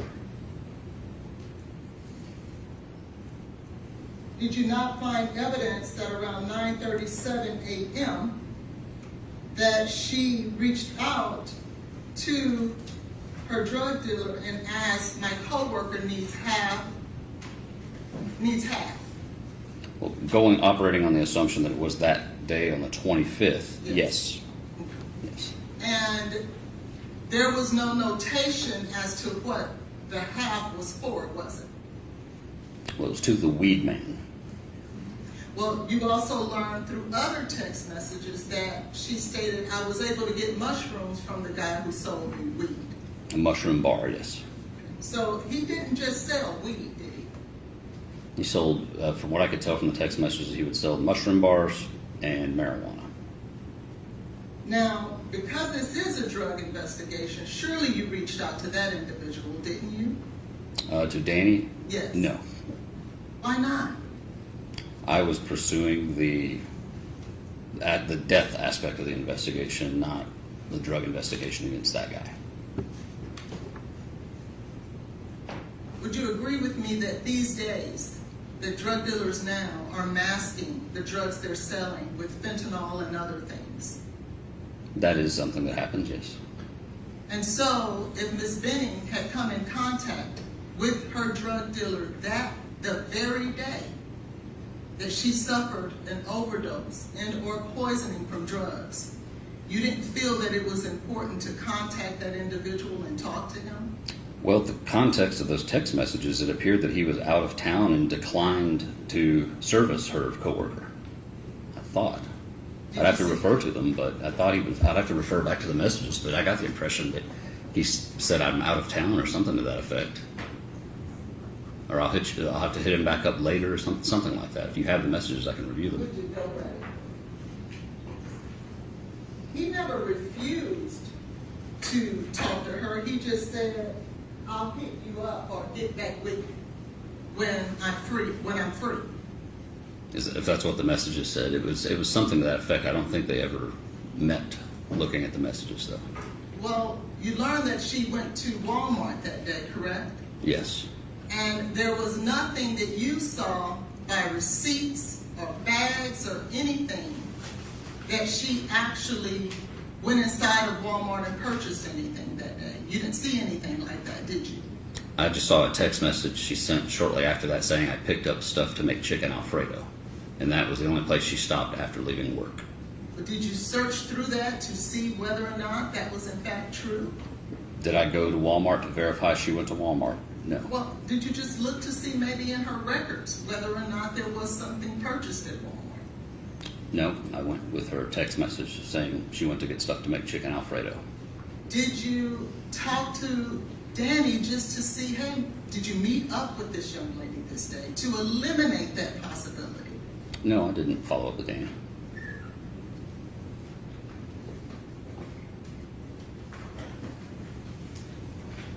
When we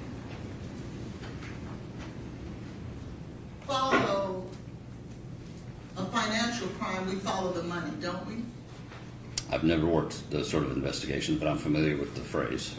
And so if we're investigating a drug case, we should follow the drugs, shouldn't we? I guess so. When, additionally that night, did you ascertain or look inside Ms. Benning's phone? That night, no. At some point, did you do that? Yes.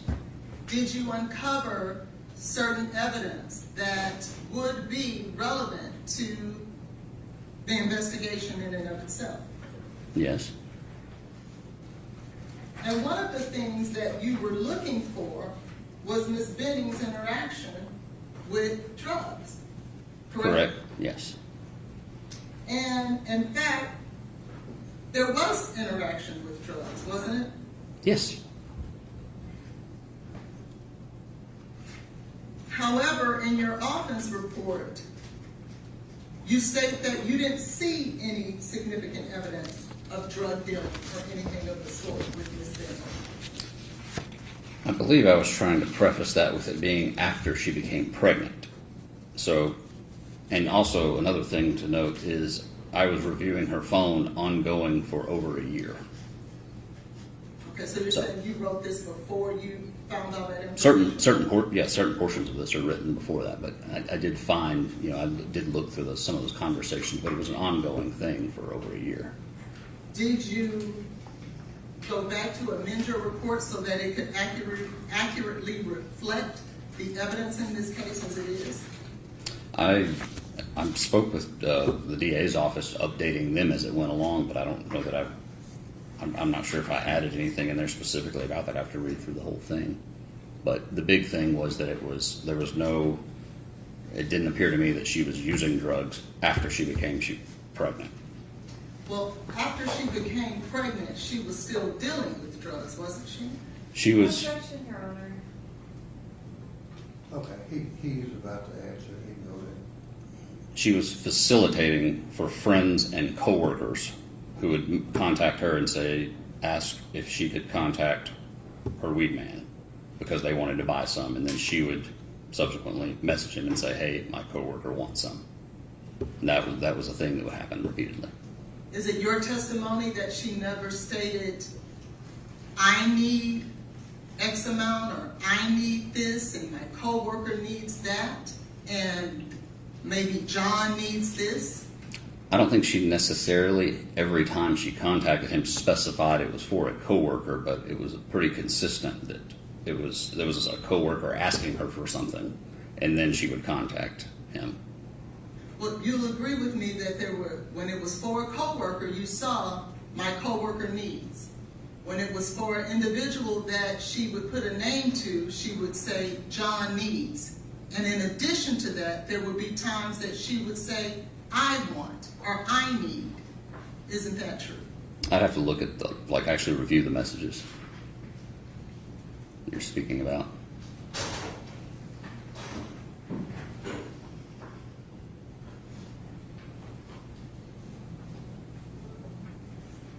Now, at some point, you also talked to Mr. Taylor, didn't you? Yes, very briefly. And when you talked to Mr. Taylor, there were several things that you had learned from other people and that you learned from him, correct? I didn't. When I spoke to him, I don't think I really learned anything from him. It was a very brief conversation.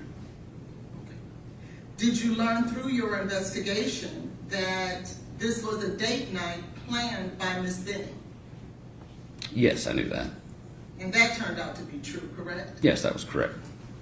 Did you learn through your investigation that there was food that was eaten between them that day, chicken Alfredo and I think it was rolls and cookies? Did you learn that? Yes.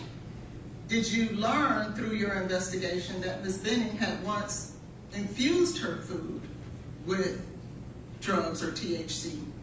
Yes. Then did you have that food tested to ensure that there was nothing there? I asked about getting the food tested, and I was told that the lab wouldn't do that when we were doing the search warrant. Through your investigation, did you learn that Mr. Taylor had called 911? Yes. And did you learn that although Ms. Jackson and Mr. Jones had heard the distress, heard the dire straits that Ms. Benning was in, yet it was only Mr. Taylor that called 911? Did you learn that? Yes. Did you learn through your investigation that Mr. Taylor had given a rendition that Ms. Benning had vomited? Yes. And did you learn that that was in fact true, that she did in fact vomit? Yes. Did you learn through your investigation that Mr. Taylor, immediately upon going back to work, informed the Titans that he had come in contact with law enforcement? Yeah, it was. I understood that he notified him that on the day of the 26th. And he did that, you learned, because that was what was required of him. Yes. And when you talked with the Titans employees, because you talked to several of them, didn't you? Yes, several months later. And you learned that none of them, or at least I should say all of them, stated that Mr. Taylor did not drink and or did drugs, or they had no evidence of that, because you asked that question, didn't you? Yes. And all of them gave you the answer of he was not involved with drugs and or drinking. Correct, yeah. And in fact, throughout your entire investigation, did you ever learn that Mr. Taylor himself, while he was dating Ms. Benning, well, you know, I'll rephrase that. Let's go to the night in question. Did you learn that within 60 seconds of the distress phone call to Ms. Jackson, that Ms. Benning was taking selfies of her and Mr. Taylor? Yes, they were. I don't know about the exact time frame. I know it was very close, within minutes, just before it happened. Within 60 seconds, correct?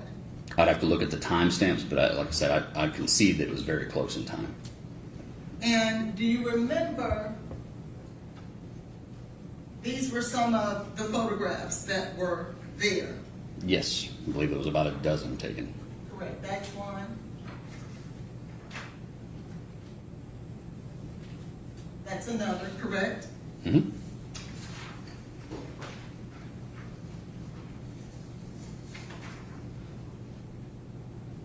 That's another.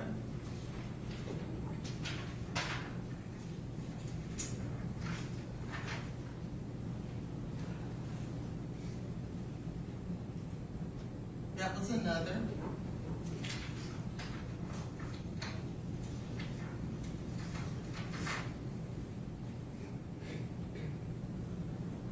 That was another.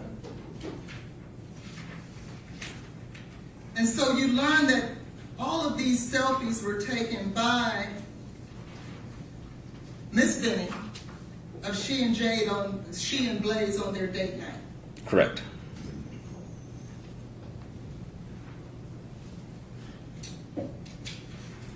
At some point in your investigation, you had spoken with a Dr. Brucalari. Do you remember that? Yes. And do you remember who Dr. Brucalari is? Yes, yes, I remember. She's the doctor toxicologist from Vanderbilt, correct? Yes. And that's where Miss Benning was being treated. Correct. And at some point, Dr. Brucalari told you that she would, or at least you wanted her to, let me find the language, follow up with you in regards to possible liquid cocaine or anything of the sort. Do you remember that? I don't remember specifying. I'd have to check. I don't remember specifying about liquid cocaine with her. I was just asking for her guidance about what testing should be done. Okay. And she told you that at some point that she would contact you once she got any evidence pertaining to that, correct? Did I document Take a that? moment, yeah. Did I document that? You did. Could you tell me where that is? Page 7 at the So, bottom. sure.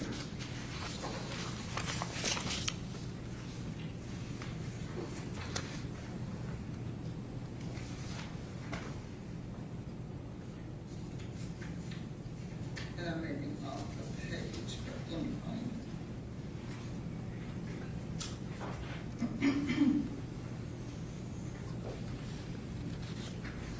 Yes, and to answer your question, on February 28th, I did put in here, I continued coordinating between the medical examiner's office and Dr. Bruccoleri with regards to special testing requests to be done in the event of death. Correct. And at some point, did Dr. Bruccoleri get back with you? We had an ongoing dialogue for several days during this time frame, and it was, like, as I said, I was consulting with Dr. Carney and Dr. Bruccoleri. Let's see. So there was continued communication with us. And at some point, did she get back with you as she promised? Because she was the toxicologist on this case that you were consulting, was she not? Yes, we definitely spoke again after that.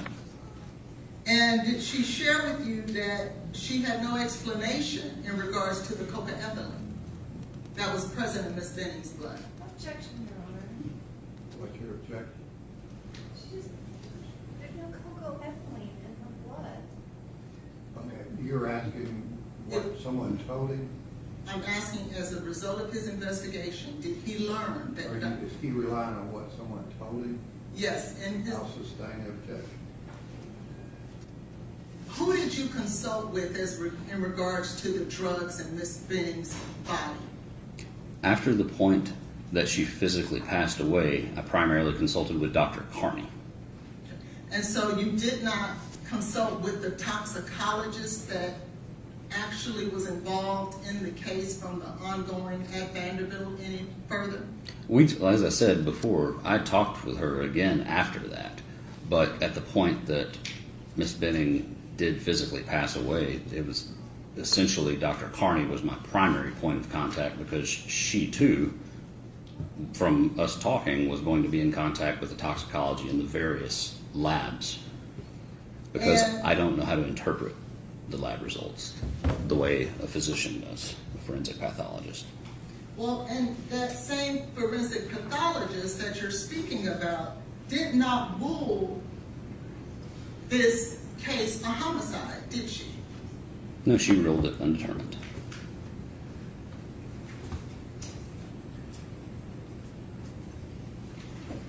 Was there any surveillance that was recovered as a result of this case? There were a few limited clips right outside of Miss Benning's door. Did you have access to the entire video? I was given access, but I was not aware that I was given access until the video was gone.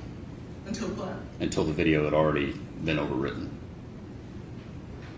Well, you were able to see some things at some point, weren't you? Yes. While we were executing the search warrant, my supervisor had an email that he showed me that showed a clip of Nigea and Keontae arriving, another clip of them leaving, and I believe there was a couple of still shots of Blaise arriving and coming out of the apartment, and that was all I saw at that time. And that was on a long email chain that I didn't know about at that time, the full extent. I did not read all the way down that to the bottom of that email chain. I found out about it much, much later, that the property manager had actually given me access to their camera systems. But by the time I found out about that, it had already been overwritten. So I wish I'd pulled that video, the full video, but I did not. If there was an actual video of that night, of Mr. Taylor coming and going, of Nigea Jackson and Keontae coming and going, of those women who went in there and removed evidence out of the scene, that would have been some crucial evidence for this case, would it not? Just the videos of people coming and going from her apartment? Yes. Well, it was consistent with what I had already been told So I already knew they were coming and going. Well, it could have been Danny coming and going too, couldn't it? I have no reason to think that. But in a homicide investigation, you didn't secure to ensure that any surveillance was in fact captured. No, I did not. You were also told that the women who went in there and removed crucial evidence was told to do so by Ms. Franklin's son, who's a police officer. I wasn't clear on who the relative was, but I was told a law enforcement officer out of state had advised to do that. Did you check to see if there was in fact a law enforcement officer who instructed 4 women to go into a crime scene and remove evidence without the assistance of the police? I did not follow up with that police officer, no. Would you have thought that that would have been important to find out who instructed them to do that? Because it somewhat contaminated your scene, didn't it? It was my position at the time that that comforter should have been recovered earlier in the night by police with our department, and I didn't feel that their actions were inappropriate given that some other investigators with our department didn't go seize that comforter earlier in the night. Well, let me ask you this. If Mr. Taylor would have gone in there and removed evidence out of the scene, would you feel the same way? Oh, no, not at all.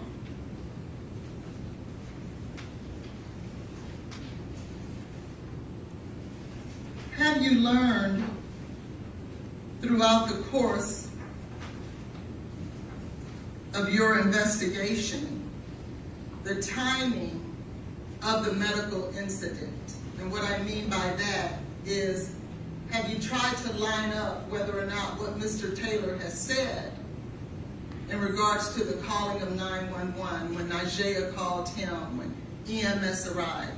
Did you do the work to see whether or not Mr. Taylor's rendition of the facts lined up with the truth? I did check to see, I did document and check to see when 911 was called, and I did check and verify when the call was placed to Ms. Jackson, as well as the call Mr. Taylor placed to his father prior to calling 911, and then subsequent calls after that between with Ms. Jackson calling back to Ms. Benning's phone, and then several more calls later into the night up to the point that she was at the hospital. And in fact, those calls to 911, the calls to his dad, the calls from Ms. Jackson, all of those lined up exactly the way Mr. Taylor said they did, didn't it? Yeah, that's correct. When Mr. Taylor arrived at the hospital behind the ambulance, did you learn that any police officer that wanted to speak with him, he spoke with them? I'm aware that some officers spoke with him. I'm not sure if any were turned away, but yes, I'm aware some spoke with him. It appeared that he was speaking to anybody that came to him from everybody that I'm aware of talking to him. And did you learn that there was nothing inconsistent about what he said to any of them? That's correct. Did you learn that he stayed there the entire time until he was told to leave? Yes. And that it was only because he was told to leave that he left? I don't know what his reasoning for leaving was. I just know that he was told to leave.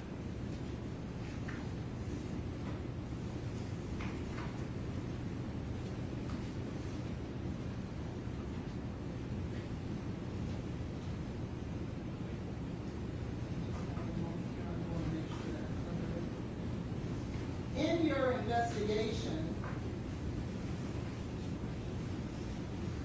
you have just testified about Mr. Taylor talking to another woman. Yes. Mr. Taylor was not the only person in this relationship that was talking to someone else romantically, was he? There was definitely several references to prior incidents with her seeing other men. In fact, it was instances where Ms. Benning was dating Mr. Taylor and someone else at the same time. I'm sorry? When you looked through Ms. Benning's phone, did you see that she too was dating someone else at the same time that she was dating Mr. Taylor? I didn't get the impression that she was necessarily dating anyone else. I know she had guy friends that she would talk to and an ex-boyfriend that she was still close to who lived out of state. And I'm aware she went and visited California with a friend and met up with a guy out there, but I don't know that they were in a dating relationship. Certainly you saw and read text messages that would suggest that she was romantically interested in other men. Objection, Your Honor. The state submits there's not a basis for this question. Your Honor, the state may Without be adding all of your adjectives, rephrase your question. Ms. Benning, well, let me say this. Mr. Taylor was not the only one in this relationship who were seeing other people. I don't know that Miss Benning was dating anybody else romantically, for certain, no. Did you see any romantic text messages and or pictures being sent? Objection, Your Honor. This has been asked and answered. He hasn't. I don't see that. Do you know of any? I didn't remember seeing any that I specifically think that made me think, okay, she's dating this person also. I definitely saw some like friendly text messages with an ex and things like that, but I didn't get the impression there was a current relationship going.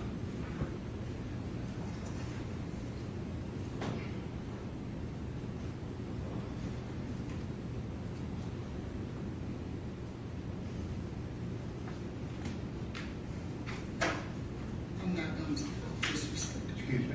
No. You had to give a declaration in this case, did you not, at some point?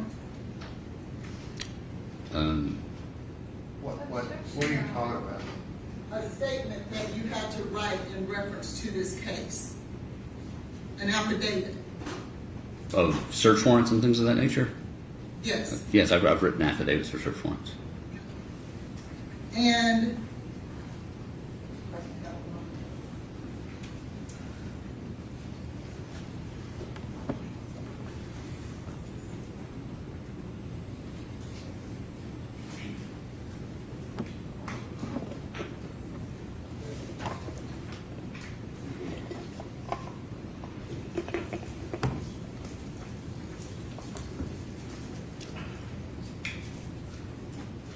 I'm objecting to the relevance if she's following up with a question about that. it was the basis, your affidavits were the basis of being able to retrieve devices of Mr. Taylor's, were they not? And I'm objecting to any questions about that.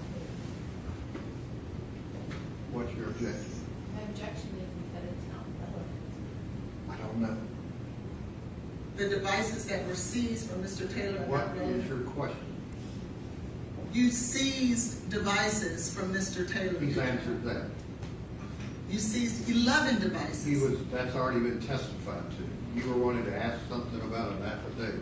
Yes, in regards to the affidavit that you put information about Mr. Taylor in these affidavits, didn't you? Yes.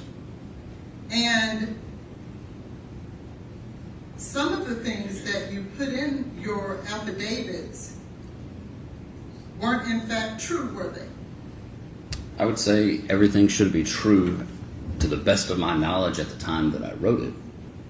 Now, if there's something that I found out that differs later, but at the time that I drafted those, everything should have been true to the best of my knowledge. Well, Objection, Your Honor, to the relevance. I don't know. It'd be relevant if he's lied. Are you saying he's lied in an affidavit? yes, Your Honor. All right, well, ask him about it. Did you ever say in any affidavit, sir, Objection, Your Honor, it needs to be specific. Any Well, affidavit. I think she's going to show us here in a minute and show the witness. thank you.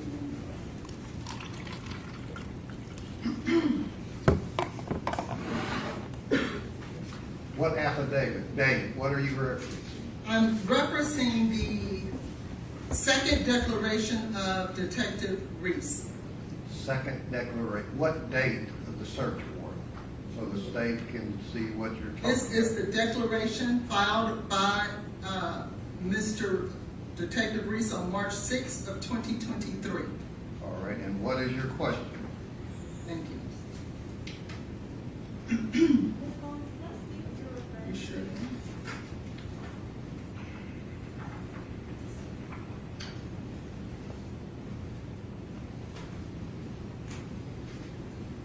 In your declaration,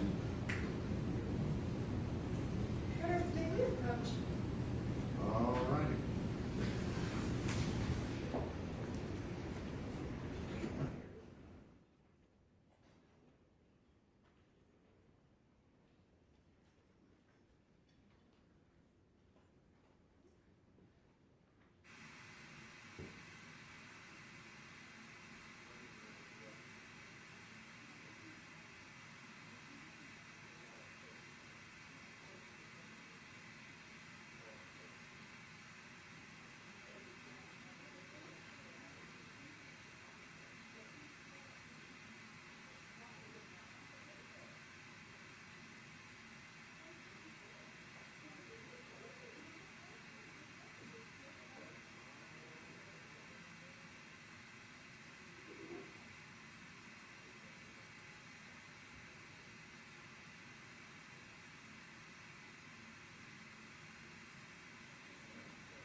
Your Honor. It's an An affidavit, Detective Reese. Okay, so what is your question about? You Why? stated in this affidavit that Mr. Taylor was pressured by his parents to re-engage with Ms. Benning. That's what you put in your affidavit here, your second declaration. Can I see the document you're talking about? Okay. Give that, Mr. Evans.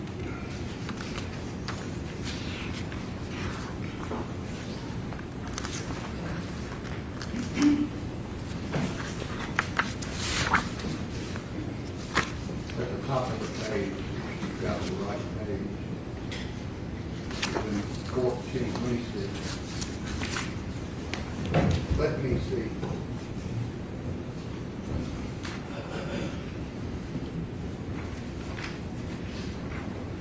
Very top sentence is what she's asking you about.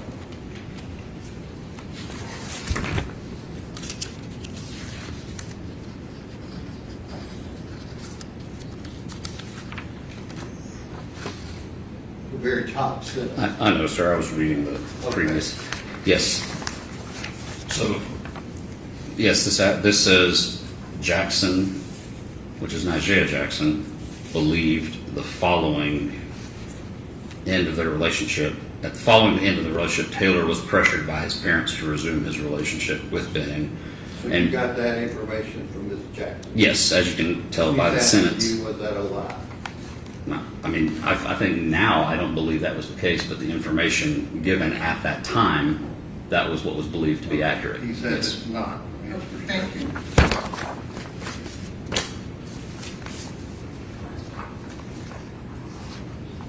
Additionally, it was stated on page 2 of that declaration.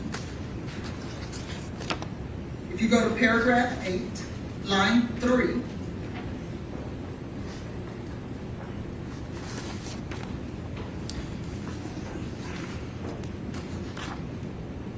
Page 2. I know, I was just trying to see what this document is. It doesn't look familiar to me. You not know what it is? is that your signature on the last page? It is. I'm just looking to see what the document was, so I'm aware. So, okay. So page 2. Paragraph 8, second sentence, starting with during the interview.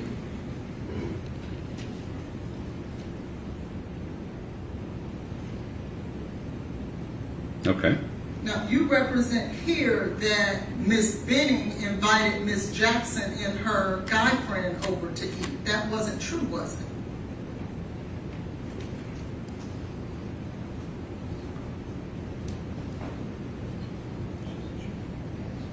So my sentence says, during the interview, Jackson said she went to Benning's residence with a male friend after Benning invited them to eat dinner with her and Taylor.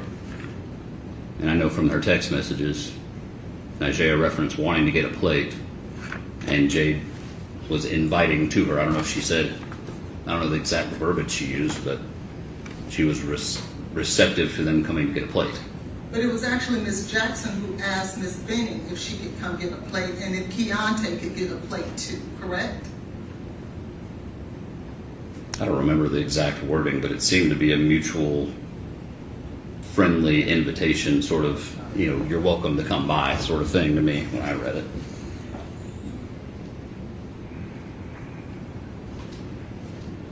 Now, going back to the relationships that you said that you don't remember in terms of Ms. Benning having romantic relationships with other people in the Objection, Your manner Honor, to counsel trying to testify by asking a What question. is your question?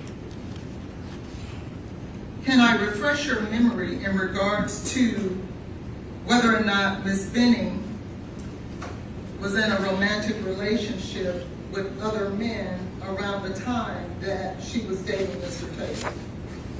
I'm sorry, repeat the question. You want to show him something? Yes. Do it. Please do.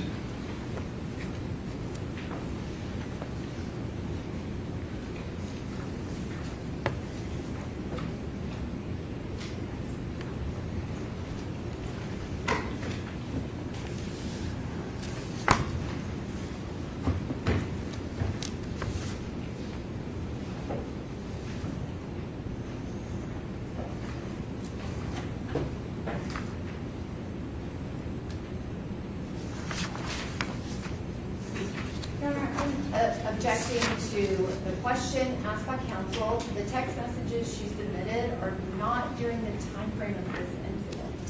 We were talking about January, February 2023. This is well before that. It's not well before that. It's actually November, starting on November the 4th, around the time. Go ahead. What is your question? And then here's another one, please, that goes to 225 of 20. What is your question? Please, please. Wasn't Ms. Benning involved with other men? Having looked at that, does that change, was Ms. Benning, from your perspective, involved with other men? I don't know who these messages are between. I don't know the other person on this.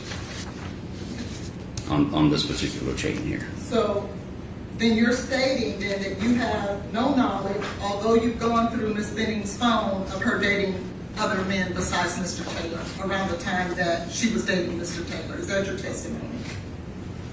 Let's see here. So looking at this, this text thread begins about a week after it appeared that their relationship was coming to an end, or around the same time their relationship was coming to an end.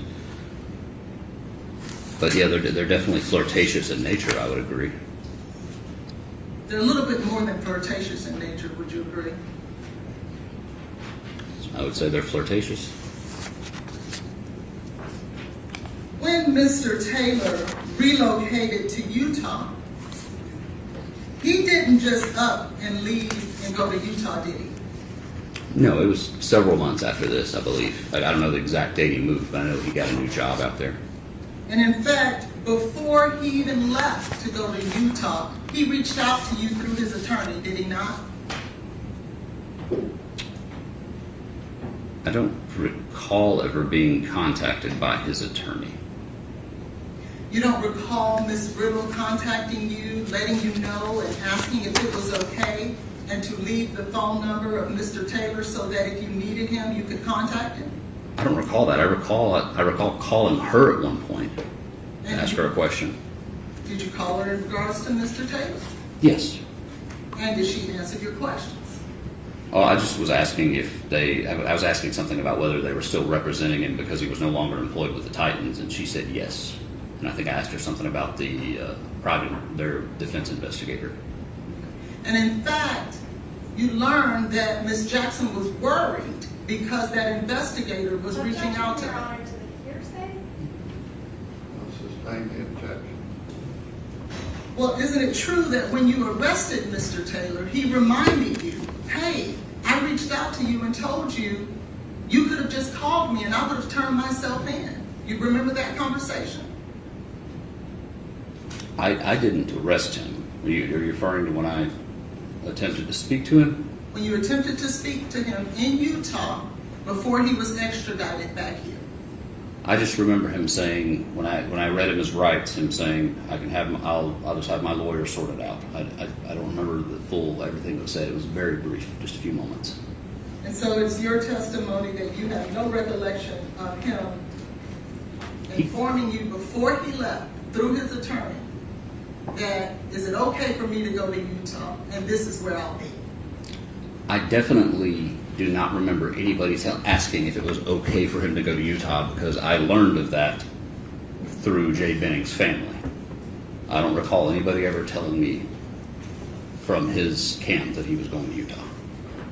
And finally, Detective Reese, throughout your entire investigation in regards to this case, you have yet to learn one thing that is inconsistent with Mr. Taylor and what he has shared as his rendition of the events, have you?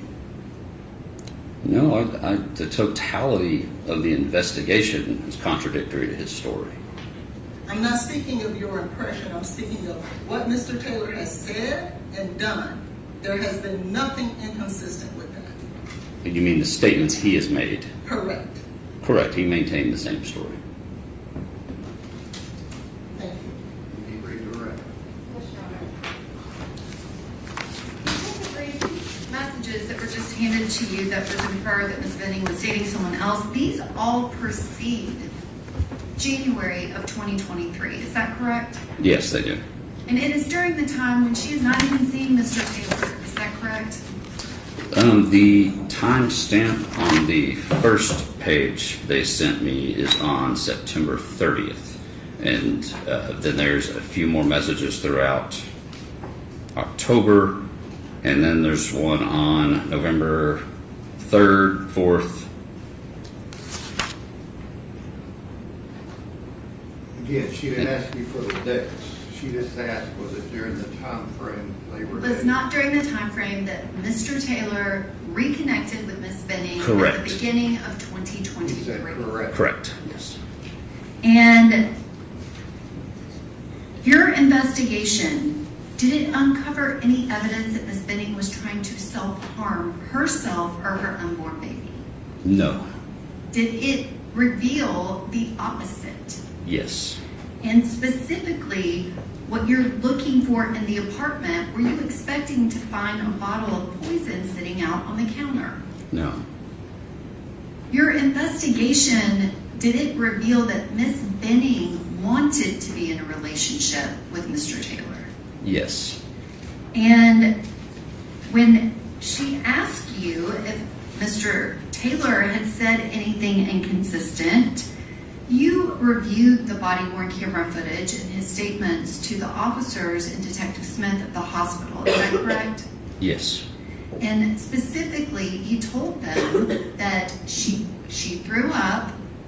I called my dad. And, Testifying and reading the witness. Will that be rule of objection? and I called 911, correct? That's correct. And you had information to the contrary. Isn't that correct? Objection, she's leading the witness. This is not her Okay, defense. I don't, you want to rephrase your question about what you're meaning? Did Mr. Taylor tell you any of the statements that Nigea Jackson told you that she heard Jade Benning say to Mr. Taylor on that call, that 6-minute and 9-second call? No, when I spoke to him, he omitted that until I specifically asked about it. Did he omit it not only to you, but to every officer that spoke to him? Yes, every body camera footage that I reviewed, he omitted that. So that was not consistent in any way, shape, or form. That's correct. So the statement he volunteered. That's where you get into Yes. 15 other questions. And the 911 call specifically contradicted that, because on the 911 call, he said that Ms. Benning was throwing up at the end of the call. When everything else he said before is she threw up, I called my dad, I called She's 911. testifying Okay, and hang reading. on. What is your question, if you can narrow it down a little bit? My question is, you had information to the contrary, correct? Yes. Well, I'm sorry. Could you rephrase that? I'm Asking sorry. your question. Detective Reese, on the 911 call, he said that's when she threw up, correct? Yes, I remember hearing him say she threw up on the 911 call. And he told the officers, all three of them at the hospital, she threw up, I called my dad, then I called 911. That's correct. And Your Honor, if I can show Detective Reese a portion of exhibits with Tom Miller, it is exhibit 29.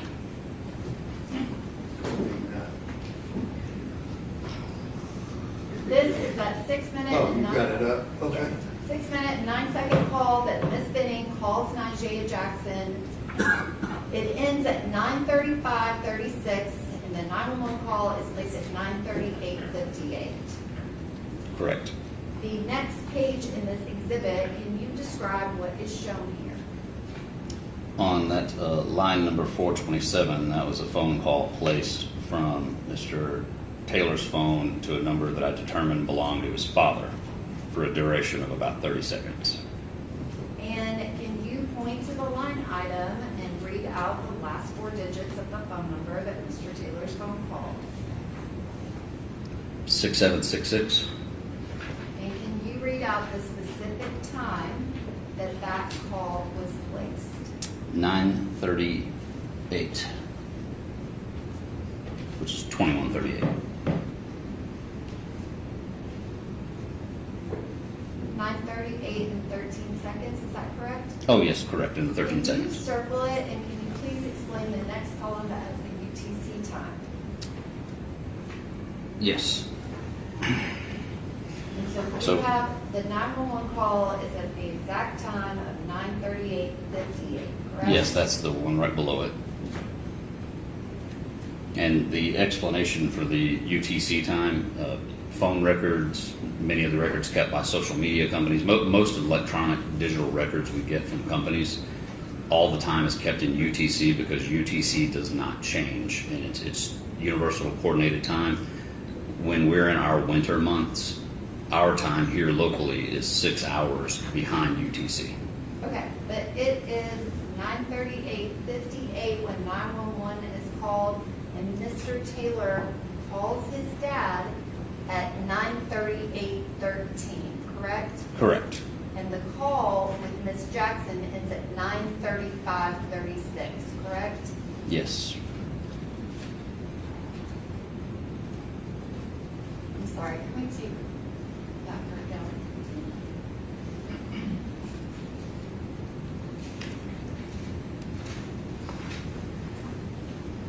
Detective Reese, you were asked about different types of drugs in your conversations with the toxicologist.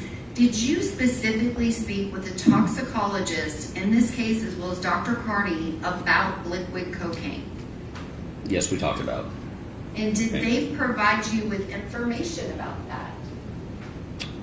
I did receive some, I guess you could say Dr. Carney kind of educated me on cocaine toxicity. Did you talk to Dr. Brocaleri and the other crime lab people about liquid cocaine and its connection to the evidence in this case? About yes, I've talked, yes. And did you speak to them as well as research whether or not liquid cocaine was a lethal substance? I did research about it. And what did your investigation reveal about if you put liquid cocaine in someone's drink? That it is highly dangerous. And when you say dangerous, what do you mean? Can cause severe medical consequences. It listed off various things, but anything from serious medical problems to death. And her questioning included asking you about an affidavit. That affidavit was from March 6th of 2023. Is that correct? Just the date of the affidavit. Yes. And that was very early on in the investigation, wasn't it, Detective Reese? Yes. That Have was you very- done multiple follow-up interviews since then and obtained additional information? Yes. And all of the information that you have obtained and all of the interviews you have done with Ms. Jackson, have you been able to corroborate every piece of the information she provided that night? Yes. And additionally, have you been able to corroborate Ms. Denny and the information that she provided? Yes. And you were contacted by a defense investigator before Mr. Taylor moved away from Nashville, Tennessee. Is that correct? I don't recall being contacted by a defense investigator.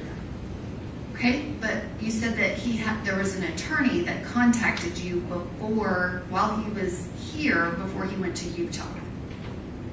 No, I said I contacted his attorney. You contacted his attorney Yes. about his defense investigator. Yes, it was. I believe the reason for my calling was because of Nigeria expressing concern over a defense investigator showing up at her house or calling her or something to that effect. That had been brought to my attention. And was that close in time to this incident? I don't remember exactly when that was. So Was it in it was. somewhere between March and June of 2023, or was it a year later? I believe that was more into the summer months, or maybe around June or July. June or July of 2023, you knew that he had a defense investigator and an attorney. I definitely knew by then. Yes. Thank you, Detective Reese. Oh, okay. You have other questions? I do, Your Honor.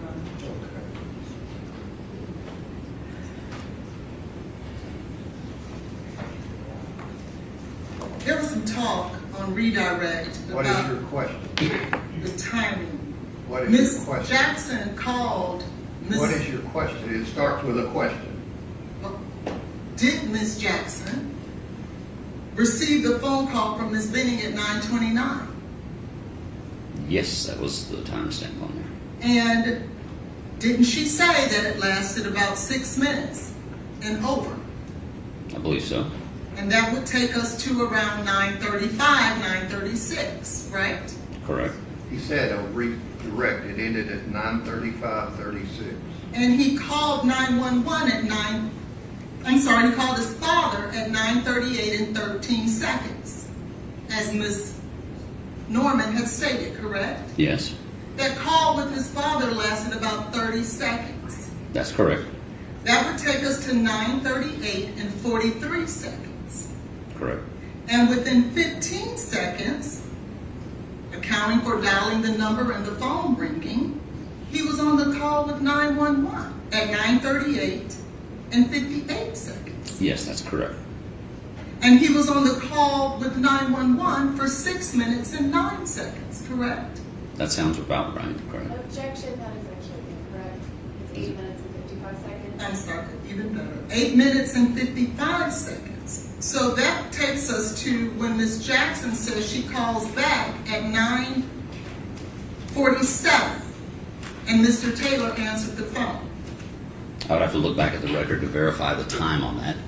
And if they were on the phone for 2 minutes, and before Mr. Taylor gets off the phone with Ms. Jackson, he says he hears sirens, that would take us roughly around 9:49, wouldn't it? If it's a 2-minute phone call at 9:47, that would go to about 9:49. Are you aware that EMS arrived at the apartment at 9:48? Yes. And wouldn't that be consistent with Mr. Taylor telling Ms. Jackson, I think I hear EMS? Did he? I don't believe he told Miss Jackson. I thought it was the 911 operator. He told him that as well, didn't he? Was he on the phone with her at the same time? A I don't believe so. I'm not sure, but I do know he said that while to the 911 operator. Correct. And so that would be consistent with what he heard also. Yes, that's consistent with him hearing sirens at the time of their arrival. And in regards to the quote-unquote liquid cocaine, you have not found in all the devices or anything that you looked for on February 25th of the 11 devices that you saw that Mr. Taylor had in his possession on February 25th of 2023, any connection with Mr. Taylor and liquid cocaine or any drugs on that day, do you? I didn't search any of his devices. I searched the iCloud. This is iCloud connecting to his devices? Yes. And you didn't see anything, did you? Not in the iCloud, no. Thank you. Anything else?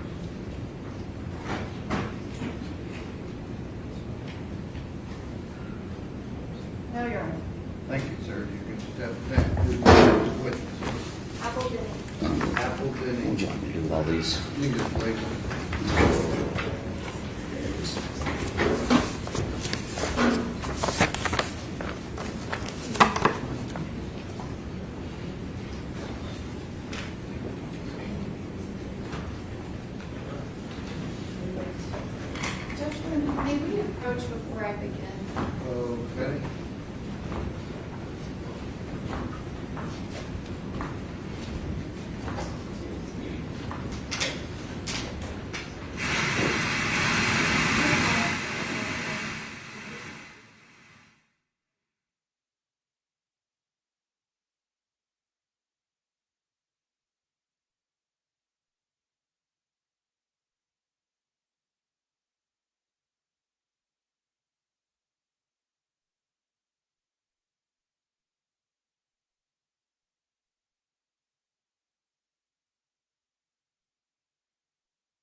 Good afternoon, Ms. Denny. Could you please state your full name for the record?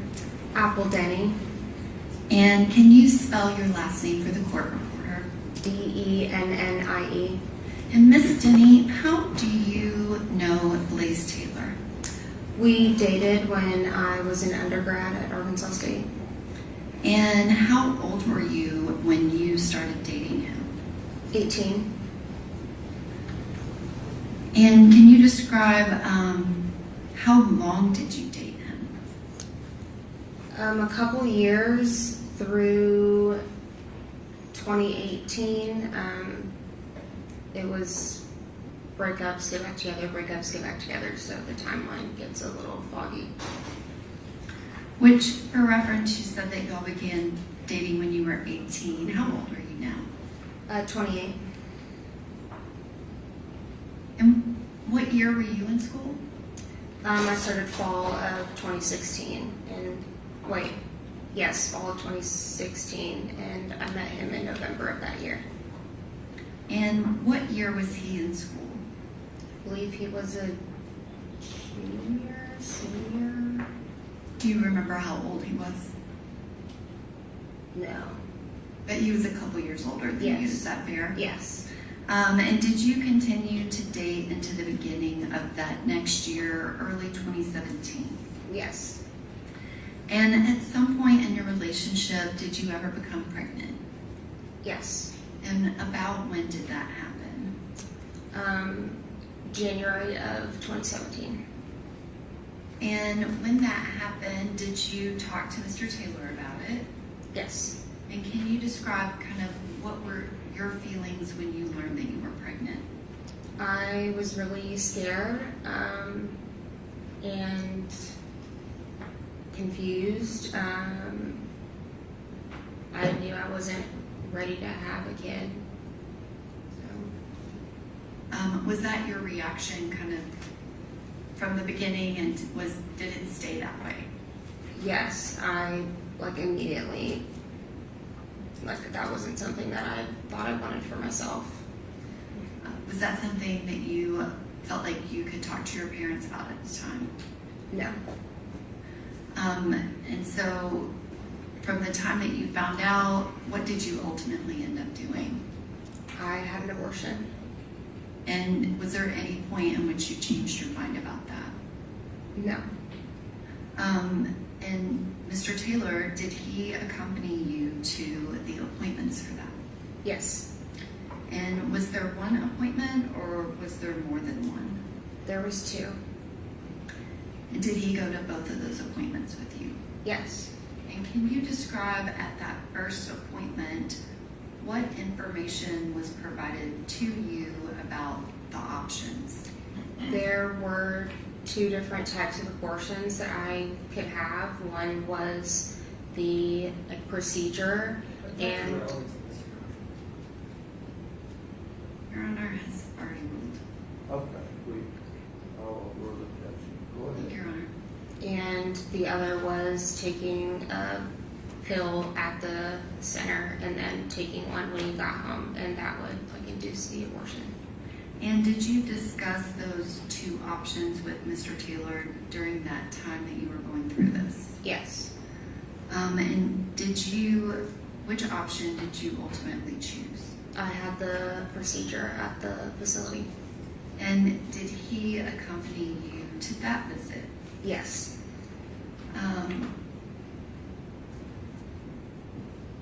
And at any point did you meet his parents?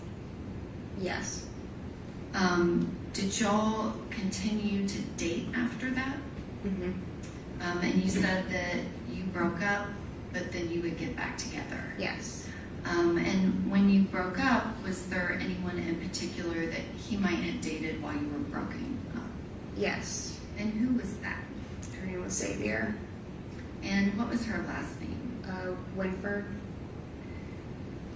Did you know Miss Winford? Yes, and not personally, but I knew her through him, and we had a few interactions. And can you describe what was your understanding of his relationship with her?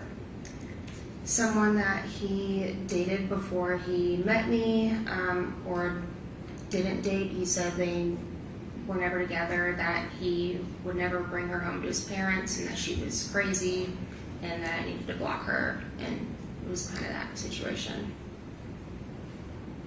And at some point, did he come to you and talk to you about something that happened with her? Yes.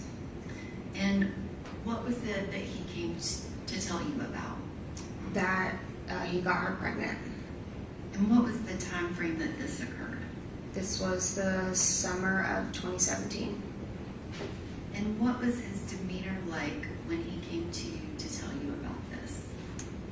Very erratic. He was upset, didn't want to have a baby with her. That's what he was telling me, that this was something that he couldn't do. Was that a different reaction than he had when you told him you were pregnant, but you did not want to keep the baby? Yes, it was flipped. How I was panicked the first time around, and he was freaking out when it was her. And when you say he was freaking out, how did he act when he was panicked? Really erratic, and but then he would say he could control the situation. It went on for a few days of us talking about it, but that night he was trying to figure out if there was something that he could do. He was Googling things, so he was looking stuff up to figure out how she, if there was something he could do to make her have an abortion, and asked me if I could get the abortion pills and he could make her take them or put it in her drink. And so you talked to him over a period of a couple of days, is that correct? Yes. And what was he telling you? I mean, he's telling you that he's trying to figure out something that he can give her. Yeah. Was she wanting to have an abortion based on what he said? No, he said she would go back and forth, and he would tell her, well, I'm not gonna be a part of the child's life, thinking that would convince her to not have it, because that's ultimately what he said she wanted. And then they would just go back and forth about it, and then someday he would say, I think she's gonna do it, and I think she's not gonna do it, but she didn't want to. And you said that he was telling her he wouldn't be a part of the child's life. Was he also saying not part of her life? Yeah, he wouldn't have anything to do with her if she went forward with it. Kind of like an ultimatum. Yeah. And he asked you if you could get the abortion pill for him so that he could make her take it and put it in her drink. Is that right? Yes. Okay, she says acknowledging what Gordon said. Go ahead. Did you do that? Did I get the pill? Yes. No. Was that even, not saying that you would agree to do that, but is that even possible? No. And did you explain that to him? Yes. And you said that it went over a couple of days. Did he talk about anything else that he might be able to get to put in her drink? Objection. Okay, I don't know what the judge would message. She's just asking, did he? Yes. And the things that he was mentioning, how did he get the information? He said he was looking stuff up on his phone. I couldn't see what he was looking up, but he had his phone in his hand. And I guess what, if anything, else did you discuss with him about Miss Winford and Miss Winford getting an abortion? He had asked me to make the appointment and said that he thinks that he could convince her by the time the appointment came to get the abortion. And what would be the reason that he would need you to call to make the appointment? Because she wouldn't call herself, but he wanted to go ahead and get an appointment set. Is there a waiting time? Was there going to be a delay from the time you called to when the appointment would actually be scheduled? Can you rephrase that? Sorry. You said that he wanted you to schedule the appointment Yeah. because he thought he could convince her to do it and didn't want her to change her mind. Yeah. I'm asking if there was going to be like a time period. Yes. And he didn't want, like, they were booked, so he didn't want her to finally decide to and then not be able to get it. And did you agree and call and schedule that appointment? Yes. And did you pretend to be her? Yes. And do you know if she went to the appointment that you scheduled? Yes. I assume it was that appointment. And you said you assume. I guess, do you know what ultimately happened with that pregnancy? Yes, that she had an abortion. That's what I was told. And do you know, did Mr. Taylor continue to see Ms. Winford after that time frame? That would have been summer of 2017. Yes. And do you have any knowledge if he's continued to see her since then? Yes, I have assumed so. Objection, no basis for that. It was just personal. Okay, I'll strike that if she just thinks so. Do you have any knowledge about that? I saw a post of her at a game, Objection to that. and I was. Okay, hang on just a second. You carry me I'm just asking if she has personal knowledge of the two of them being together. when it was something was taken or when it was posted, and she doesn't know that. Okay. All right, go ahead. Did you know Jade Benning prior to February 25th of 2023? I knew of her. We had had some message exchanges on social media. Like, she told me happy birthday, vice versa. And what was the connection between you and Jade Benning? She was in a similar area. Like, the Little Rock area is pretty small, so like a lot of my friends grew up with her. So we kind of just would see each other on social media and connected that way. But I never met her in person. So she was kind of the social media connected friend of other friends. Yes. Did you both participate in the same athletic sport? I think I was told she cheered, but I never like met her through that. But we might have both been cheerleaders at some point. Okay. So you knew of her but didn't actually know her and you had never met her? Yeah. How did you hear about what ultimately happened to Jade Benning? Two of my friends had said that they needed to talk to me and called me and told me about what happened. And when you say they told you about what happened, about what was the timing of this? From when the incident happened, Ms. Benning passed away, was it before she passed away? Yes, she was still in the hospital at this point. And so that would have been kind of right after this incident. Yes. When you say they told you what happened, what kind of information did you get? I don't remember like verbatim, but they told me that they thought that, or were told that he might have poisoned her or something of the sort, but they like didn't have details, and that she was in the hospital and they were like keeping her on life support, I think, until her birthday. Yeah. And when you heard that, what did you do? Like immediately after the phone call, or I guess kind of connected to Ms. Benning and this case and how you ended up here today? Well, like I talked to them, they knew about the situation with Xavier in the past, and I want to say maybe a few days later, my friend Ariane had reached back out to me and asked if like I wanted to connect with Miss Bridget, and I said yes, that's fine. I'm open to helping in any way that I can. And then Miss Bridget reached out to me, and then from there was Detective Reese and so on and so forth.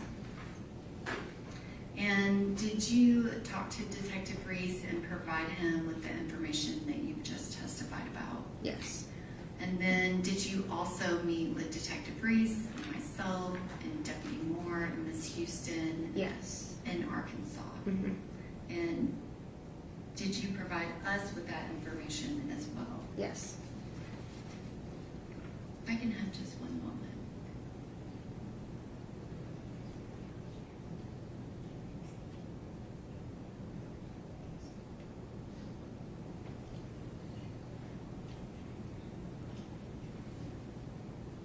And I'm sorry, Ms. Denny, I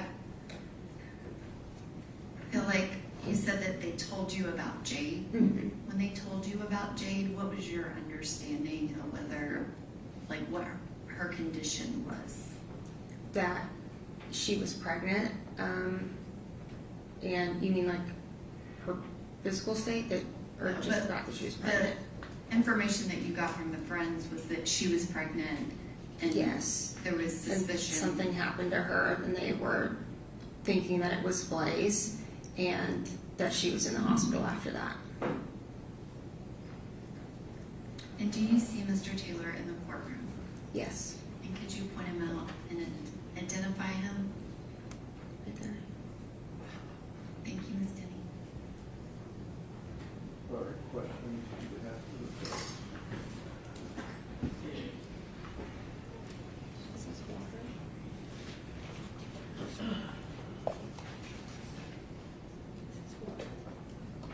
Yeah, you can turn that top. There you go.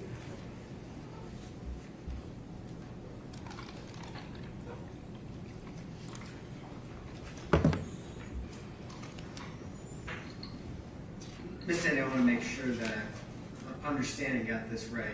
So you never put anything in anyone's drink, right? No. You never went and got an abortion pill on behalf of Mr. Taylor? No. You never got any kind of other substance from Mr. Taylor? No. You never got any cocaine? No. Never got any fentanyl? No. You guys never slipped anything in anybody's drink? No. You never saw Mr. Taylor do that either, right? No. So what we've kind of described is like just a conversation, right? Yes. Conversation while Mr. Taylor was, as you described him, like erratic. Yes. He was panicked, I think was the word he used, and maybe that was my word, I'm sorry, but was panic a right word? Yeah. And while he's erratic, panicked, you guys are having this conversation, Mm-hmm. and he's talking about this kind of stuff. Yeah. But it wasn't something that you ever actually acted on. No. It wasn't something that he ever actually acted on? No. Okay. And just so I got the time right, so we're talking, you started school in 2016? The fall of 2016, yes. Fall of 2016. And you met Blaise, Mr. Taylor, and start dating maybe the middle of that first year of your school? We met in November, yeah. Things evolved from there. Okay, I apologize. So you met at the beginning of the year, is that right? We met in November of the fall of 2016, Okay. and then continued on from there. And your kind of pregnancy situation, which I know is difficult to talk about, that happened more like the middle of the year, is that right? That was in January of 2017. Which would still be your freshman year of college. Yes. Right? And you're still just 18, 19 years old? Yes. Just very young, right? Yes. And that's a very difficult thing for someone who's that young to deal with, isn't it? Yes. And during that situation, at least initially, Mr. Taylor was maybe on board with keeping the baby, wasn't he? Yes. And in fact, ultimately it was your choice, right? Yes. And you made the choice, and Mr. Taylor was supportive of that choice, wasn't he? Yes. He went with you to the appointments, right? Mm-hmm. And he did whatever needed to be done, right? Yes. And then, whatever happens with your relationship, this thing with Miss Winford comes up. Is that right? Yes. And he has a reaction to it. Is that fair? Yes. And it was a pretty extreme reaction, right? Yes. I mean, and at that age, are you still 18 or are you 19 by that time? I'm 19. 19. He's maybe 20? No, he might have been 21. I think he's a couple years older than me, but I don't remember how old he is. Okay, so maybe he's 21, right? Mm-hmm. You're both still in college, right? Is he playing sports in college at that time? Yes. And you're a cheerleader? Yes. Right? you guys are both busy with your lives in college, Yes. right? And this pregnancy was a scary thing for him, right? Mine or Xavier's. yes. And he confided in you in a way that he was really terrified, right? Yes. So that conversation, the words that I wrote down is the conversation you had where he's asking you about getting an abortion pill where that night was there something we could do. So that was the first night that he finds out about it, right? It might have been the first night. I'm not 100% sure if it was that very first night or the second night. But I know it was shortly after, like, this was unfolding and you found out. Sure, really a quick, immediate reaction right after he finds out, right? Yes. And so he's talking about these kind of crazy things like, can you go get an abortion pill for her, right? Yes. And this says something else crazy like, is there something we can put in her drink, right? Yes. That's what you're saying. And then that was kind of the end of it. Like, you have a couple crazy conversations and there's no more, right? That I remember, yeah. Okay. And certainly this, I mean, you're here 10 years later talking about it. You might have, if you had done something, if someone had acted on it, if it had been a big deal, this would have been kind of seared into your brain, right? Yeah, I suppose so. Okay. And you're doing your best here to give us your recollection, right? Yes. You guys were so young at that time, right? Yes. And that was at least 6-7 years before 2023. Mm-hmm. Long before that. Okay. Thank you, Mr. Regret.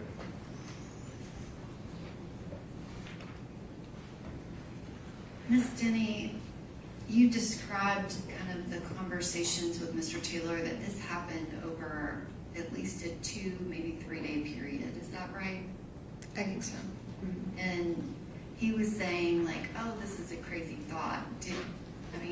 This conversation continued over those couple of days. Isn't that right? Yes. And is it correct to say that you were trying to talk him out of it? Yes. He was very adamant of trying to find something to do it. Yes. Objectionable leading. She was asking that. Any other questions? No. Okay. Thank you. We can step down and be excused. Who's next witness? The next witness is Bridget Burks.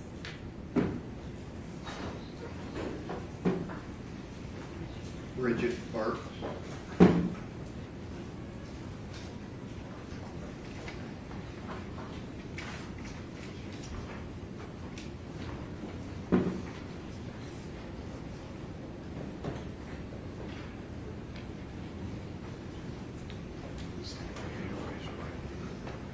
You swear the testimony you're about to give to be the truth, so help you God.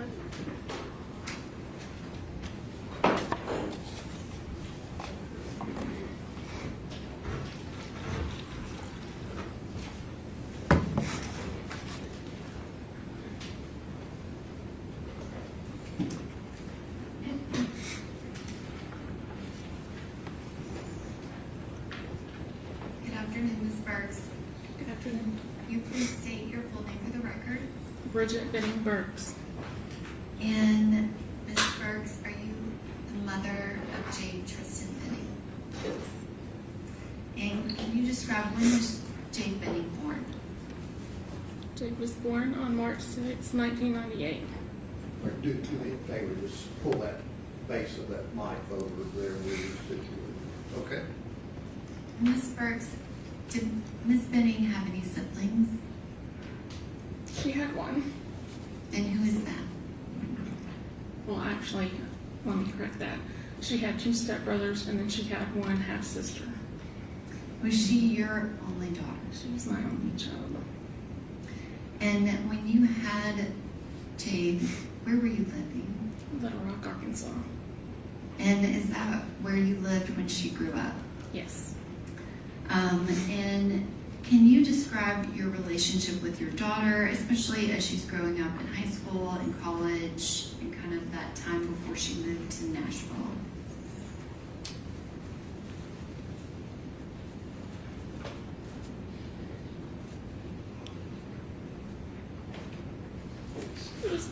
life.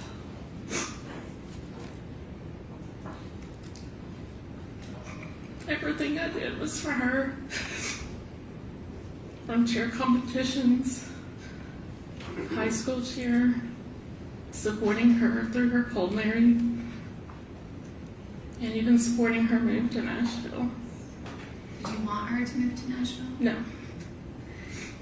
And can you describe how often would you and Jade communicate? We text a whole lot. This generation likes to text versus talk, but pretty much every day. And can you describe your relationship with Jade? Obviously, every mother-daughter relationship is very different. Did she tell you things and confide in you about what was going on in her life? Most things. There's always things that a child's not gonna. Was she fairly forthcoming and Yes. kind of included you in details about friends and if she was dating someone and things like that? Yes. And can you describe when she moved to Nashville? Where did she start living initially? Like what time frame was that when she moved here?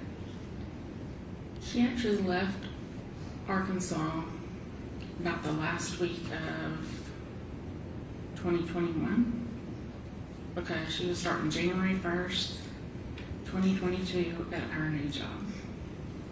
And can you describe, was she excited to start as a chef? Very excited. Did you come and visit her here in Nashville? Yes. And what, if anything, do you know about Miss Nigella Jackson? She's my second child. She's my adopted daughter. Is it fair to say that her and Jade have been friends almost their entire lives? Yes. And were you aware of how close they were when they were both living here in Nashville? Yes. And kind of preface question, did your daughter have any allergies? None. No, any allergies of any kind? No.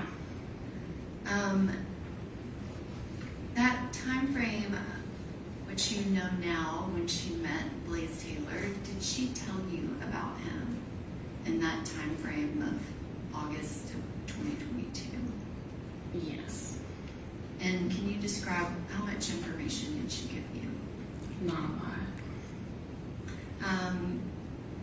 And can you describe, when did you find out that your daughter Jade was expecting a baby?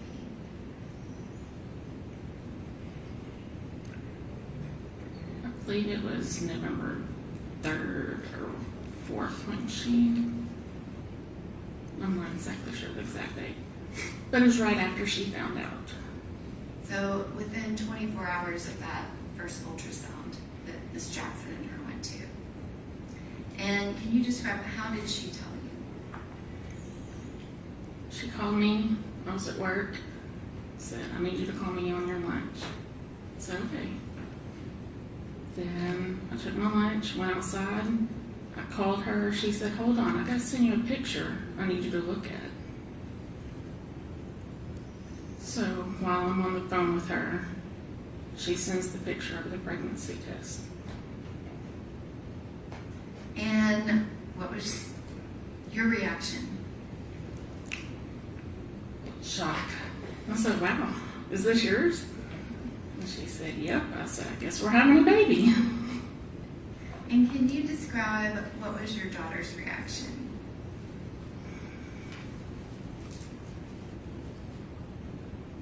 She was delayed. I asked her, we are having the baby, and she confirmed yes. Was she, I guess, kind of have that attitude of yes, she was going to, fairly quickly after finding out? Yes. Immediately, abortion was not an option for her. And did you and her discuss that? Yes. What, if anything, did she tell you about the father of the baby when she told you she was pregnant? When she told me, she had not told him guys discuss kind of that process of her telling him? Very vaguely, because she was working, and I mean, she just said she was going to tell him. And did she contact you and let you know what happened? I texted her because I work days, she worked nights, and asked how did it go, and she said not good. And did you continue to communicate with her about kind of what was going on with her pregnancy, as well as if she was having any contact with him? Yes. When she told me that he did not want the baby, then that's when they quit communicating. And when you say she told you he did not want the baby, what did she say? That he wanted her to have an abortion. Did he kind of give her, I guess, did she feel like she had some choice, or was that a definitive? If she had the baby, he wanted nothing to do with the baby. He didn't want it to have his name. He didn't want the child to ever know who he was, is what she told me. And after that was, I guess, his decision, what did Jade do? Did that change her mind at all about having her baby? No, because myself, my husband, her father, her stepmother, her family and friends all made it very clear that that baby and her would be very loved and taken care of regardless. And did you and her dad both support her in having the baby regardless if Mr. Taylor was going to claim the baby or be involved? 100%. And did your daughter Jade, did she send you pregnancy updates along the way? And specifically kind of in that January, February time when she started showing more, was she sending you pictures and updates about what was going on? Yes. Videos. And I have a video on a thumb drive as well as a set of photographs. I can, the defense counsel is familiar with these.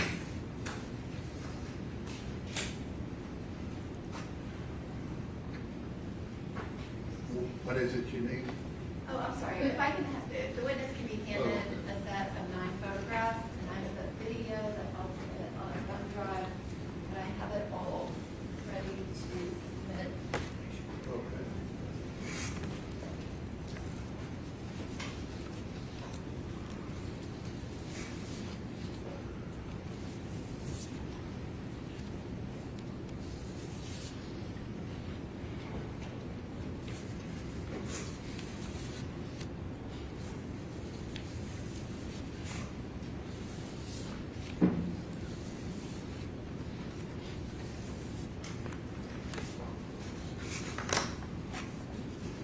You need these back, or you have them? Yeah, I have them here. Okay, switch it to their, I have it. okay. Ms. Sparks, there's a video that's one of the videos that Jade sent you. Did she send it to you by text message? Yes.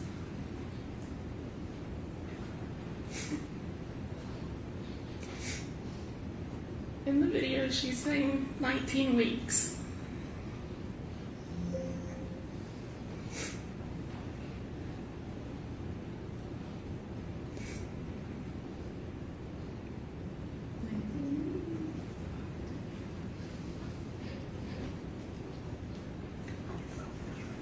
Did Jade send you videos and pictures like that often? And when I say often, I mean almost at least every week, if not multiple times a week. Yes. And can you describe what all was she doing to prepare to have the baby in that kind of January, February, those last few weeks? We spent a lot of time texting, looking at Facebook Marketplace, making purchases.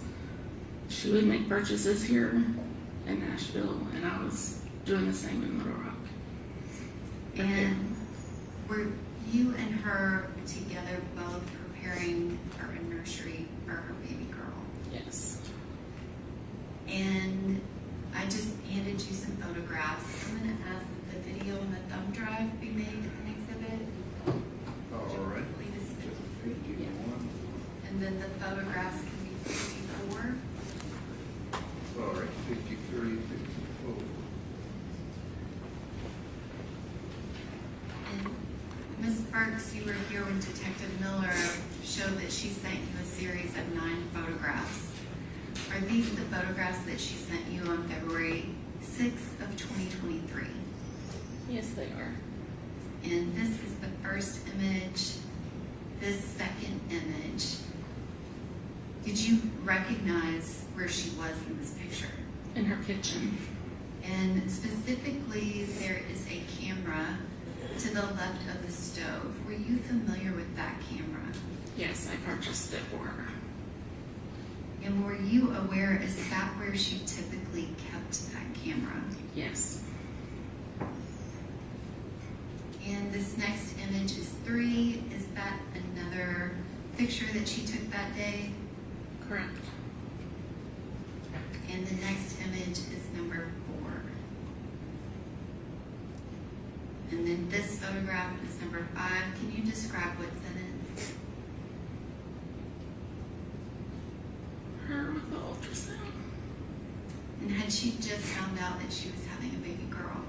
Yes.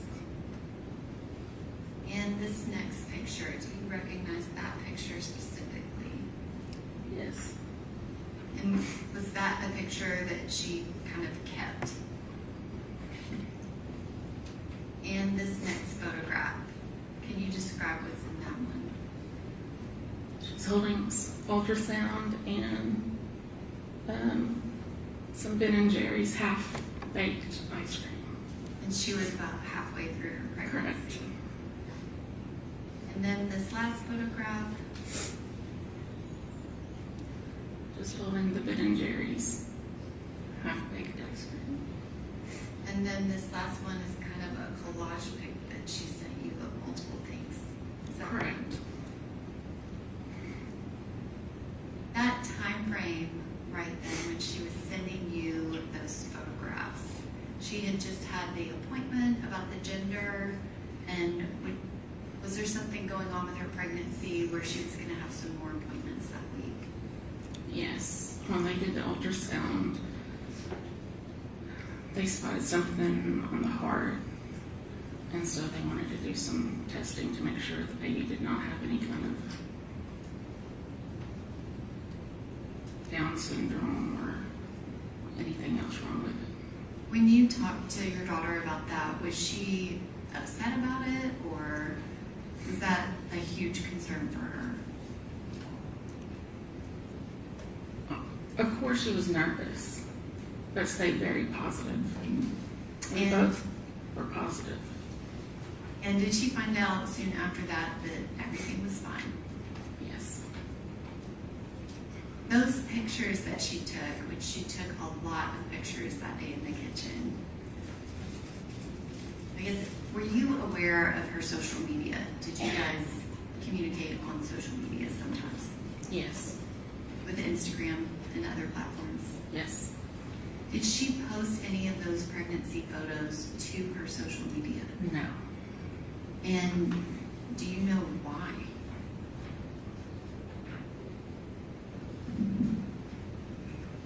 Because she told me that Blaise did not want anyone to know. So she kept everything private. And can you describe you still live in Arkansas, is that right? Were you allowed to tell all of your friends about Jade's pregnancy? No. And I guess you've described that she's very happy about the pregnancy, is that right? Is there anything about you not being allowed to tell people that means she was not happy about it? I'm sorry, repeat that. I said, can you explain, like, why would she not let you tell people? Because, as we all know, Blaise went to A-State. Little Rock being the size it is, a lot of people went to A-State, and there was a lot of mutual people. Your Honor, maybe just, But do you have an objection? yes, I'm objecting if we're speculating as to why she thinks Okay. Blaise did not. She's answered in terms of why she wanted a private premises. What's your next question? Was there something that was about to happen kind of in the, I guess, week or two following February 25th of 2023 that was going to change that status of you not telling people? Yes, And what was that? it was her 25th birthday, and she planned on making it public. And can you describe, did she have parties planned? Yes, we had 2 different baby showers planned. Did you discuss with her how that was going to work? Like, did people know that she was pregnant? No. But there was a very distinct plan that she was finally going to tell everybody. Right, surprise. And that week that it happened, did you talk to your daughter that week? Mm-hmm. And even specifically on February 25th of 2023, did you message with Jade that night? Yes.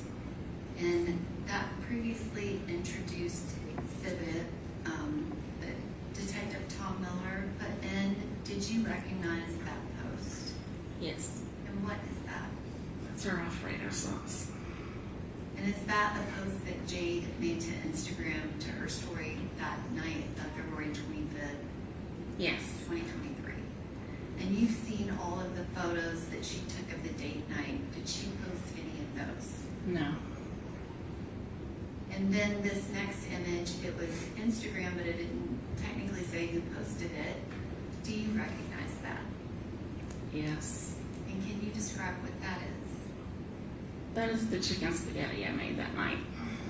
And did you know what she was making, or did she know what you were making? No, neither one. And those messages that Detective Miller put on the screen between you and Jade, is that the last time that you talked to her?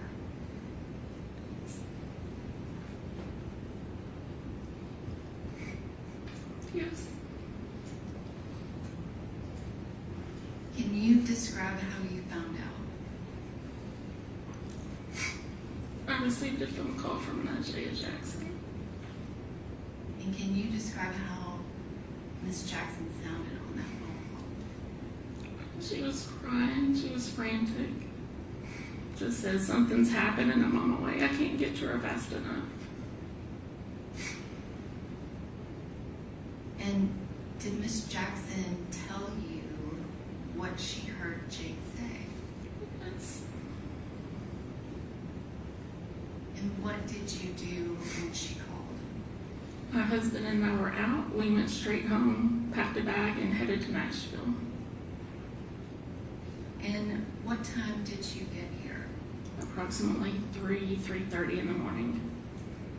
And when you arrived, who was at the hospital? Her stepmom stayed by her side until I could get here. And was Miss Jackson still there? No. Were any of her other friends there? No. Was this, She was in ICU and was not allowed to have visitors at the time. did you at any point see Mr. Taylor there? Yes, when we arrived. He was in the parking garage because he'd been asked to leave once they moved her to ICU. Had you ever seen him before? Never. That was the first night I ever spoke to him. And did he speak to you? Yes. And did he tell you what happened to Jade? That he thought she had an allergic reaction. Did he tell you anything about what Jade said on that 6-minute and 9-second call? No. That was not mentioned. And after that moment, did you see him again? No. Can you describe that time frame of being at the hospital? Who was there and kind of what was going on? For the first few days, only her parents were allowed in the room. And then once we determined, Which Ms. Burks, I'm going to get to that part.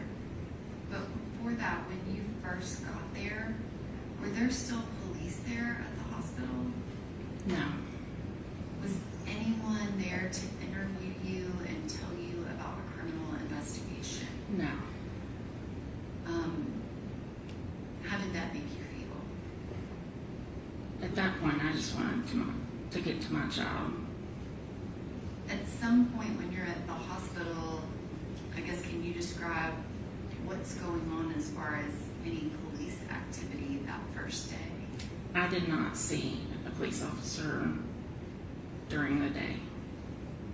Before I arrived, her stepmother was the one in contact with, I guess it was the detective. And I guess at some point, did you get your daughter's phone? Yes. And when was that? Once I got there, her stepmother gave me her phone and her keys. And when you got her phone, what did you do with it?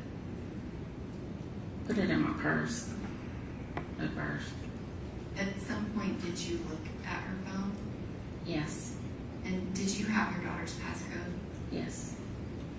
That kind of shows how close you guys are. So you had her passcode to get in her phone. We had the same passcode. And when you got in her phone, what, if anything, did you do? I went directly to her Blink camera. And that's that camera that we saw that should have been to the left of the stove. Correct. I guess kind of based off of everything you know, did she have a current subscription? No. Do you have Blink cameras? Yes. Are you familiar with how they work? Yes. If you don't have a subscription, can you still see a live feed? Yes. And can you describe when you looked in her phone, what was it an image of? Her balcony with her blinds open, looking out the back, her window off onto her balcony in her bedroom. Can you describe, did that seem normal, or what did you think when you saw I that? immediately went into a panic asking why her camera had been moved because I knew my child had her camera in her kitchen facing her door. And at that point, did you know whether or not Mr. Taylor had access to that apartment? Whether or not he had a key? I know he did not have a key Okay. because she only had one key. And what was your involvement, if any, in people going over to the apartment? As soon as I got off the phone with Ms. Jackson and I realized that they were headed to the hospital, I immediately called her friend Lauren and said, I don't know what's going on. I need you to go straight to Jay's apartment and lock it up. It does not need to be left unlocked. I said, I need you to get her apartment key and take it to Andrea at the hospital. And that's what she did. And you know that friends, Ms. Franklin, they went back to the apartment. Was that something that you directed them to do? After discussing the whole camera situation and not knowing, the detective called her stepmother, Andrea Brown. She asked, could we go to the apartment? And we were told yes. And was that the detective that was there the first night, or Detective Reese? The one that was there the first night. Okay. So your impression is that you all had permission, nobody else was I coming? would never have gone into that apartment if we'd have been told not to.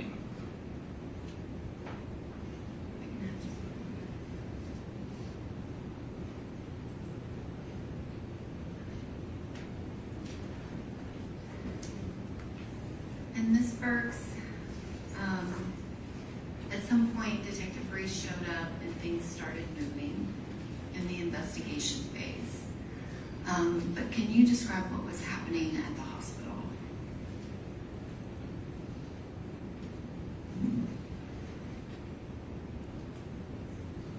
My child just laid there on life support.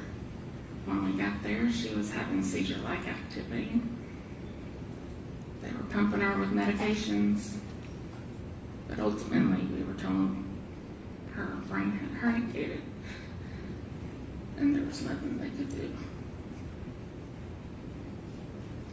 And Ms. Burks, what do you do for work? I work at the VA hospital, Veterans Hospital, in the emergency room. And while you are not a medical professional, does your job make you very familiar Yes. with these medical conditions? I've been there 26 years. I'm very familiar with all the medical terminology. When the doctors were telling you about Jade's condition, what did that mean to you?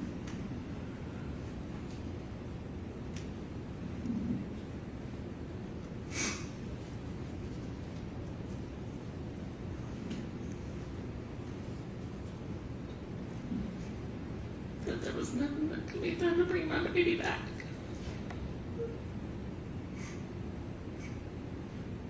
And what did they tell you about Jade's unborn baby?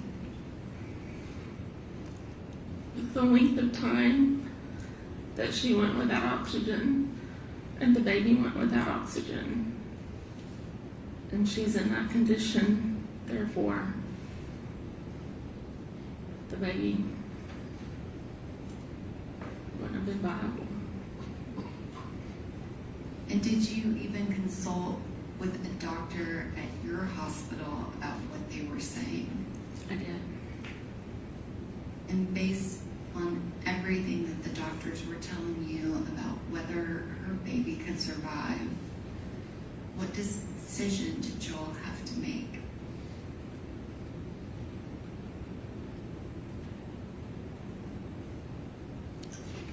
Make her DNR. And To ultimately decide when we wanted to take her off of life support. And when did that happen? On her 25th birthday. Thank you, Ms. Burks. I don't have anything else.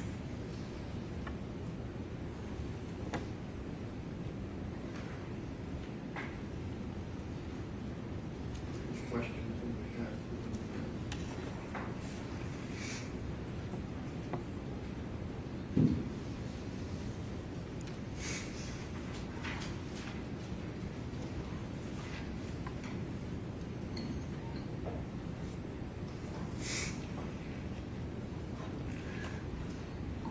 Ms. Burks, I know this has been very difficult. You've been here all week, longer than a week, so just have a few questions for you, okay? I think you mentioned this, I want to make sure I understood it. Before the 25th and the 26th, you never met Mr. Taylor, right? Correct. And you'd never talked to him on the phone? Correct. Your daughter, Jade, had maybe mentioned to him, that was kind of the extent of your contact with Mr. Taylor? Correct. He was around her one time, and I said to him, I said hi. Like a video call or a phone call or something? I don't remember if it was a video call. I just remember one time she was around him, and I said, tell him I said hi. But I've never personally spoken with him. So your comment that her not wanting to post things publicly was because of Blaise never told you that, right? No, I never spoke with him. Okay, I just want to make sure I understood. That was from Jade, right? Correct.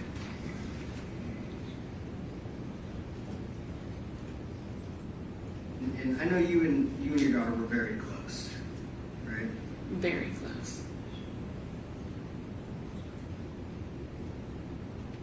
And I know you've heard a lot of things during this trial. Is it possible there were any little parts of her life that you didn't know about? Most kids have parts of their life that they don't tell their parent about. Okay, that's fair. I appreciate that.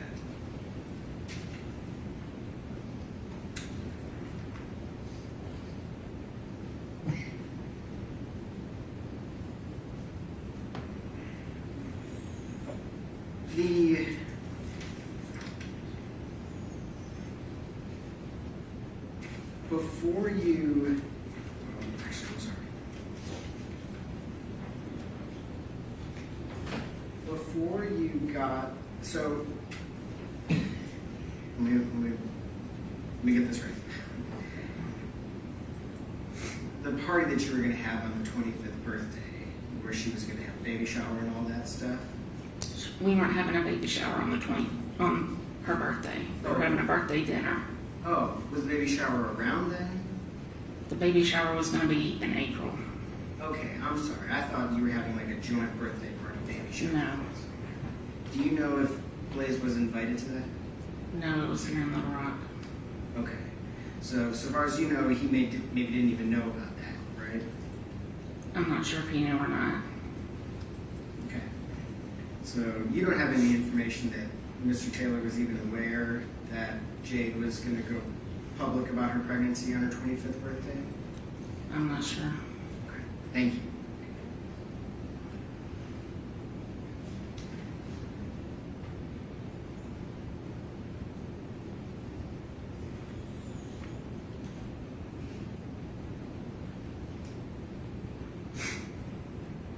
I know when you got here, there was a lot going on. And when did you get Jade's phone?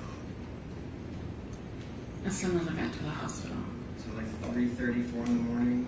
Yes. And you got that from Ajay? No, I got that from her stepmother. From her stepmother. Okay. Thank you. I apologize. I didn't realize. And when you opened her phone and looked in it, when was that? I don't know the exact time. And so you could see in the Blink application, and there's a live feed, but no, like, you couldn't scroll backwards, right? Correct. And so you can't see in that Blink application when the camera was moved? No, you cannot. It's a live feed. And so you don't have any information about when that camera was moved? No, I do not. When was the last time you saw it in Jade's kitchen?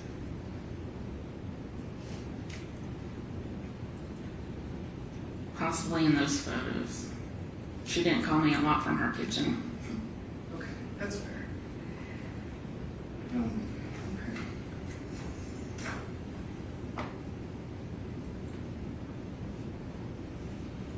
Thank you. No further questions. Can you redirect?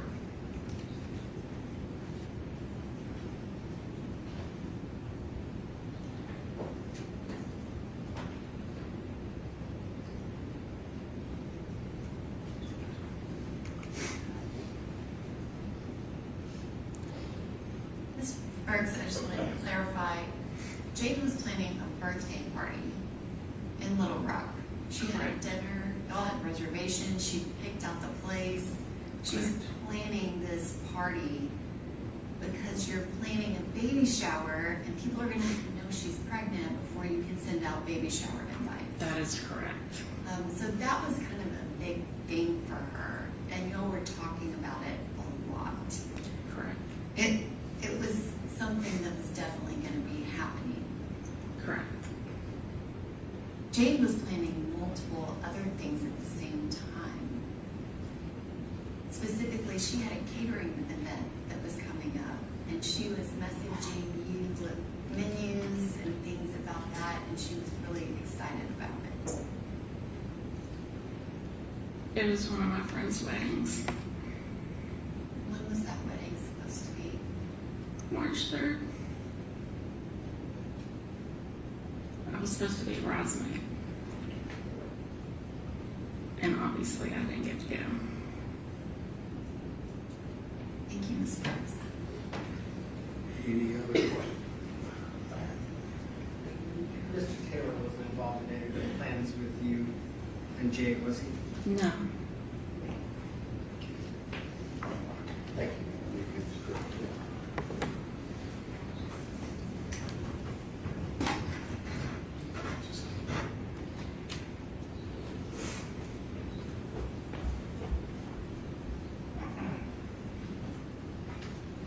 Any further proof from the state? No, Your Honor, the state rests.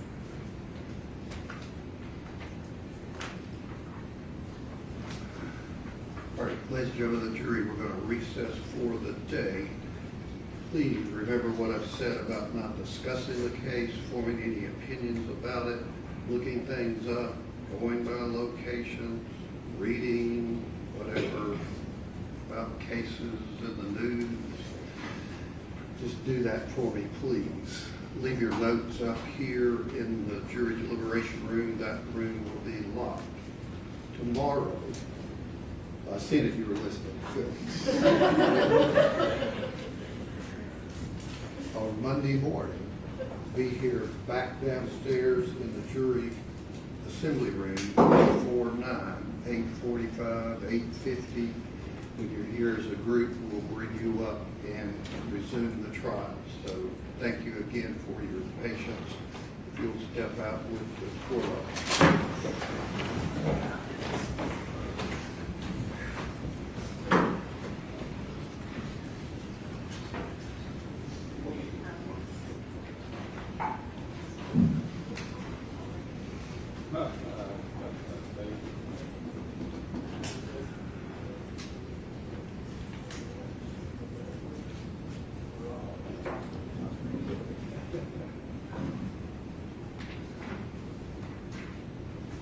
Okay, you have a seat. And as far as you know, Mr. Graham, Ms. Hollins, you plan on calling these 10 witnesses? Some of them, probably not all 10, I would say. Okay, and do you plan on recalling Dr. Krakowski? No. Okay. Anything else before we recess till Monday? Your Honor, counsel, Dr. Bergolari has an on-call schedule, and they were asking if she is still under subpoena. The state is not intending to call her. Do you know that yet, Mr. Brand? If, I'll talk with Ms. Norman if, I don't know, I know she needs to know as soon as possible. I don't know if there's any way we can like talk and get to you like first thing tomorrow Okay. morning. I with, mean, like, if you any can, that'd be good, or, I mean, I'm obviously not controlling what order of witnesses you call, but would you know that first thing Monday? I think we would probably know, I mean, we can maybe call them first, probably. Right, that's what I was asking. Yes. So I guess, She has a on-call schedule where she has to change the nights because she's one of 2 toxicologists that can cover the on-call. So this whole time she's been moving it around based off of when she gets okay, I guess tell her what I'm gathering, that if she's needed at all, it'd be first thing Monday, but she may get an update that she's not needed. Thank you, Ron.